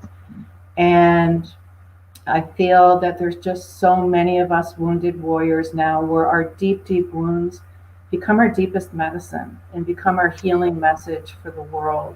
Absolutely. So I'm an artist. I'm just absolutely passionate about children with special needs, and I just happen to love to work with energy as well. Awesome. Oh, so beautiful. This is great. Can you share with us, I know you have a few different things that you have planned, and bear with me because as you speak, then we'll continue the conversation. You have, space or something you want to do with us on opening sacred space. And I think that, first of all, even opening sacred space. My mom has always been involved or interested in Native culture, like Native Indian culture, and she's done sweat lodges and ceremonies and stuff like that. And I think it's just so neat because this is such a beautiful time for us to be alive. And now all of us who are understanding awareness and going within and having these daily rituals of meditation or taking care of yourself or reparenting, all these things, is when we get together like this, or if you are a coach or you're helping clients, is to open that sacred space when you're chatting with them, because we are allowing source to go through us, right, and move through us. And it's just really, I think, an honoring, which I think is absolutely beautiful. Yes. Well, thank you for offering that. And I'd love to offer just maybe a little bit of an explanation or a teaching. Perfect. Yeah. Good. And then, if it's okay, I'll just go ahead and open. It's your show, babe. You do. You go ahead. Oh, you're so sweet. So, opening sacred space. It is my teaching and my understanding that when we open sacred space, we are honoring the 4 directions. And in the way I've been taught, we begin with the south, and then the west, and then the north, and then the east. And in my teachings, the opening of the 4 directions is literally bringing in all the elements of creation. So all the elements that it took to create everything that we find around us is found in the opening of this sacred space. And then we move on to honor what I term as Pachamama, and that's a Quechua word from Peru for Mother Earth, for Gaia. And again, in the West, we just feel so comfortable speaking to Father, but often we feel some folks feel it's blasphemous to pray and to speak to Mother. And in this tradition, it is equally as divine and soulful and sacred and beautiful to pray and have lots of dialogue and feedback from our Mother Earth. So the next direction we honor is with Pachamama. And then the last direction we honor is with Creator, with Father Sky. And we bring in many, many elements of Creator and creation. And the beautiful thing I found about opening sacred space is I've been doing it for a while now. And when I don't do it, I really notice a difference. There'll be something a little bit off in the house. It's like, is this me? And it's like, oh, I haven't opened space for a while. And there's just a shift. There's a shift in my home. There's a shift in me. And it's perceptible now for me. I mean, the longer we practice something with intention, the more adept and the more in tune we become with the energies. So my gift and my giveaway today is, I think I already forwarded a copy of Opening Sacred Space, and I'd love for anyone who's interested in embracing this practice to feel free to do so. And some folks might feel a little bit nervous about cultural appropriation.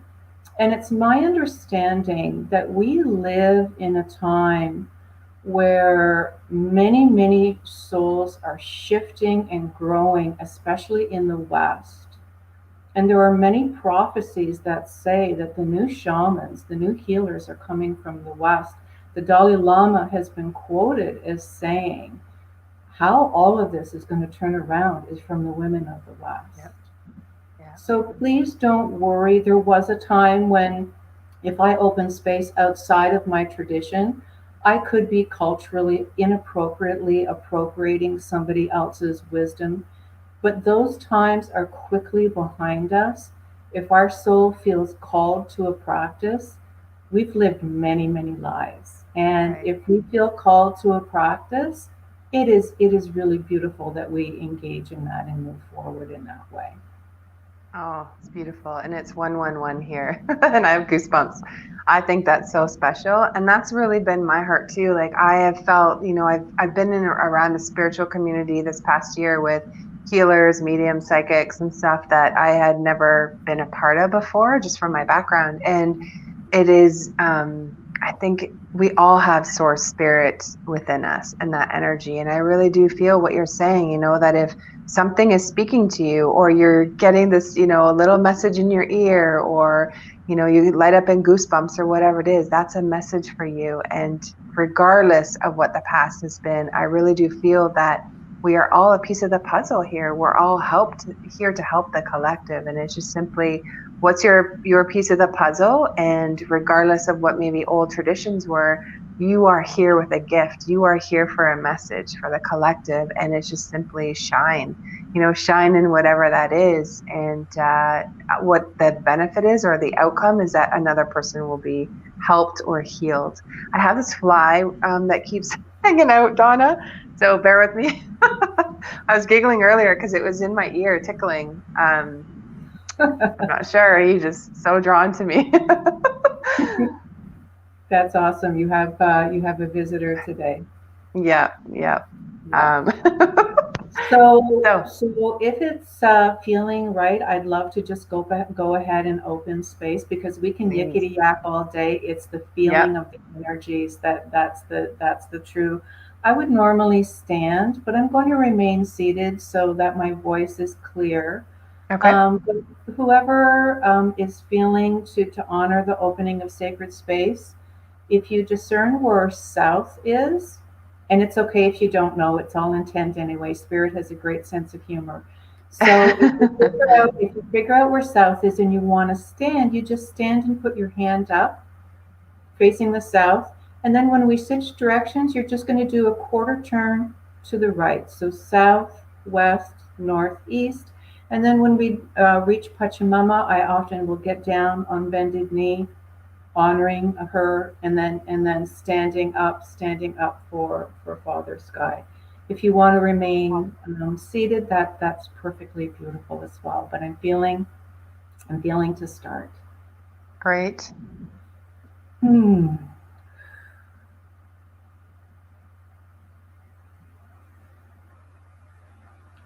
the winds of the south, great serpent, we call upon you. We call upon you to wrap your coils of light around us.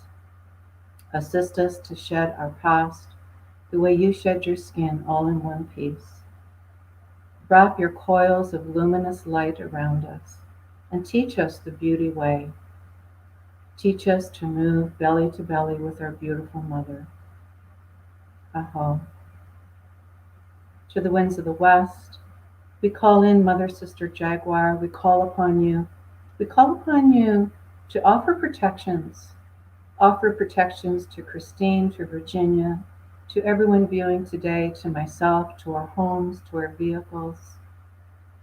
Offer these protections while we have this talk today and beyond. We call upon you to assist us to live in deep, deep integrity, having no enemies in this world or the next. Assist us to track and find what is wanting to be found and spoken today from our souls and our hearts. And we ask that you continue to show us the medicine of the Rainbow Bridge. And to the winds of the north, we call upon the ancestors, the grandmothers, the grandfathers, the ancient ones. We call upon you to enter into sacred space. You are so welcome here. We ask that you whisper to us in the wind and speak to us of our children's children's children, 7 generations forward and 7 generations back. And we call them hummingbird, you of light wings. Give us courage, little one. Give us courage to take the first step on this epic journey of our soul and our destiny. Help us to remember the joy and the nectar and the beauty. And be with us, helping us to release any old stories or mythic maps that no longer serve us, and to embrace and turn into our highest destiny. Aho. And to the winds of the east, we call on eagle and we call on condor from the place of the rising sun. We ask that you hold us wingtip to wingtip with great spirit. We call upon you to gift us clarity, deep, deep clarity of a good mind. Help us to see what was before unseen. Help us to be in the world so that all the dramas unfold as if from a distance with detachment. And help us to release quickly everything that is wanting to be healed through you with grace and ease. And we call on Pachamama, we call on Mother Earth, Mother. We are so honored to be in your presence, and we call you forward today to be with us. And we ask that you hold us sweetly and deeply in your belly. We ask that you continue to show us the foods and the natural medicines that are highest and best for our physical vehicles. We've gathered, Mother, for the healing of all your relations, the stone people, the plant people, the two-legged, the four-legged, the creepy crawlers, the finged, the furred, and the winged ones, all of your relations. And to Great Spirit, you who are known by 1,000 names, and you who are the unnameable one, to Creator, to Metoquius, to Christ, to Buddha, to Tara, to the star beings that are of the light, to the guides and helpers that are of the light, to the Apus, to Silkandai, Asangate, Machu Picchu, to Chimborazo, we call upon you. We call upon you to enter into sacred space and assist us to dance this dance of life one more day.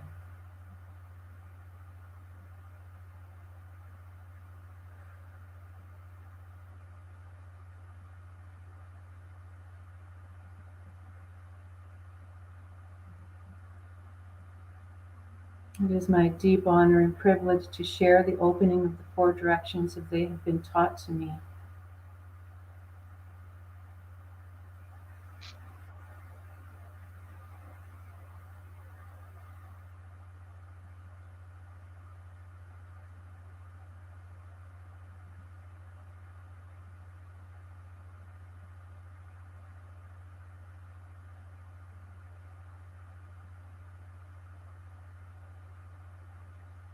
So that's the opening of sacred space. And as I say, there is one of my gifts today. I'm going to be offering some energetic transmissions today as well.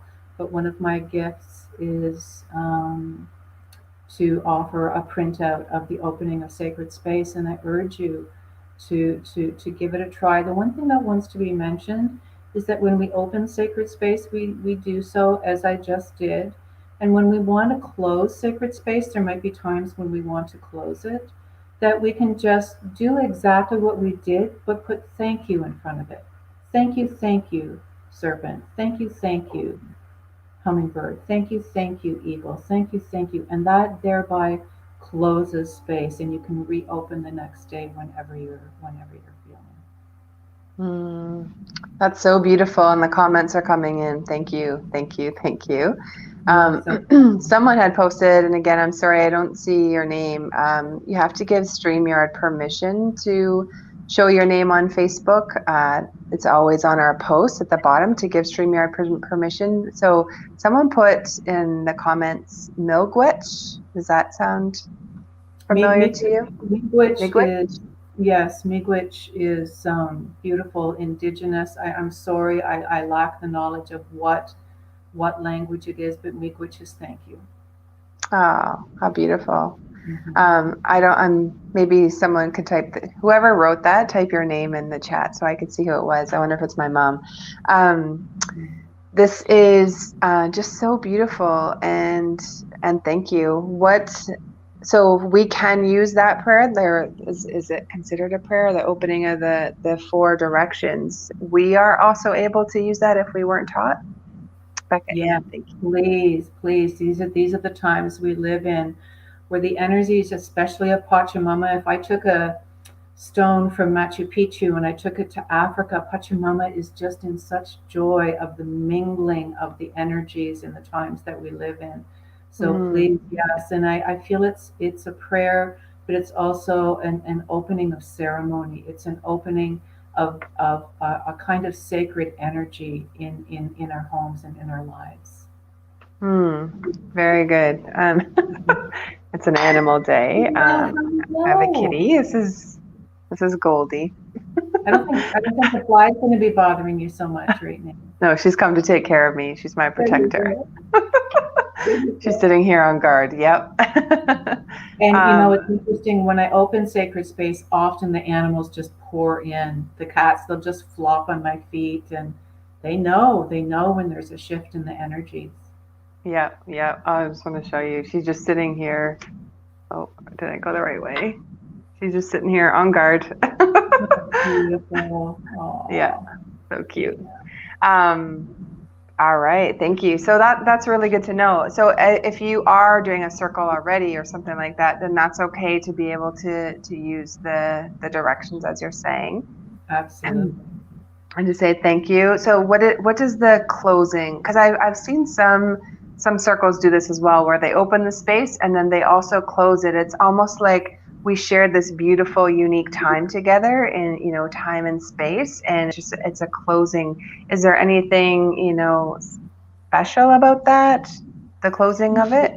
Yeah, thank you for asking. So especially in the initial stages when we're opening sacred space, spirit just rushes in. Like they're so overjoyed and delighted, but it's a little like inviting someone for dinner and then just leaving the table. It's like, now the ceremony's left, nobody's closed sacred space, and they're all just kind of, it's like, oh, okay. So in closing space, especially in the initial stages, it's kind of respectful. It's like, now we close the ceremony, now we close the gathering. It's an honoring.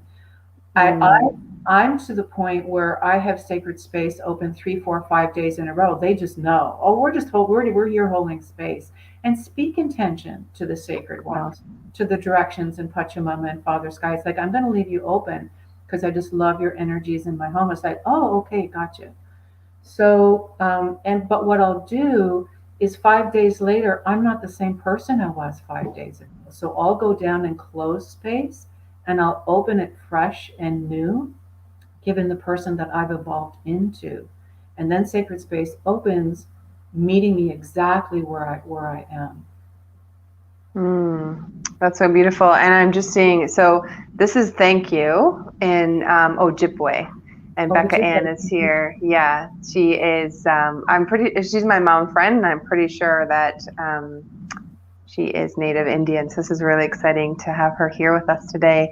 I think we'll interview her one day. It would be cool to have on, especially in light of what's going on across Canada with the residential schools, and just really honoring and holding space for our special Native Indian community that is really close to us. And the thing that wants to be spoken as well, if you feel that shiver, if you feel that stirring within you, if you feel your soul and your deepest longing, how could spirit ever say no to any practice that we might adopt? So it really is time. It really is time for the energies to mingle in a healing and very beautiful way. Super, right? We're all one. I really like the words unity consciousness, right? There's no division. When at the Healing Soul School, we really come from that multi-dimensional level of, we're here, we're a soul having a human experience. We've lived many, many, many lives. We've brought gifts and stuff with us from our past, and it's really just that unity consciousness of we're all here together to grow and better humanity, better the collective, and all of the gifts that we each have. Our ancestors, regardless of where we've come from, we all have these unique gifts. It's kind of like a potluck, right? And we can share in those special things of whatever is called for in the moment, I feel. And it's just really neat. I love how truly the world is just starting to come together and say, hey, neighbor, regardless of what your background is, I see you. I see your soul, or I see you as a human being, and I'm here, to share that light with you too, right? And this beautiful journey from our minds to our hearts. And I believe if for myself personally, hovering over the situation we find ourselves in the last couple of years, I feel that the spiritual lesson is to sink very deeply into what is truth for me, but sink equally as deeply into what is truth for someone else, even if it's opposite to me. So Right. those places of peacekeeping, those places of edgy conversations when, you know, I'm going to go get the vaccine and I have a spouse who there's absolutely no way. And how can we be in dialogue, in deep, deep respect of ourselves and each other? And I feel spiritually that's a lot of what we're going through right now. Right. Yeah. Yeah.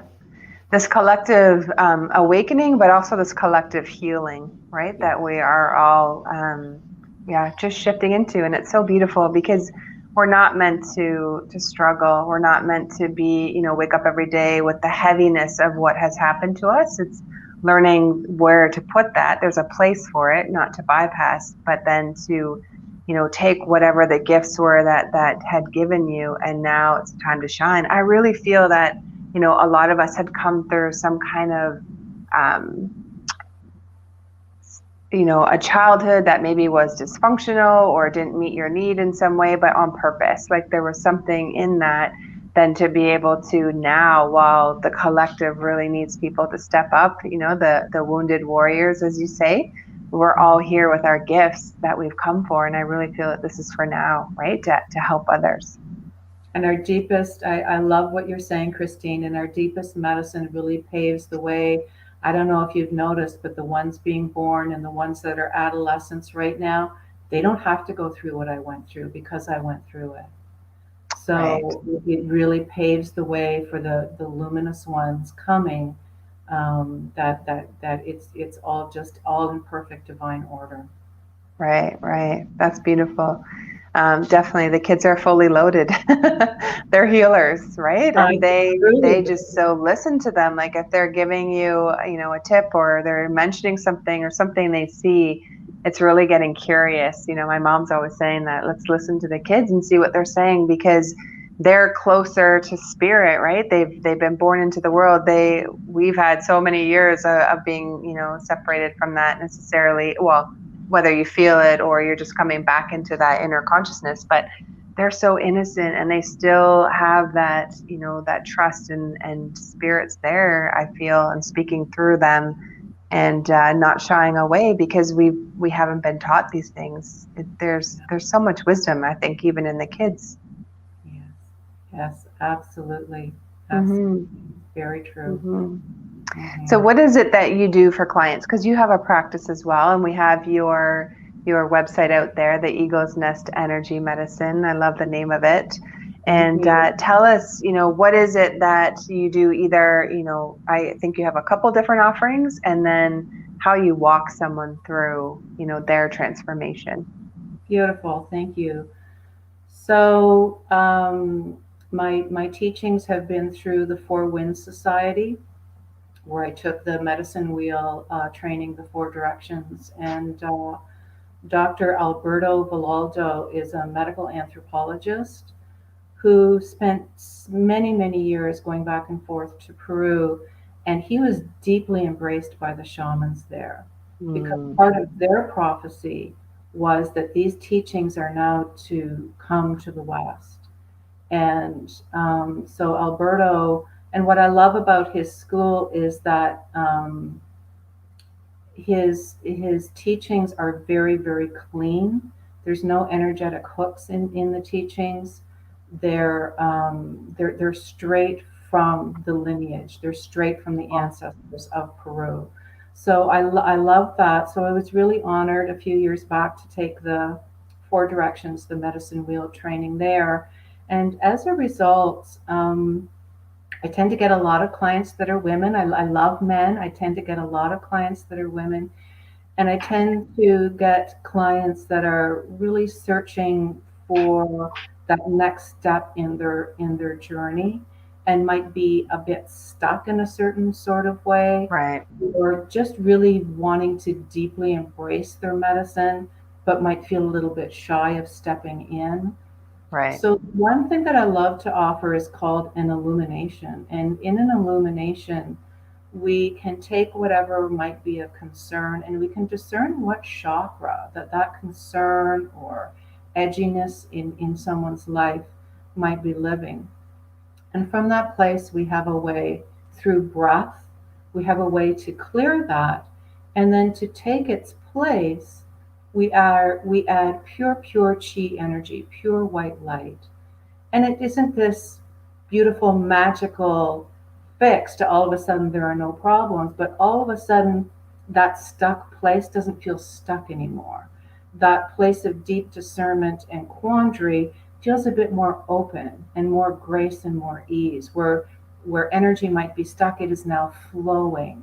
So someone can move forward and just, these subtle shifts in perspective going to someone. And again, I don't believe there's a teacher and a student. This lineage is feminine, and we're all in the same suit together, just trying to make our way. If needed, I can do soul retrieval. There are times through trauma where soul parts of ourselves might leave our bodies, and we might feel we're wandering the earth just feeling a little bit incomplete. So these soul retrievals can actually bring back soul parts of ourselves, because we've arrived at a place in our journey where we're ready to have that soul part back and really deeply nourish and love that part of ourselves the way he or she couldn't be loved and nourished before. Yeah. I also will cut energetic cords. There's sometimes a heaviness to a painful relationship, be it a parent or a job or a partner, an ex-partner. And sometimes there's energetic threads still holding us to certain individuals. So I can cut those threads and help you feel more luminous and more light and less burdened. And I also can do extractions as well. Sometimes we have energies attached to us that are not ours and really should not have a home with us. And so I am able to assist someone in extracting energies that do not belong in the field or within us. Mm-hmm. Mm-hmm. Super. Can I ask a question about the cord cutting? Yes. And because I've heard, so I have really just started to understand energy healing this past year and a half or so. And there are some healers that say yes to cut the cords, and I understand that. And there are some that say it's not possible to cut them, that you give love to them, that there was something there, whether it was, a karmic thing that you're here to live out, or there was a lesson in whatever that was. And often it's a difficult thing, right? There was a lesson there, and to shine love on that thread or that connection, that energetic connection to someone. So I'm just curious, because I'm just asking from a place of wanting to learn, because I feel that there are two sides or two camps in the spiritual world. And just wondering what your thoughts or your input is on that. Yeah, I love your question, and I see truth equally sincerely. I see truth equally in both. So it's a means to the same end. And so we could have a healer that deeply and profoundly believes that we offer love to that cord, and it just dissolves and dissipates on its own. And we could have another healer where whoever the so-called perpetrator is, or the difficult relationship, that person who created the cord has no interest in healing, has no interest in my love, and has no interest in the cord dissolving. So there could be other times when other methods are necessary. In cutting a cord, it really does no harm to the person that created the cord. It's just now you are free from I've had feedback from people in tears. Just there's a perceptible visceral difference with some person, and sometimes the person, the cord that the person has crossed over to the spirit world. So I just think it's all so perfect and so beautiful. And if I'm called to go to a healer that just wants to dissolve the cord with love, I think that's in perfect keeping with that person's soul journey. Right. I wonder I don't think it's a dissolving. From my understanding of it, it's us coming to a place of forgiveness, or being I don't know, maybe just like a healing where it's fully healed. And so then that tension or that the friction that probably was, well, that was there, maybe just doesn't have that same hold on it. And it's back to this, you know, where we're all on the soul grid or the energy grid. And maybe in a past life, I hurt somebody.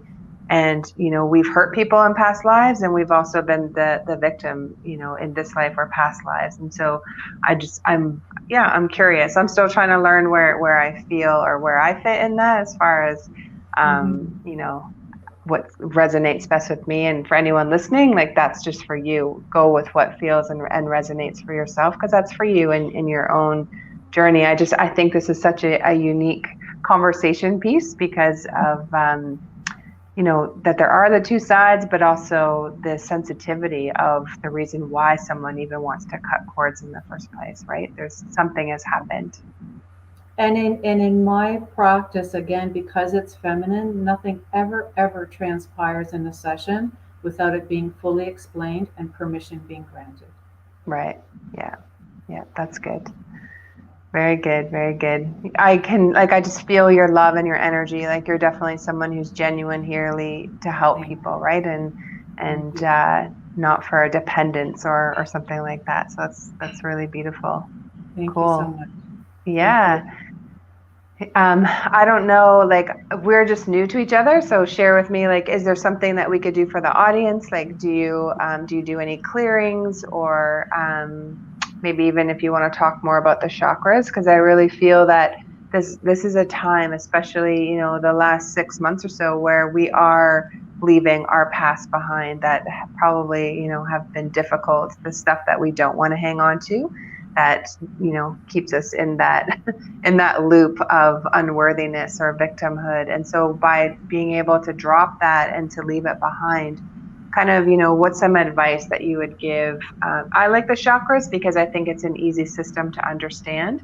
And anyone who's had some kind of heavier trauma or abuse or something like that, especially from childhood, I feel that the base chakra is out. So a lot of us have that base chakra where we don't trust. We're not trusting ourselves. We don't trust source or spirit. We don't trust money because we didn't have that feeling of foundation and security when we were younger.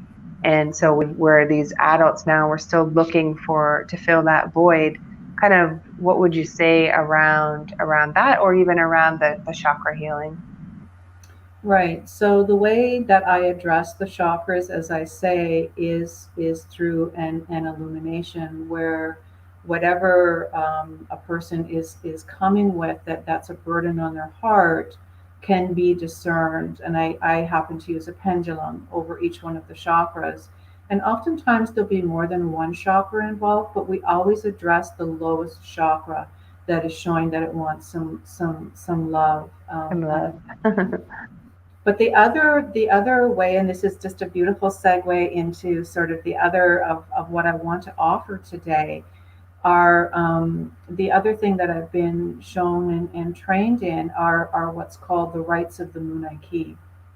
And the rites of the Munay key are 9 energetic rites of transmission from Peru.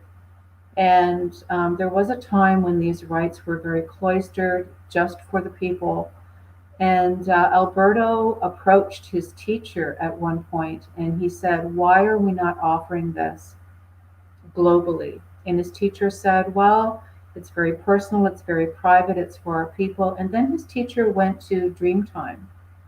And after his teacher went to Dreamtime the next day, he walked up to Alberto and he said, "Spirit spoke to me during Dreamtime, and Spirit told me that these rites are to be shared to the general public." Beautiful. Yeah, and part of what Alberto has done is he has created, so Munay is Quechua in Peru for love, and it's not the love in a relationship or even the love of a child, it's universal love.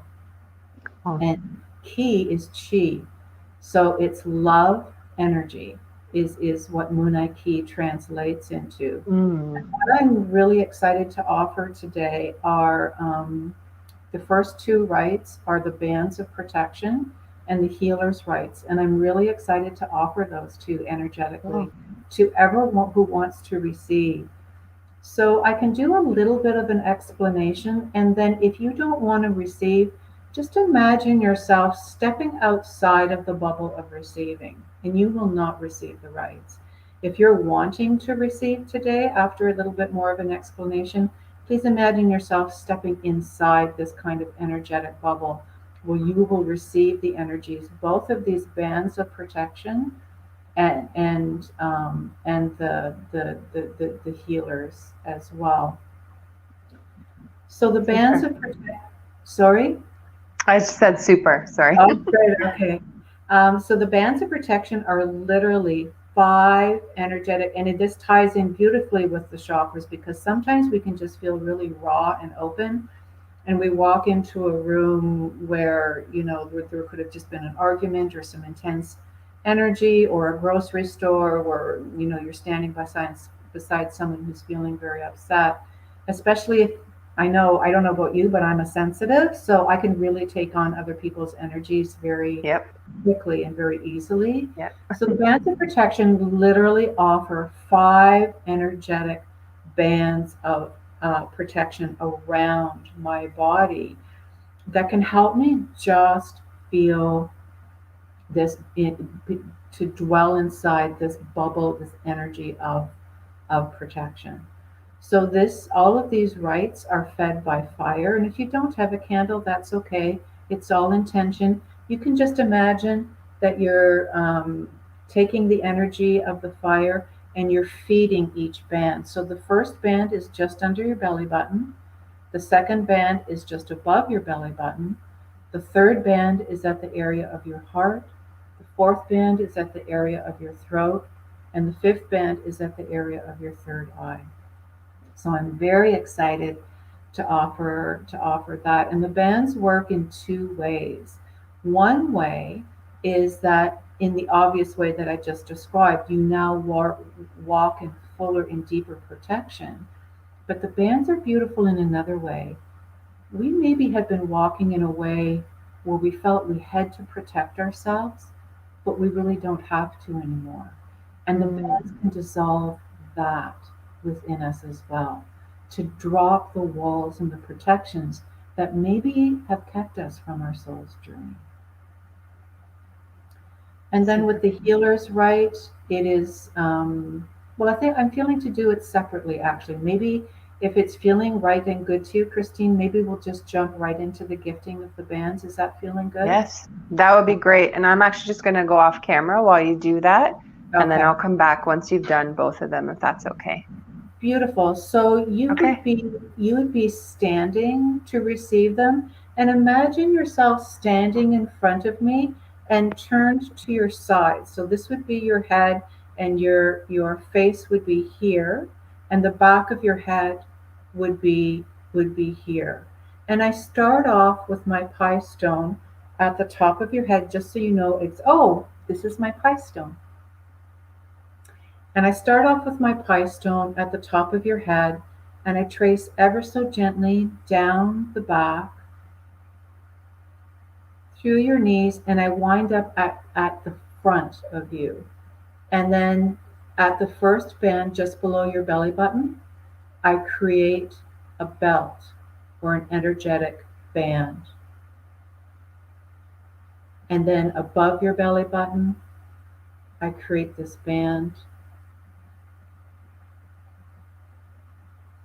And then at your heart, I create this band. And then at your throat, and then at your third eye. And then there's this beautiful stream of energy that comes out of the top of your head, and I help to facilitate that. And then you've received the bands. So again, if you're feeling not to receive these energies today, please step back from the energetic bubble. If you're feeling to receive the bands today, please step forward in the energetic bubble and imagine yourself standing right in front of me, facing sideways. And I'm going to begin now.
Welcome, welcome, welcome, beautiful souls. Welcome to the bands of protection. They have been gifted to you as they have been gifted to me. May you walk in the world, move forward in perfect and deep protection. Aho.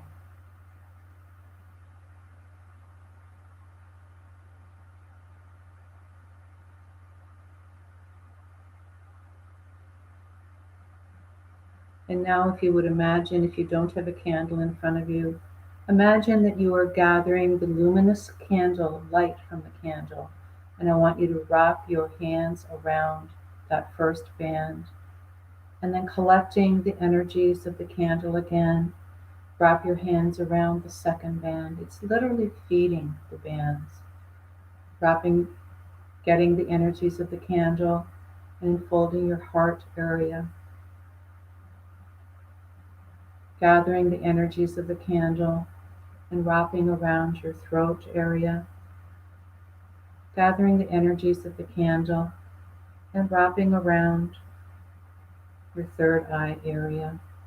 And I like to gather the energies of the candle one more time, as if fight with a smudge, and just infuse my body with the energies of the candle. And you can do this with candle each day for about the next week to really fully solidify the bands for you.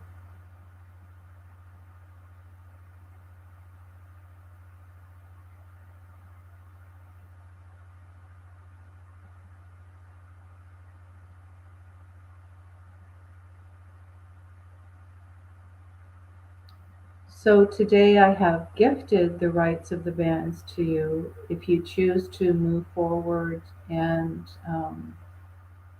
receive all of the night rights, you not only receive, but you learn how to gift as well, so that you can move forward and gift these energetic rights as well.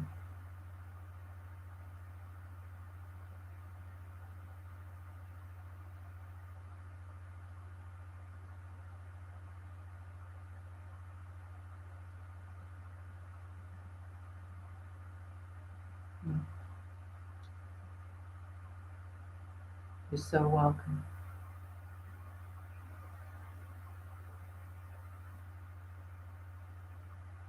And Christine, I don't know if you feel to keep the camera just the way it is now. I'm going to move ahead into the rights of the healer.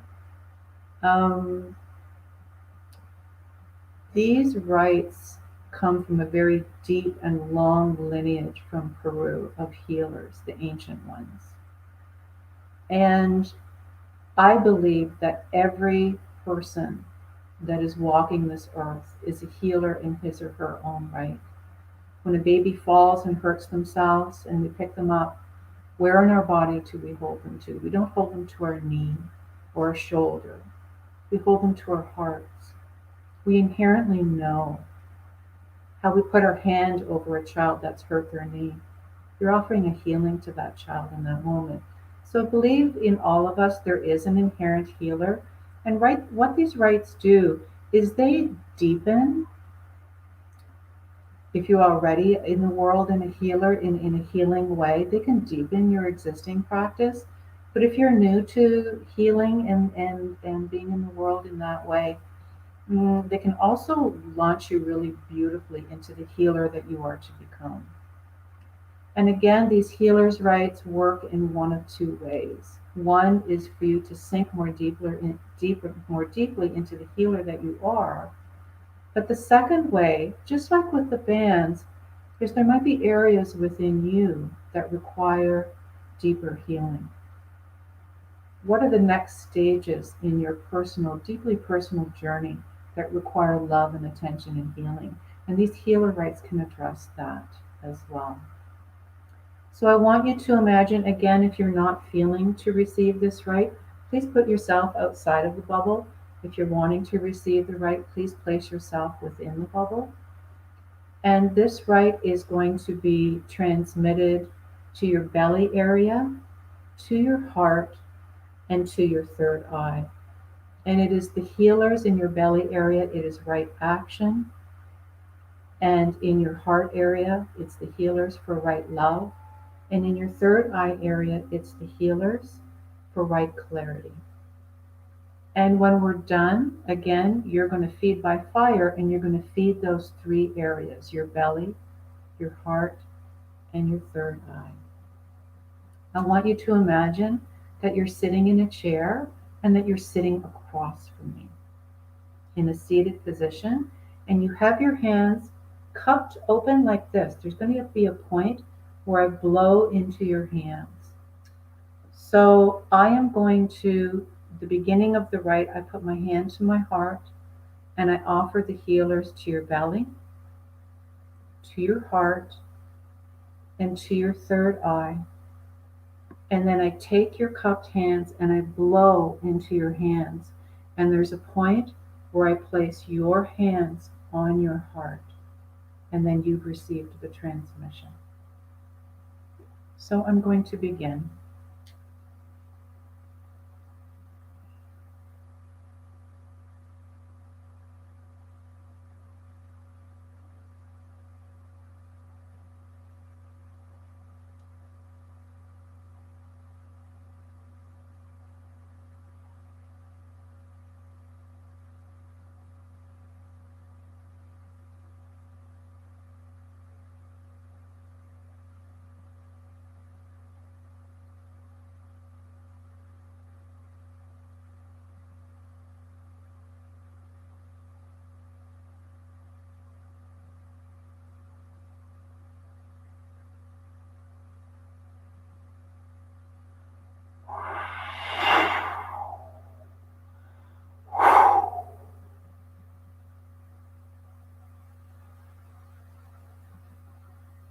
If you haven't done so, please place your hand on your hearts.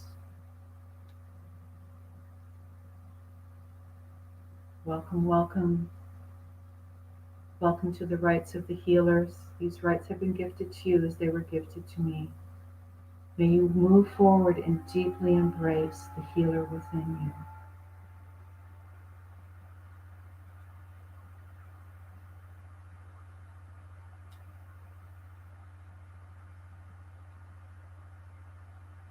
And now I urge you to go to a real or imagined fire and gather the energies of the fire and feed your belly area. And gather again the energies of the fire and feed your heart area. And gather the energies of the flame and feed your third eye area. And you can now work in a deep and an intimate way with this lineage of healers. I often do so before I fall asleep at night. I will call in the healers and ask for them to work with me and on me during my dream time, during my dreamscape.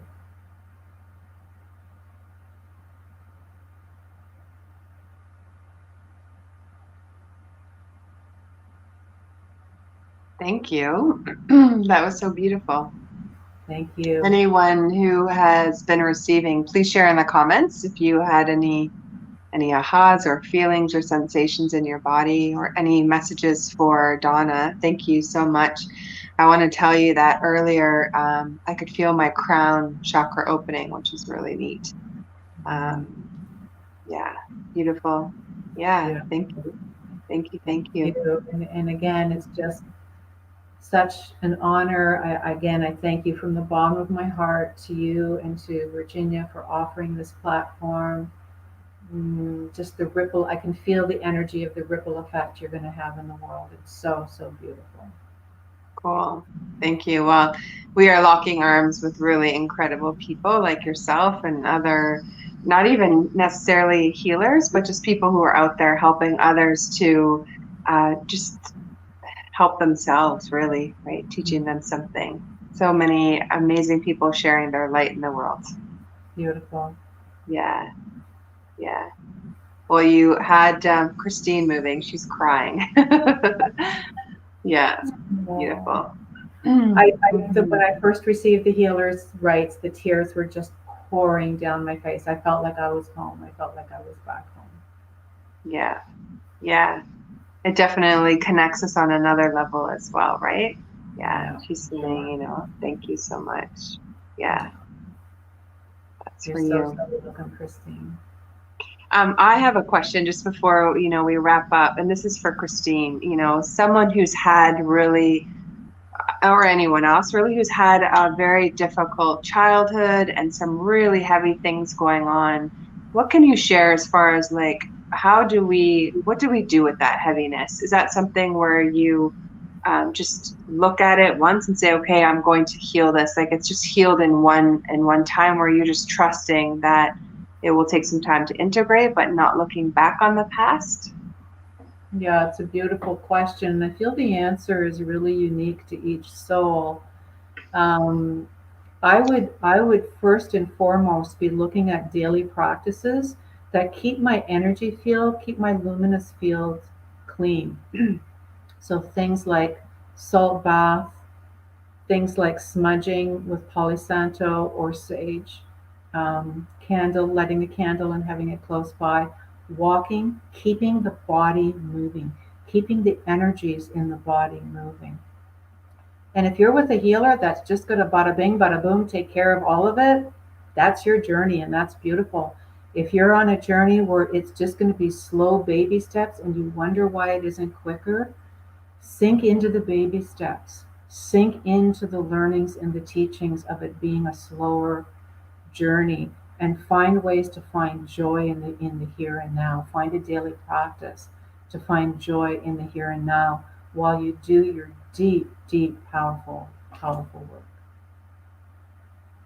That's really powerful. Sorry, I'm muting a little bit. We have construction out front, and they're full force today. There you go. Yeah. Thank you. You're getting lots of beautiful comments. So I think it might be Becca, or maybe my mom. Powerful. I saw a wolf when I closed my eyes during the healer sharing. Thank you. That's really beautiful. And Christine says she feels honored to be here. So nice. Well, it's my honor, and frankly, I'm just mirroring you all. I'm just mirroring the beauty of you all. So it right back at you all. Wonderful. Well, thank you again. And I know we'll chat, especially, the connection you have with Virginia. Have a great day. Thank you. Thank you. Take care. Thank you. Thank you.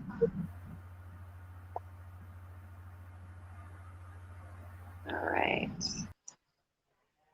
Okay. Next, I'm just going to change the banners here. We have Rachel Kaplan. She's coming. And I'm excited to interview her. Let me just pull her up on stage. Here we go. Super. Hello. Here I am. How are you? Can you hear me? She's here. Yes, yes. I love it. It's kind of neat that the two of you are back to back for Donna, because she's the, more of a spiritual, the native Indian, ceremony and all of that. And it's so beautiful. But you have like I would say the more of the scientific or the emotional, like, hey, this is, maybe you can explain a little bit better, but I just think you two are neat being back to back. It's two different ways of looking at how to heal yourself.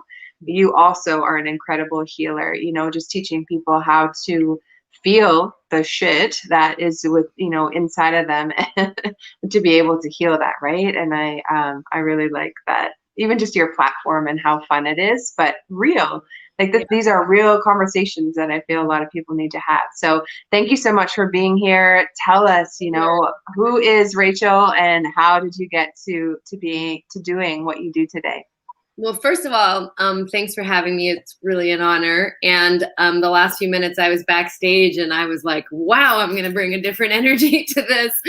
But, and I didn't get to experience all of what was just shared. But, I will just say as a starting point, because of that contrast, that native healing lineages were actually some of the most central, if not absolutely the most central. The person, my deepest mentor and healer, was initiated into an Apache lineage. And so that's also part of my world. And it's kind of an unexpected part of me. So you said, who am I and how did I get here? How did I become a healer? That's your question? Yeah. Well, I think I was always a sensitive being, an empath, feeling much beyond what I could tolerate. Went through pretty I'd say fairly normal childhood, but the first person I deeply attached to, I kind of had a distant thing because of how sensitive I was to my family. The first person I really attached to and wanted to be as close to as possible was my first boyfriend, who I met at 12. We were partners. We were like tweens, but by maybe 13. And right before we both turned 15, so we were both 14, he committed suicide. And so I was just annihilated. It was well beyond, I think, what any human adult or a child could handle. And I didn't have any of a solid foundation of self-worth or self-love to deal with that. So what it did is it sent me on a pretty desperate journey to find relief. And so by, I'd say 15, I started researching what happens after people die and different spiritual paths. By 16, 17, I was studying Eastern religions. By 16, actually, I got into my first deep therapy. I had another boyfriend and it was such a disaster. I was like, I'm a mess. I need help. And actually, beautifully, I just reconnected with my first therapist, and kind of the only therapist that was ever truly helpful. I found out that my podcast, the first season of my podcast, The Healing Feeling Shit Show, is mandated listening for all of her clients and patients. So that was pretty amazing. And we've reconnected, and I did an episode with her. But basically, I started my healing journey consciously at 16 and have been on it since. I'm 41. So it's been over 25 years. I did a pretty deep dive into Eastern practices, yoga, meditation, mindfulness. Came back, started my Western psychological professional journey at 24 in California, which is where I am now.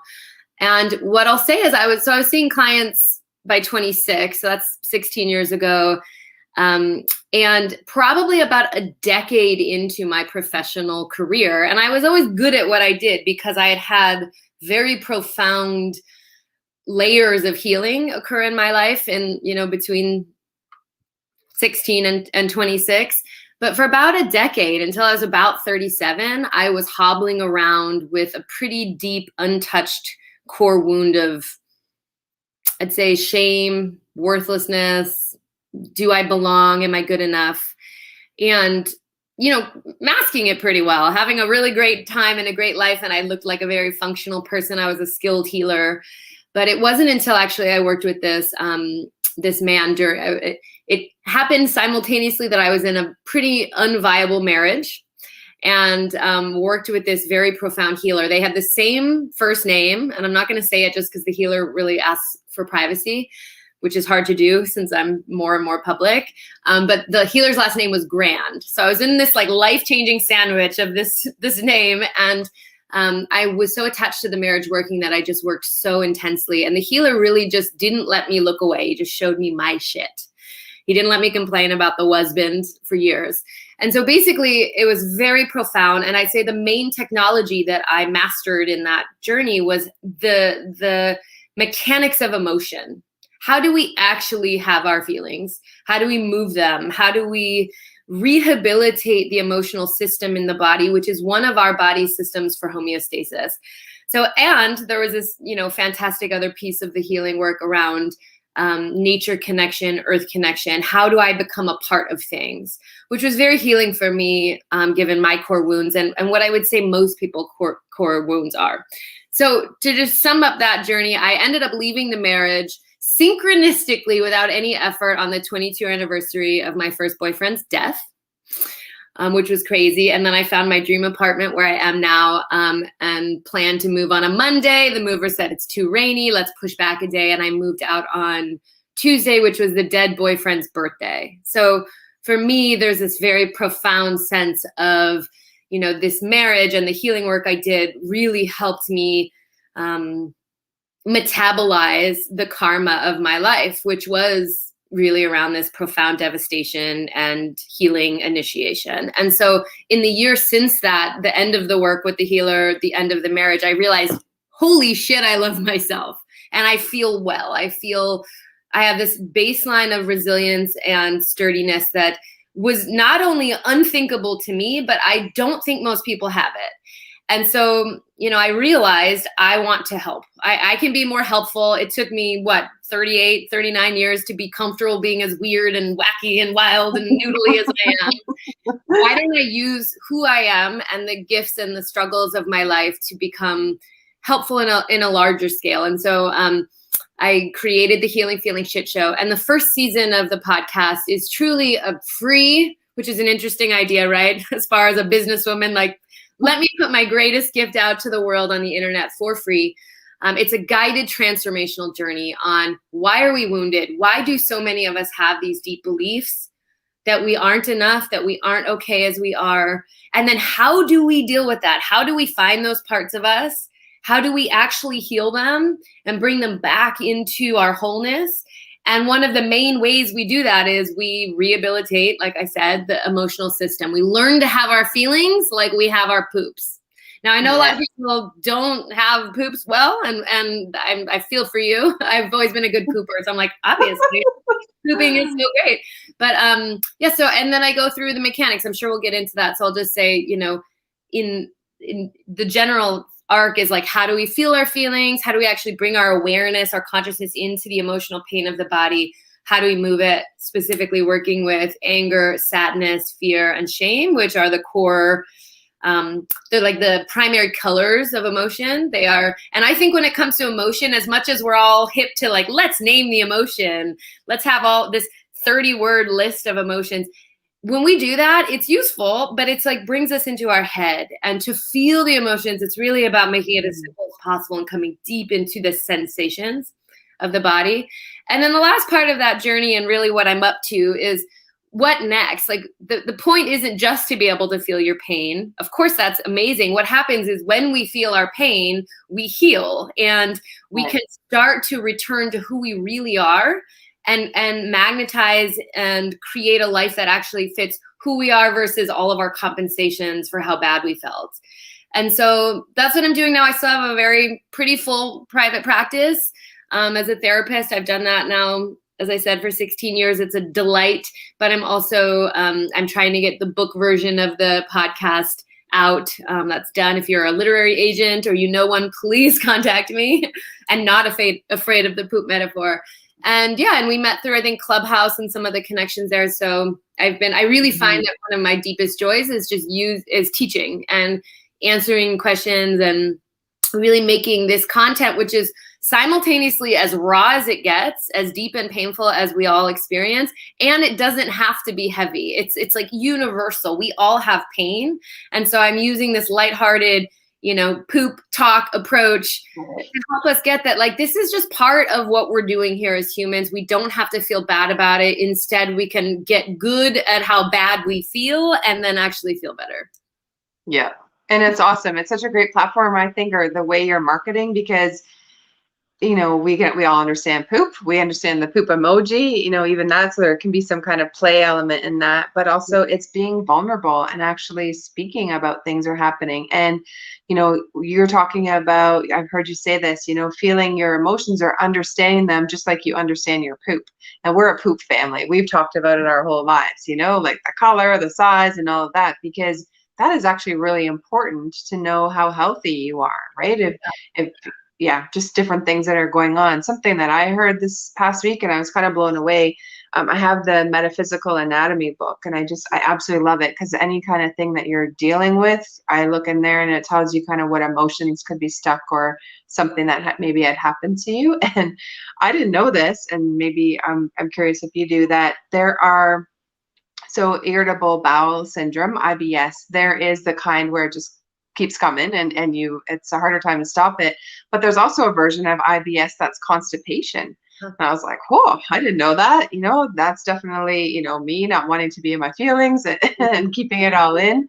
There's that piece of it too. So I really love your platform and what you're doing, because I think that it is so important, and it's really just that vulnerability, right, around our emotions and not stuffing them down, learning how to feel them, because we weren't taught that anywhere. Right. Yeah. And just the 1 minute kind of comedic pitch is like, what did you do when you felt the rumbling? And maybe it doesn't happen that much for you from what you're saying, but that pang or rumbling or tightness, contraction in your guts that you needed to poop? Did you get on Facebook and try to post something, or did you eat something or buy a new sweater or, you know, smoke something? Did you do any of that to try to shift that feeling? Yeah, I for sure, like, yeah, dissociating, right? But I'm talking about from the poop feeling. If you get the poop feeling, like I have to poop, do you do any of that? Or do you you go to the bathroom?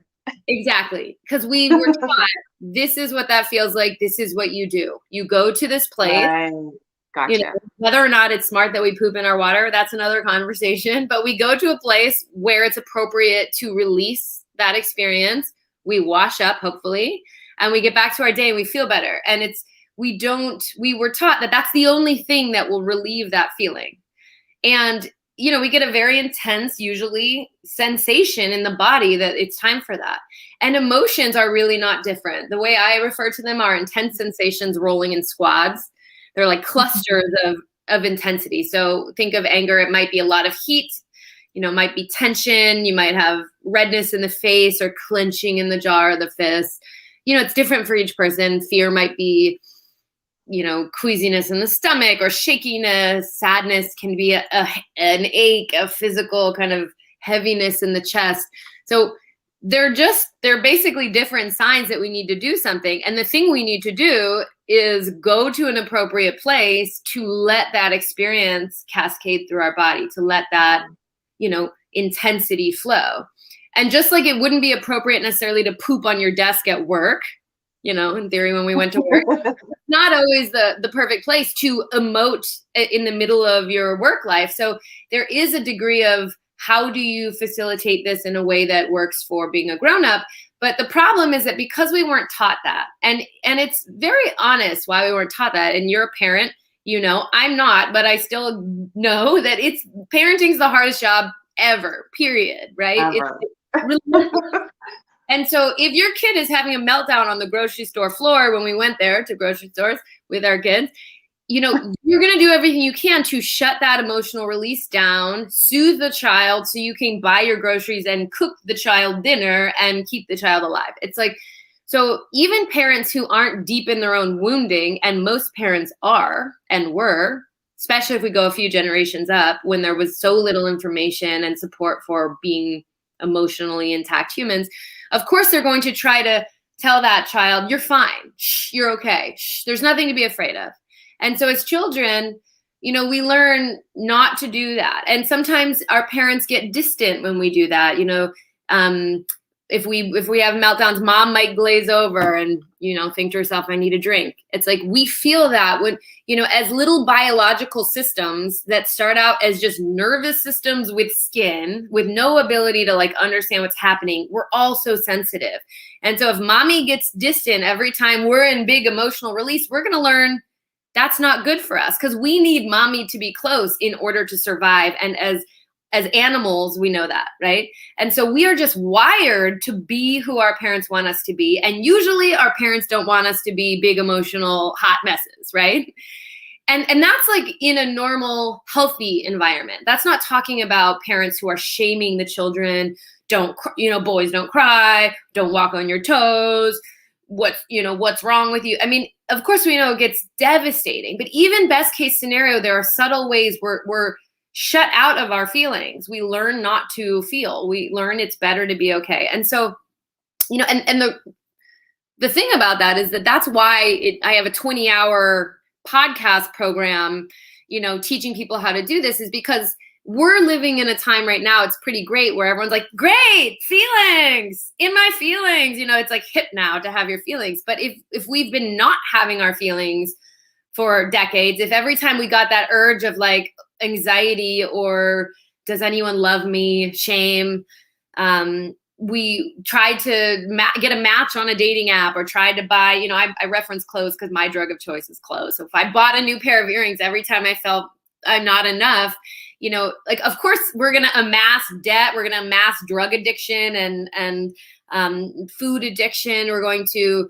you know, get ourselves so sped up that we're constantly distracting ourselves away, but we're just going to have that emotional poop building and building and building inside us. And that's why I think so many really successful, amazing people are walking through the world feeling like imposters. And that if anyone really knew them, they'd know they're faking it, because all of the success in the world, all of the Tinder likes, all of the Instagram followers, which by the way, I need for the platform, so feel free to follow me. None of it makes those feelings go away. The only thing that makes it go away is going to the emotional toilet and letting your feeling out. And the last thing I'll say about this is that the miraculous thing is that when we get good at this, what's cool is like pain, and it can be like profound grief or intense shame and worthlessness.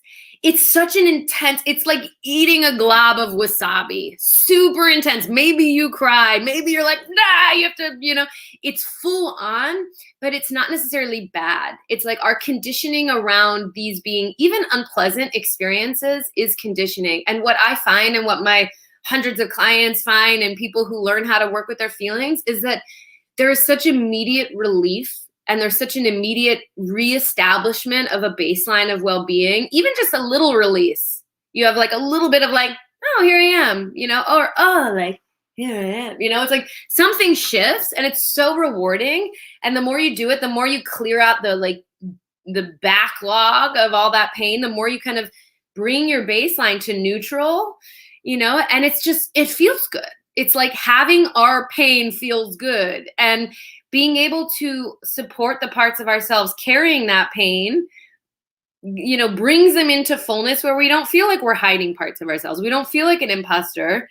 Those parts heal and we feel well. And it's really like, and it's hard to market. I like that you like the marketing, but like I'm starting to learn about marketing, and it's like people want to be sold happiness. And I'm like, I'm selling you your pain. But it's like, it's the only, you've tried everything else. We've tried escaping it. We've tried buying all the courses. It's like, if we don't learn how to be with our human emotions, we will never feel better. So I'm just like, let's cut to the chase. Right. But I think like this is as even your platform and how you are and passionate. They're like, people relate to that who like that kind of mentoring. And I just think that honestly, I love what you're doing, because you're teaching people how to talk about the vulnerability and see where they are, right? We have to know where we are in order to know how and what to do with it and how to heal. And I just, honestly, it's so good. Thank you so much. I have a couple questions, if I may. A couple things, actually, I'll speak to, what about someone who has been in counseling or therapy or something for a really long time? Like, what's your take? Because we actually met on a call about therapy versus coaching, and is it possible that people can just learn about their emotions, how to feel them, and then be able to take care of that themselves? So I have a little fly that's a friend today, and he's just loving my face. Flies on shit. It also reminds me of and I can't even think of his name. That's so great. The vice president, Mike Pence. Remember the Mike Pence fly? Anyway, we probably shouldn't talk politics, but it's a great question. Like, what if someone's in therapy? Do they need therapy? Well, what I will say, is that not all therapy is created equally. If you are working with a licensed therapist, you can know that they work their ass off to get there, so that they have been trained, they have done a tremendous amount of supervised work. So that is something. Yep. But, it's a great profession. There's a lot of people who knows what they've done with their own lives, their own wounding. They might have that profession. Wisdom isn't something you can necessarily learn. There's varying degrees of school programs as far as like how much a specific program will actually teach that person how to take themselves apart or how to be in presence with another being. So I think that it's really useful to be discerning about your therapy. And I say this in episode 1 of the podcast, I'm making a call to therapists. I think we need to be a little harsher with ourselves, because in order to really serve someone, we have to be willing to make them uncomfortable. I think we have to help them get to their blind spot. It's not just about moaning at them. how do you feel? It's like, it's a good question. You know, ultimately I'm trying to help people know how they feel, but they need more than that. And people need more than just being reframed. There is like a release that happens when you talk and talk and talk and feel seen. But I think that if you're in therapy, you want to ask yourself some questions like, is my ability to be in myself and feel myself heightened both in the session and over time from working with this person? Do I feel more comfortable dropping into my feelings with them? If not, that's a little bit of a problem.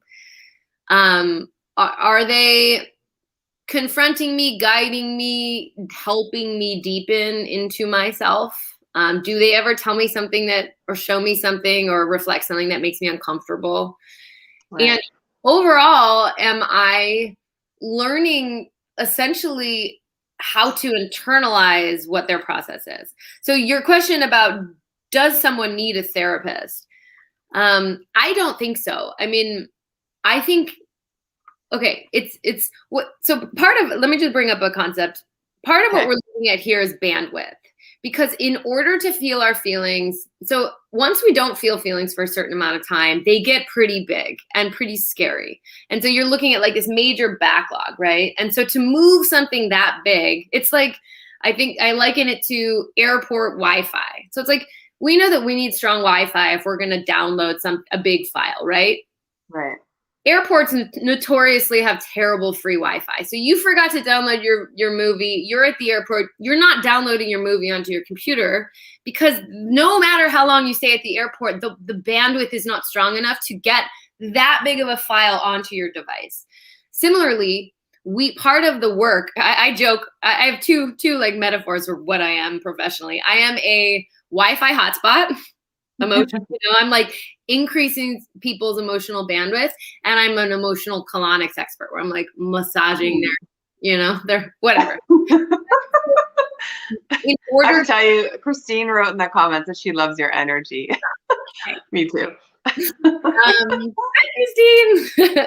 So yeah, in order to do this work, we need to have our bandwidth increased. And what I think one of the main tenets that therapists do, whether or not they think of it this way, and that we also do in our friendships, it's like the reason why, let's say you feel sad all day, and this happens to me, and then you call a friend and you start telling them, and they like, you feel their love and their presence. And so it's like this immediate magnification of our ability to feel, and suddenly we're crying. That's what's happening. It's like,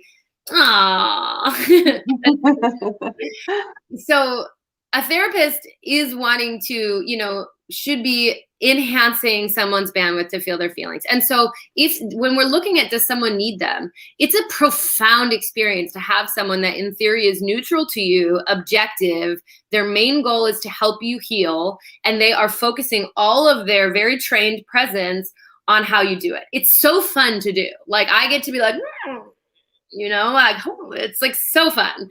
So yes, in that way, it's really helpful. And it's better than your friend because you're not paying your friend. Ideally, we're not just calling our friends and dumping on our friends. But part of what I'm doing is teaching people, how do you enhance your bandwidth?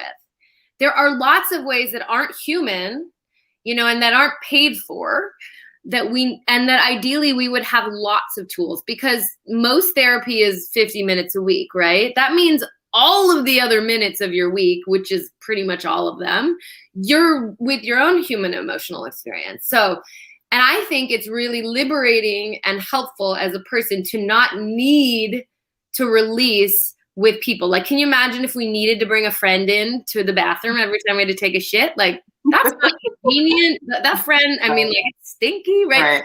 So, and I'm not, like, my book editor was like, it almost sounds like you hate friends. My mentor is so harsh. He's like, don't dump on people, And so I'm not hating on that. It's beautiful. And like my work actually as a human is taking in more of that from people. But I think like most of us, we have a codependent thing going with others, and we don't have our own methods like dialed in. So let me just give you a few. So nature. Sure.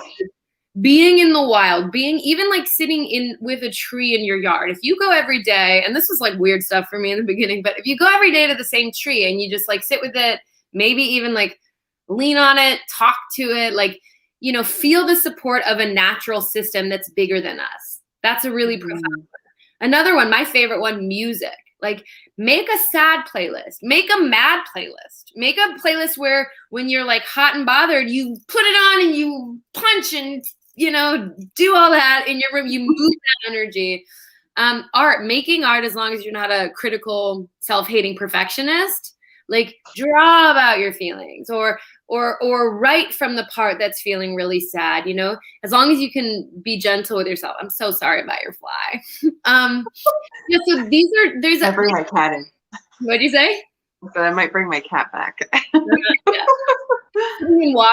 Sitting in water, like getting in your bathtub. It's like figuring out. And one thing I'll just say is the podcast goes through each emotion step by step and gives you a ton of ideas of like ways to move that feeling. But in a basic way, you need to figure out if I don't have enough connection to myself to have these feelings, how do I enhance my bandwidth? And so therapy is a fantastic way to do that. But I would say, even though I do have clients who have stayed with me for like a long, long time, and I'm like, as long as we're still doing therapy and we're not just chatting as buds, I think it's okay. I like honor that some people, therapy is part of their self-care. They do yoga, they work out, they go to the gym, they do therapy. That's fine. But ideally over time, you want to be internalizing your own ability to do what your therapist is doing for you, or else you're just dependent. And so I do think that ideally, and I do think that even if you're in therapy, my podcast can help you, enhance that. But I think what I ultimately, even though I made fun of putting all this out for free, it's amazing to me because I charge a lot of money to talk to me. It's like totally reasonable given therapy prices, but it's like, it's a lot of money. People who are really suffering, who might not have a job, who might be in a really hard situation, can't afford private therapy. Our insurance therapy world in this country is a disaster, and I'm in the States.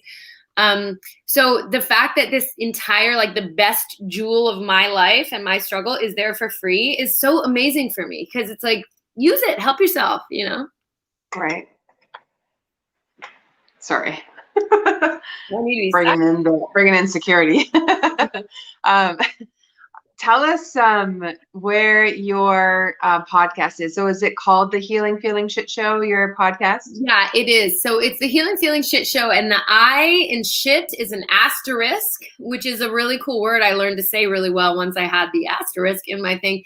But what I found, I think, because I'm on a break of making episodes, because my purpose here on this planet, we all only have so much time and energy, even though I do have a lot. It's more to be a teacher of this, not to be a talk show host. So I'm like pausing on making episodes where I'm interviewing and trying to figure out how to get this content out. So what that means is, for whatever reason, it's currently hard to find if you spell it correctly. But if you just spell shit with the I, now that pulls it up, and it's on all platforms. So it's on iTunes, it's on Spotify. The trick is that season 1 is what I'm talking about. Season 1 will change your life. Season 2 is really cool. There's live therapy. There's also live therapy in season 1.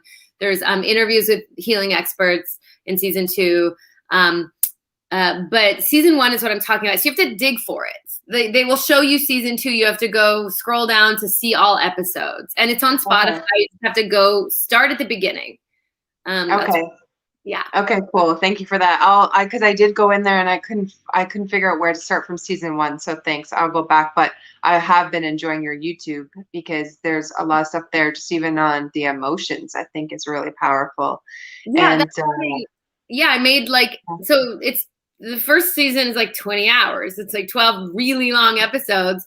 So I made in quarantine, I think maybe 16 or 17 5 to 6 minute YouTube videos. So in about an hour or something, I don't know the math on that, you can get all of my content. It's obviously less specific, but you can get a basic arc. And that also, you should go in order. They're numbered.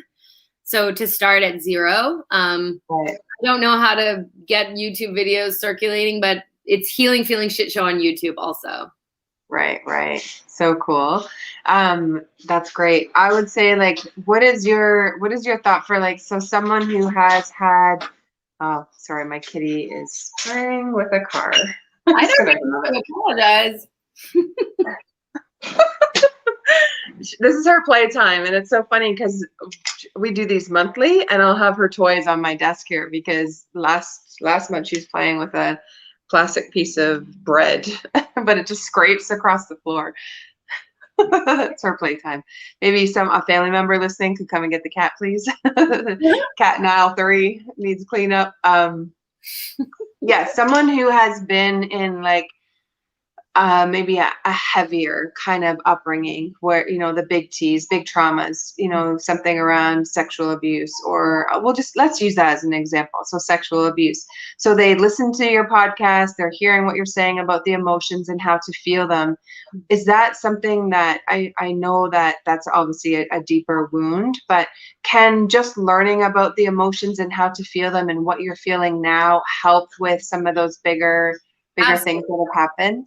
Absolutely. And it's not just learning. I mean, I know what you mean. It's like, it's less about, it's learning to feel our emotions. It's really much less of a head thing. I think I'll say that because if people go through the podcast and you don't ever try it, you're just like, oh yeah, sounds great. You know, you're not going to feel results. It's really about learning the tools, practicing the tools. So it's a great question. And actually I had worked with my main mentor once for like a year before. I just wasn't ready for him. And then when I first started, he was like, you know, what do you think? He's actually like, what do you think the problem in your marriage is? And I was like, and he was like, nope. But anyway, what he said to me was certain wounds are insidious and they are so deep and so insidious. And we think we've healed them. And most of us have plateaued. And so I think and he actually used sexual abuse as an example, but the suicide of this partner at that age in the way it happened was that way for me. And so that I had kind of plateaued, which is how I felt. I was like super functioning, very social, happy therapist, but like with this like rotten thing that I had not yet touched. And so I think actually what I would say is that being able to move out the layers of grief, of rage, of shame, of terror, all of that, that's actually essential for someone who has received a big trauma. Absolutely essential. Now, you know, depending on what their current baseline of functioning is, like there may be other pieces that are needed. It's like, you know, depending on like if someone's having panic attacks. I mean, this kind of work it's like if you're having panic attacks, that's just the most extreme form of fear. It's like you need to learn to work with fear. You need to have little fear parties and figure out, and like, you know, just to give an example of fear, and that can happen from sexual abuse or any kind of severe trauma, physical abuse, even just having our hearts broken in love and like going back to love, like even just dating, you know, can bring up panic. I think another one too that probably is not being talked about a lot is latchkey kids, where, you know, the parents both are now working, and like we're a generation, we were latchkey kids where you come home from school, you've had a big emotion or something, and you're left to deal with it on your own because obviously mom, dad are at work, right? And there was a need there. So I think that's another little piece of people who are looking for healing now. Right. Yeah. So, you know, this is just a little like micro example of like what learning to work with fear is. So, you know, fear is a complex. It's actually maybe one of the hardest because it's so destabilizing. So there's some things that are unique to fear that I teach that we don't do with the other feelings. Like usually it's like you have your feeling as deeply as you can. You move as much of it out. The very end, you do what I would call reality testing, which is something that most people in like the new age world are going to think of as like affirmations or, you know, and you maybe hear the biting discernment in my voice with that. Because I agree. Without the deep dive first, those affirmations don't actually make us feel differently. Yeah. That's right.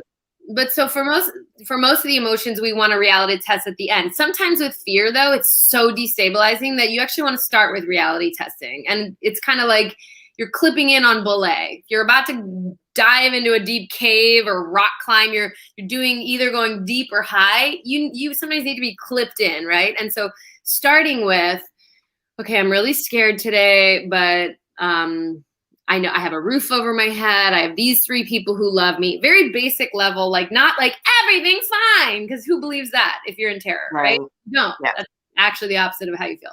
So it's like a few believable things that make you feel safe enough to then turn toward the terror. And so with fear, there's basically 2 ways that it moves. With our emotions, a lot of it's like a very basic energetic like template. So anger goes out. We're like explosive when we're angry. Sadness and grief is collapsing. It's pooling. We're like this, right? Fear does both. Okay. And shame can do both, but fear definitely does both. And so when you're afraid, one of the questions you can ask yourself is, do I feel paralyzed, deer in headlights? Do I feel like I want to just hide? Am I stuck? Am I, and if that's the case, then you want to do kind of a swaddling, holding, get in the bathtub, lay under all your blankets, all of them heavy, pet your head and try to cry. It's like, try to go down, try to feel the party that's helpless and go down. Or fear can be like, ah! Right? Run away. Do you need to jump? Do you need to shake? And so you could put on frenetic, weird music or loud music and you jump and you shake, or literally take a run. And you match that energy in the more frenetic way. And that's, more of an intense lightning way. And so you would do that and you would just try to stay with the feeling, move it as long as you can, as long as you have time for, as long as you're able to sustain. People are always afraid that if they have their feelings, they'll get stuck in them. The actual truth is most of us have a lot of trouble being in them for even minutes. It's really like, unless you're in something totally acute. And then at the end, when you're like, okay, that's either all I have time for, that's all I can get out. Then you would go back to that reality testing of like, okay, that I know I'm really afraid. And there's little things you can do with fear, like just when you notice you're afraid. First of all, these are just some quick tips. I don't know why I'm doing this about fear, but I just want you guys to get a taste of some of this on the ground. We often talk about anxiety and stress. That's what our culture feels comfortable saying. I'm stressed, right? I'm anxious. But it's like, even anxiety, it's like a layer above what is actually, we're afraid. And it's really hard to say, I'm afraid and not feel the vulnerability, the actual. And so just saying, I'm scared, I'm afraid. And then try, of course I'm afraid. Look at what I'm dealing with right now. I'm scared. I'm allowed to be scared. So you just a lot of permission, especially with fear, because when we were little, most of the time, our fears seemed irrational and we were talked out of it. There's no reason to be afraid. Well, you know what? I'm fucking afraid. That's the reason. I am. Yeah. Anyway. So true. Yeah. So permission, speaking as close to the emotion as possible and really trying to track the emotional, like the energetic template and move it and recover. And so, to go back to your question, if you're working with big T trauma, you absolutely you need to get good at this. You just do. You also might need to put a lot of scaffolding in your life around just what else is necessary. One thing I will say that is profoundly effective, like creepily effective for big T trauma is EMDR, which you've probably heard about. And it doesn't even matter what those letters stand for. The basic thing it does is it's bilateral. It uses bilateral brain stimulation, which sounds scary, but it can be basically like you're hearing beep, beep, beep, beep, beep, or you're feeling buzzes if you are in an office with the therapist.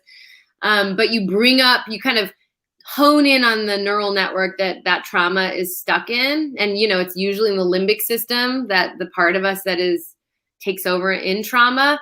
You activate it simply by talking about it, and then you stimulate the whole brain. And it's kind of like this untangling where you bring in the part of the brain that's meaning making, that's resource, that can be like, I didn't die. Oh my God. Or like, my father's dead. He's never going to touch me again. Like those kind of like big ahas can happen. And it actually changes the degree of charge and reactivity that is associated with that trauma. It won't take it away, but it will make it so that you won't be as reactive and triggered and traumatized. It's profound. I think every therapist should absolutely know how to do it. So, that would be something that I would recommend for someone. But I would say that you don't want to do that too soon in your healing journey, because part of the work is also like letting yourself feel the pain, right? So it's like, you know, when someone comes in, and also I would say if I'm going to do EMDR with someone, before I do it with them, I'm also assessing how much are they in touch with their feelings. So, but that's a really awesome thing to know about if you're working with big T's. And, you know, in some way, we kind of, I mean, I know that the T's, there's a scale of T's, right? But it's like, you know, EMDR is good for everyone. And even people, some of the people that have the hardest time healing are the people who are like, I don't understand. I had the best child. Everything was fine. So there's like the gift of a big T trauma is, you know, like this was fucked up. And so whether or not you internalized it and you feel like you're fucked up or not, you may have, but I think sometimes when the abuse is obvious, or when there's a trauma that's obvious, cool. Yeah. Nice. When you've done that, it's almost easier to not internalize it. And some of the people that can be so kind of stuck in their healing is that there wasn't that big T, and so they don't understand why they feel so bad. So part of my work is helping people understand whatever you went through, even just that subtle shifting us out of how we are is traumatic. Mm-hmm. Yeah, absolutely. I heard that EMDR really just focuses on like one or two of the bigger events, that it's not going to clear and wipe all of it out, but it's really effective for one or two events. I don't know, because you would know more because you do it. Can you speak to that? It's easiest to do on a big acute thing, but you could do, and what whoever told you that, where they're coming from is that if you try to do too much in one session, you're not going to do anything. And so you really want to do one event at a time. Okay. But actually you can do, in the type of training that I have in it is much more attachment focused and a little more kind of spiritually oriented, where you can target more, you know, pervasive, complex wounding that happened with the person's sense of self through relationship. It's a little harder for the therapist to figure out what to use as the thing to get into the network, you know, but we're trained for that, you know, there are things to do. So it's not like, it's not that it's ineffective for things that are more complex or repeated. Because for instance, it's like if you were to try to heal a tree, okay, you have a sick tree. So what you want to do is you want to go to the roots. You want to try to actually, you don't start with the leaves, right? And so if someone had, let's say, a really emotionally abusive parent, and they started having the feeling that there was something really wrong with them, we would look for what is the earliest moment or the most intense, either first or worst. And, you know, what is the thing where if we were to shift the charge with that, it would actually translate kind of to the other experiences. So it's a little harder and more of a puzzle, but it's absolutely still effective. Right. Okay, cool. That's repeatedly if you have lots to work on. Right. Cool.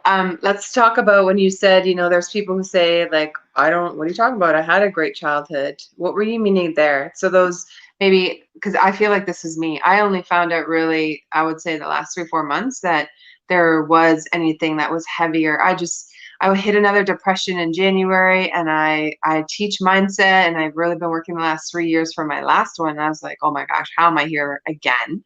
And so I just really surrendered, and then like source just showed me, and it was my childhood. I didn't realize some of the stuff in my childhood that was deep down, and I had just been either dissociating or, you know, blowing over it, not wanting to feel. I didn't even want to be home by myself. Like I kept myself so busy, which was a coping method, my addiction, right? Stay busy so I don't have to be home alone with myself. And so what do you mean then when you're talking about, you know, it's harder for someone to heal who didn't feel that they had, or that they had a great childhood?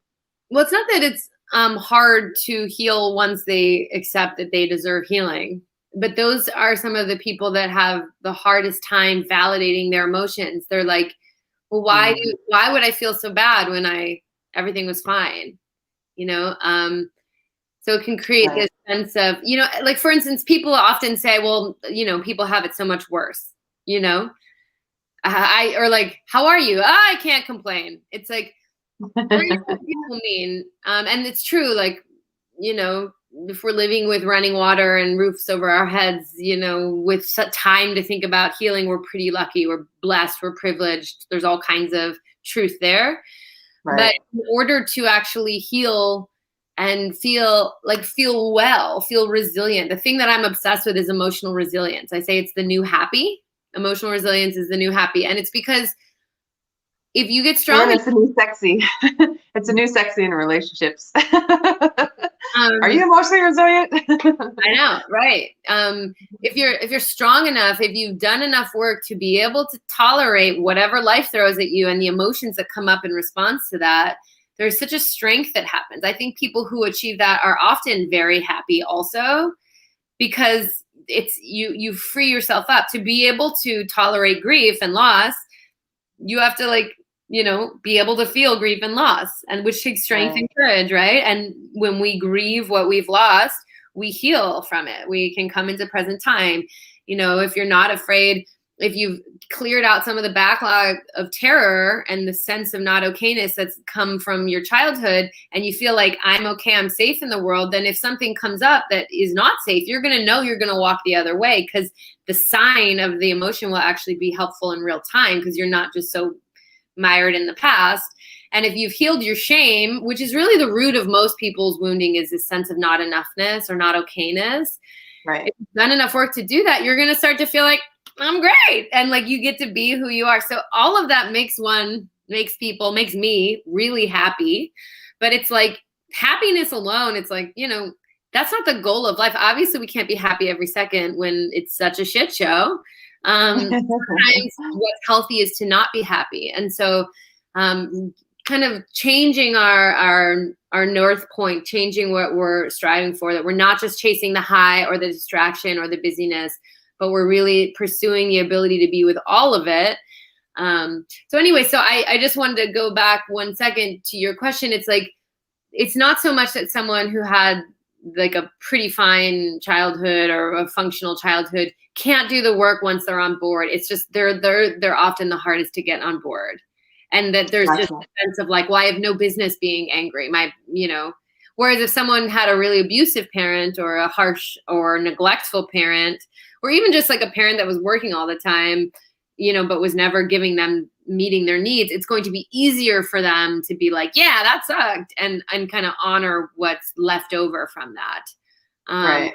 So don't be discouraged. You can do it. And it's great that you know that. And, it's funny because like as a trained therapist, sometimes I'm just like, God, it all comes back to mom and dad. It's really like Freud was right. Like, as far out and new agey and spiritual as we want, it's like the conditioning that happens when we're tiny little beings with our primary caregivers is so profound. And it's just, which doesn't mean that it's not like their wounding and the lineage of wounding. It's like, it can get far out also, but it's like, it's true that most of our shit really is from that earliest stage. And part of what's hard about this work is we weren't like, we started being imprinted by our caregivers immediately before we had words and thoughts. So these feelings about whether love is safe, whether men are safe, whether we deserve love, it is so deep in our system and so nonverbal, which is why it's like, don't use your big fucking words. Just try to have that like unnameable, awkward feeling that makes you just like do the stuff.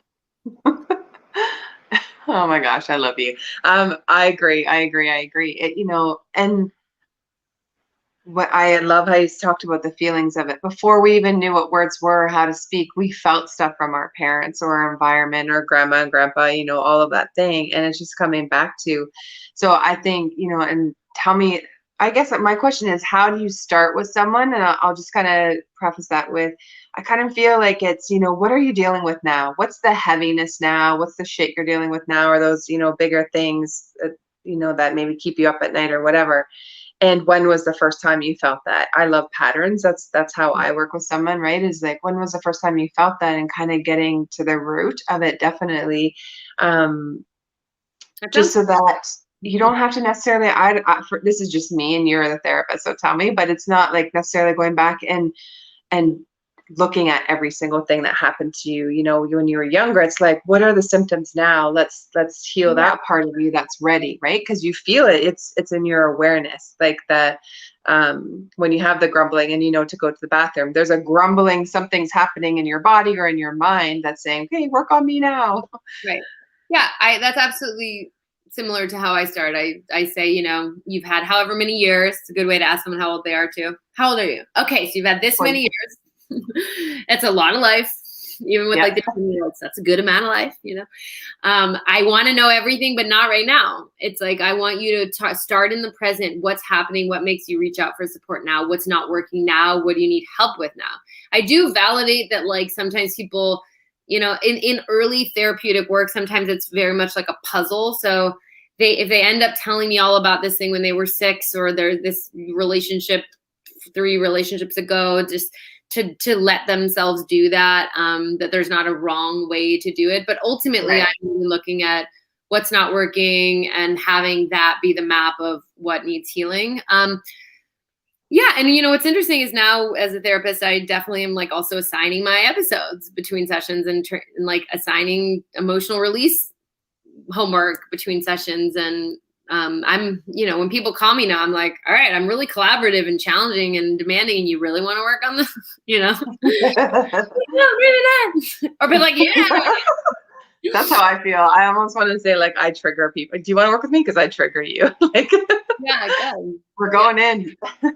Right. And I feel like as a pendulum, I kind of, my mentor being so harsh, I'm already a pretty direct person. I've got Mars on my ascendant for those astrology nerds in the room. It's like, hello, Mars, I'm Rachel. You know, it's like, you know, and then having the deepest influence be so harsh. I mean, most of the people I sent to him and friends I sent to him, like, almost thought he was abusive. He was amazing for me. But so I feel like I've kind of softened again from being at an extreme of it. It is also just, you know, because so much of the research on therapy is like, the thing that is healing is that warm, unconditional relationship with the therapist.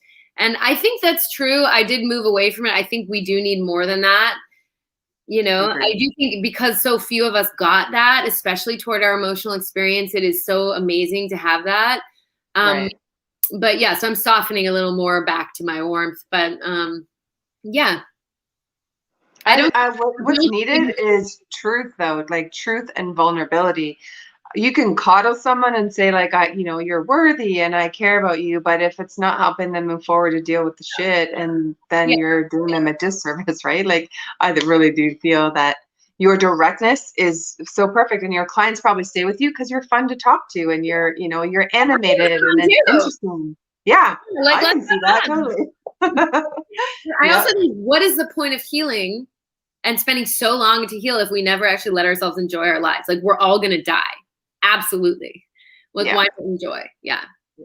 And I also think, you know, just, it's interesting, like, that the, you know, the combination that I think is most effective as in parents is someone with high warmth and high structure. That's what they found. You know, it's like not the permissive parent who's like really warm, but there's no structure. And it's not the really harsh, cold parent, you know, that's got all the structure, but no warmth. It's like lots of love, but like this is the structure here. This is what we're doing. It's like, and that's what they say helps kids thrive. And I think that that's true in therapy as well. It's like, you know, but I think that comes down. To what you got a name in there.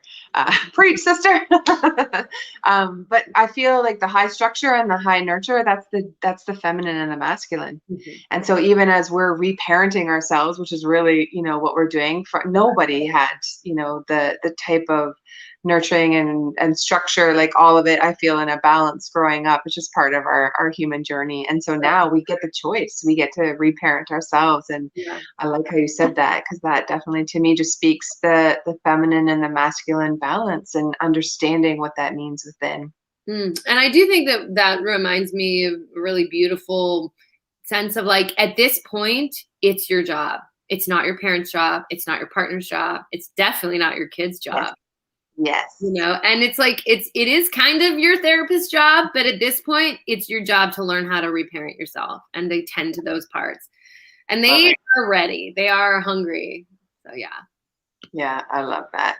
I want to ask you a quick question, if I can, about kids. So I like the holistic psychologist I followed her for 3 years. She really helped me out of my depression 3 years ago. And I then all of a sudden, when I became aware of my feelings and like just an awareness, I was like, oh shit, I raise a child. Like I'm totally messing her up because I'm just falling back into my old programming or my woundedness to parent her now. And I got afraid, and she said, you know what, just heal yourself. So that's been really good. And there's less temper tantrums, and I'm more present and learning even what that means. But so what do I do when there's a situation where, she's feeling out of control and I feel the steam coming out of her ears and she's so angry?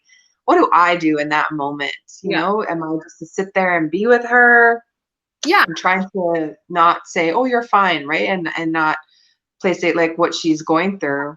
That's really, I just don't know what to do. If there's space and safety for it, you might encourage her. Oh, I see how mad you are. Do you want to hit your bed?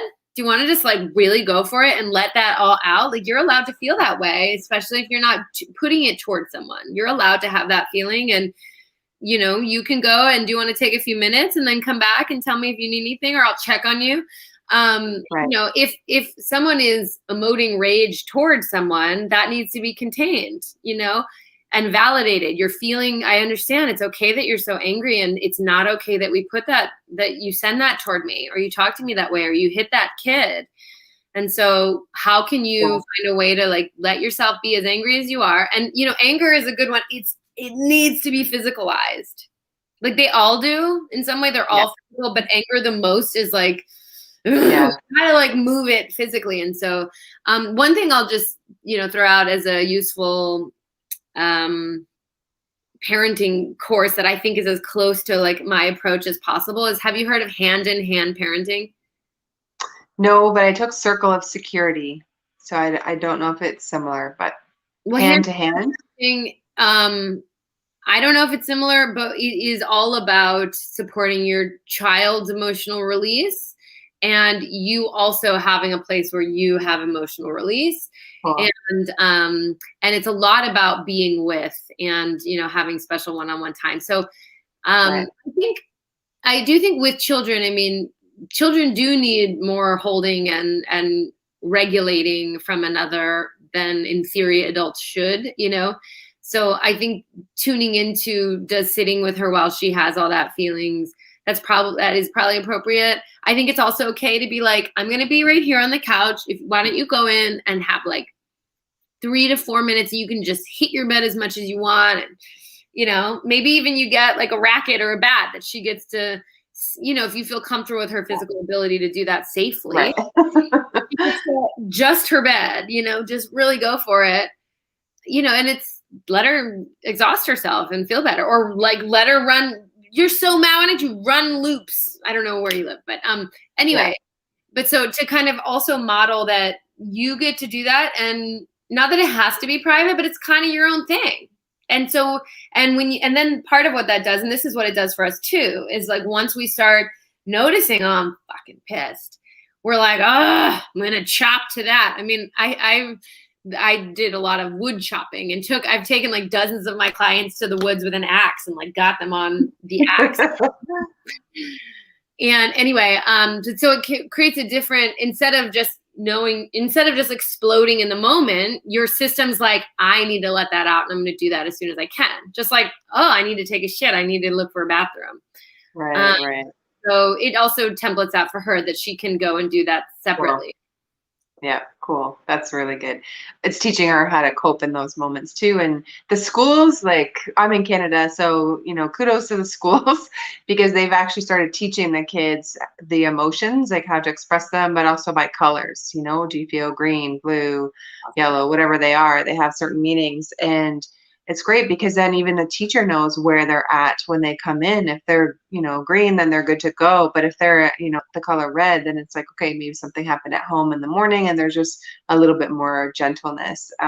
We also can do that for ourselves. And I think it's important. Yeah, that sounds great. Go Canada. Yeah.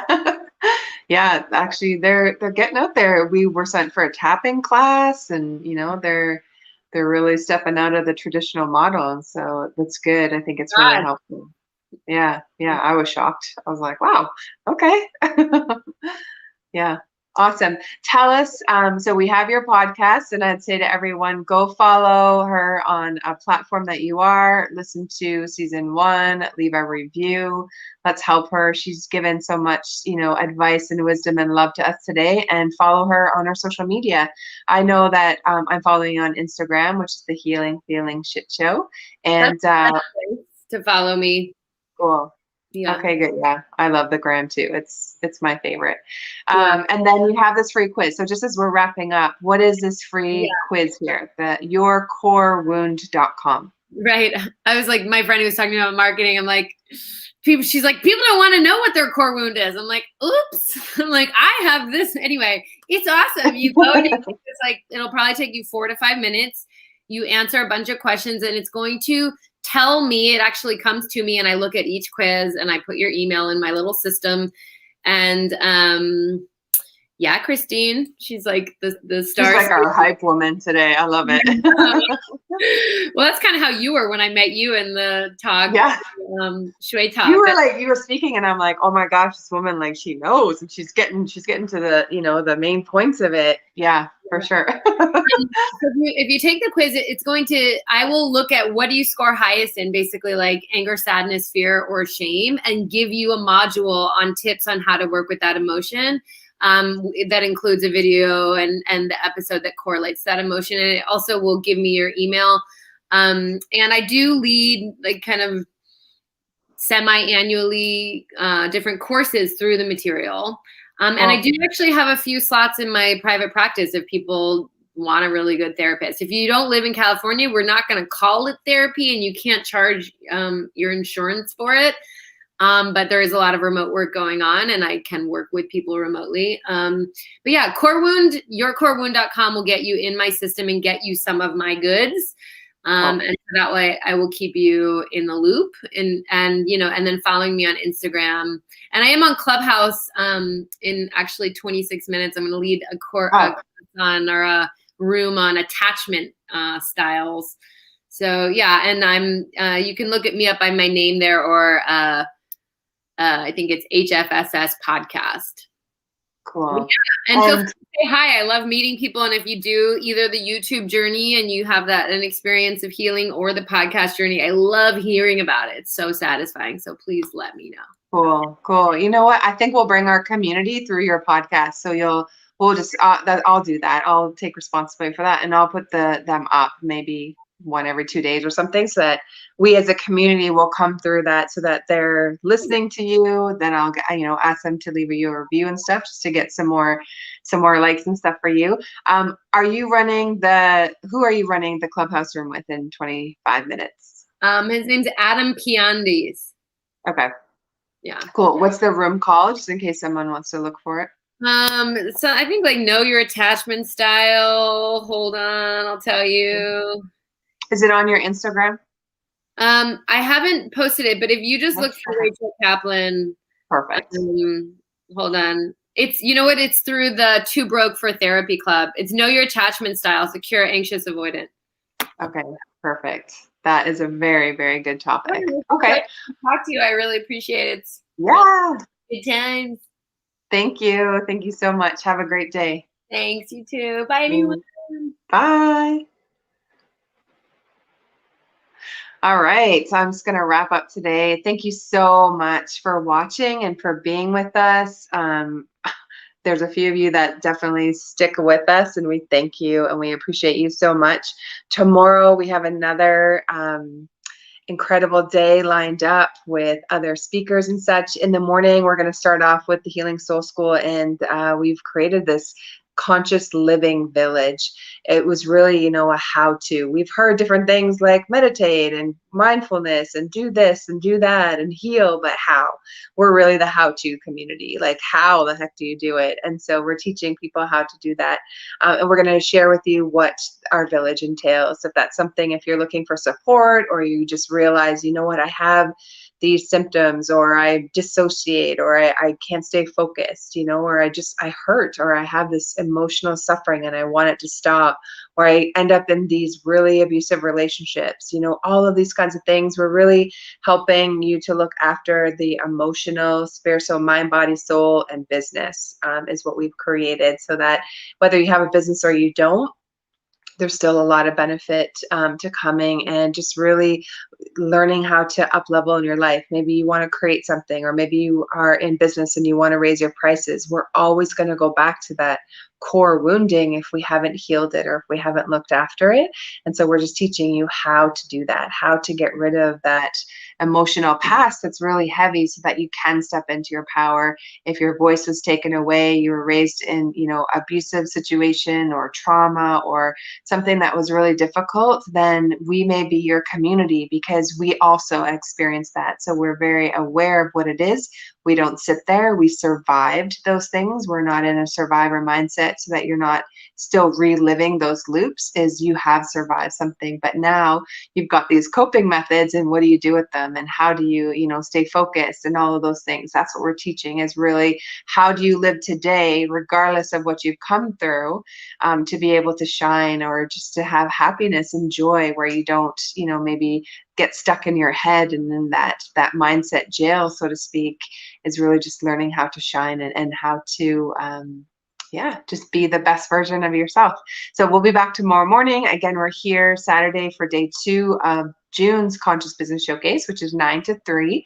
And then I'm going to give a little plug for July. If you know of anyone who is in the mental wellness as a therapist or a helper, a healer, someone that's helping people around that, or maybe they've had a story and now they've run a business and, you know, they're just able to be high functioning with the things that they had, just like we had Melissa on earlier today, or, you know, someone who helps to heal addictions.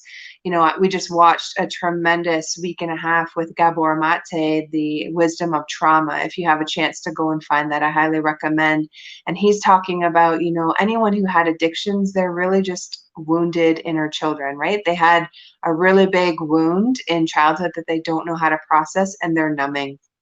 They're just using the numbing, and it could be drugs, it could be alcohol, but honestly, I think something that's bigger is sugar, is shopping, is numbing through social media. So maybe you're supposed to be doing something, but you instead just pick up your phone and just start, you know, you're numbing, you're scrolling, and you're not even really paying attention to what you're doing because you're not able to sit with those emotions.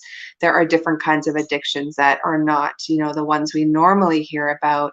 So it's just really learning how to, you know, be in a space where you feel really good, you're okay to be with yourself, you're healing, you're increasing your own emotional resiliency. I think that's really important.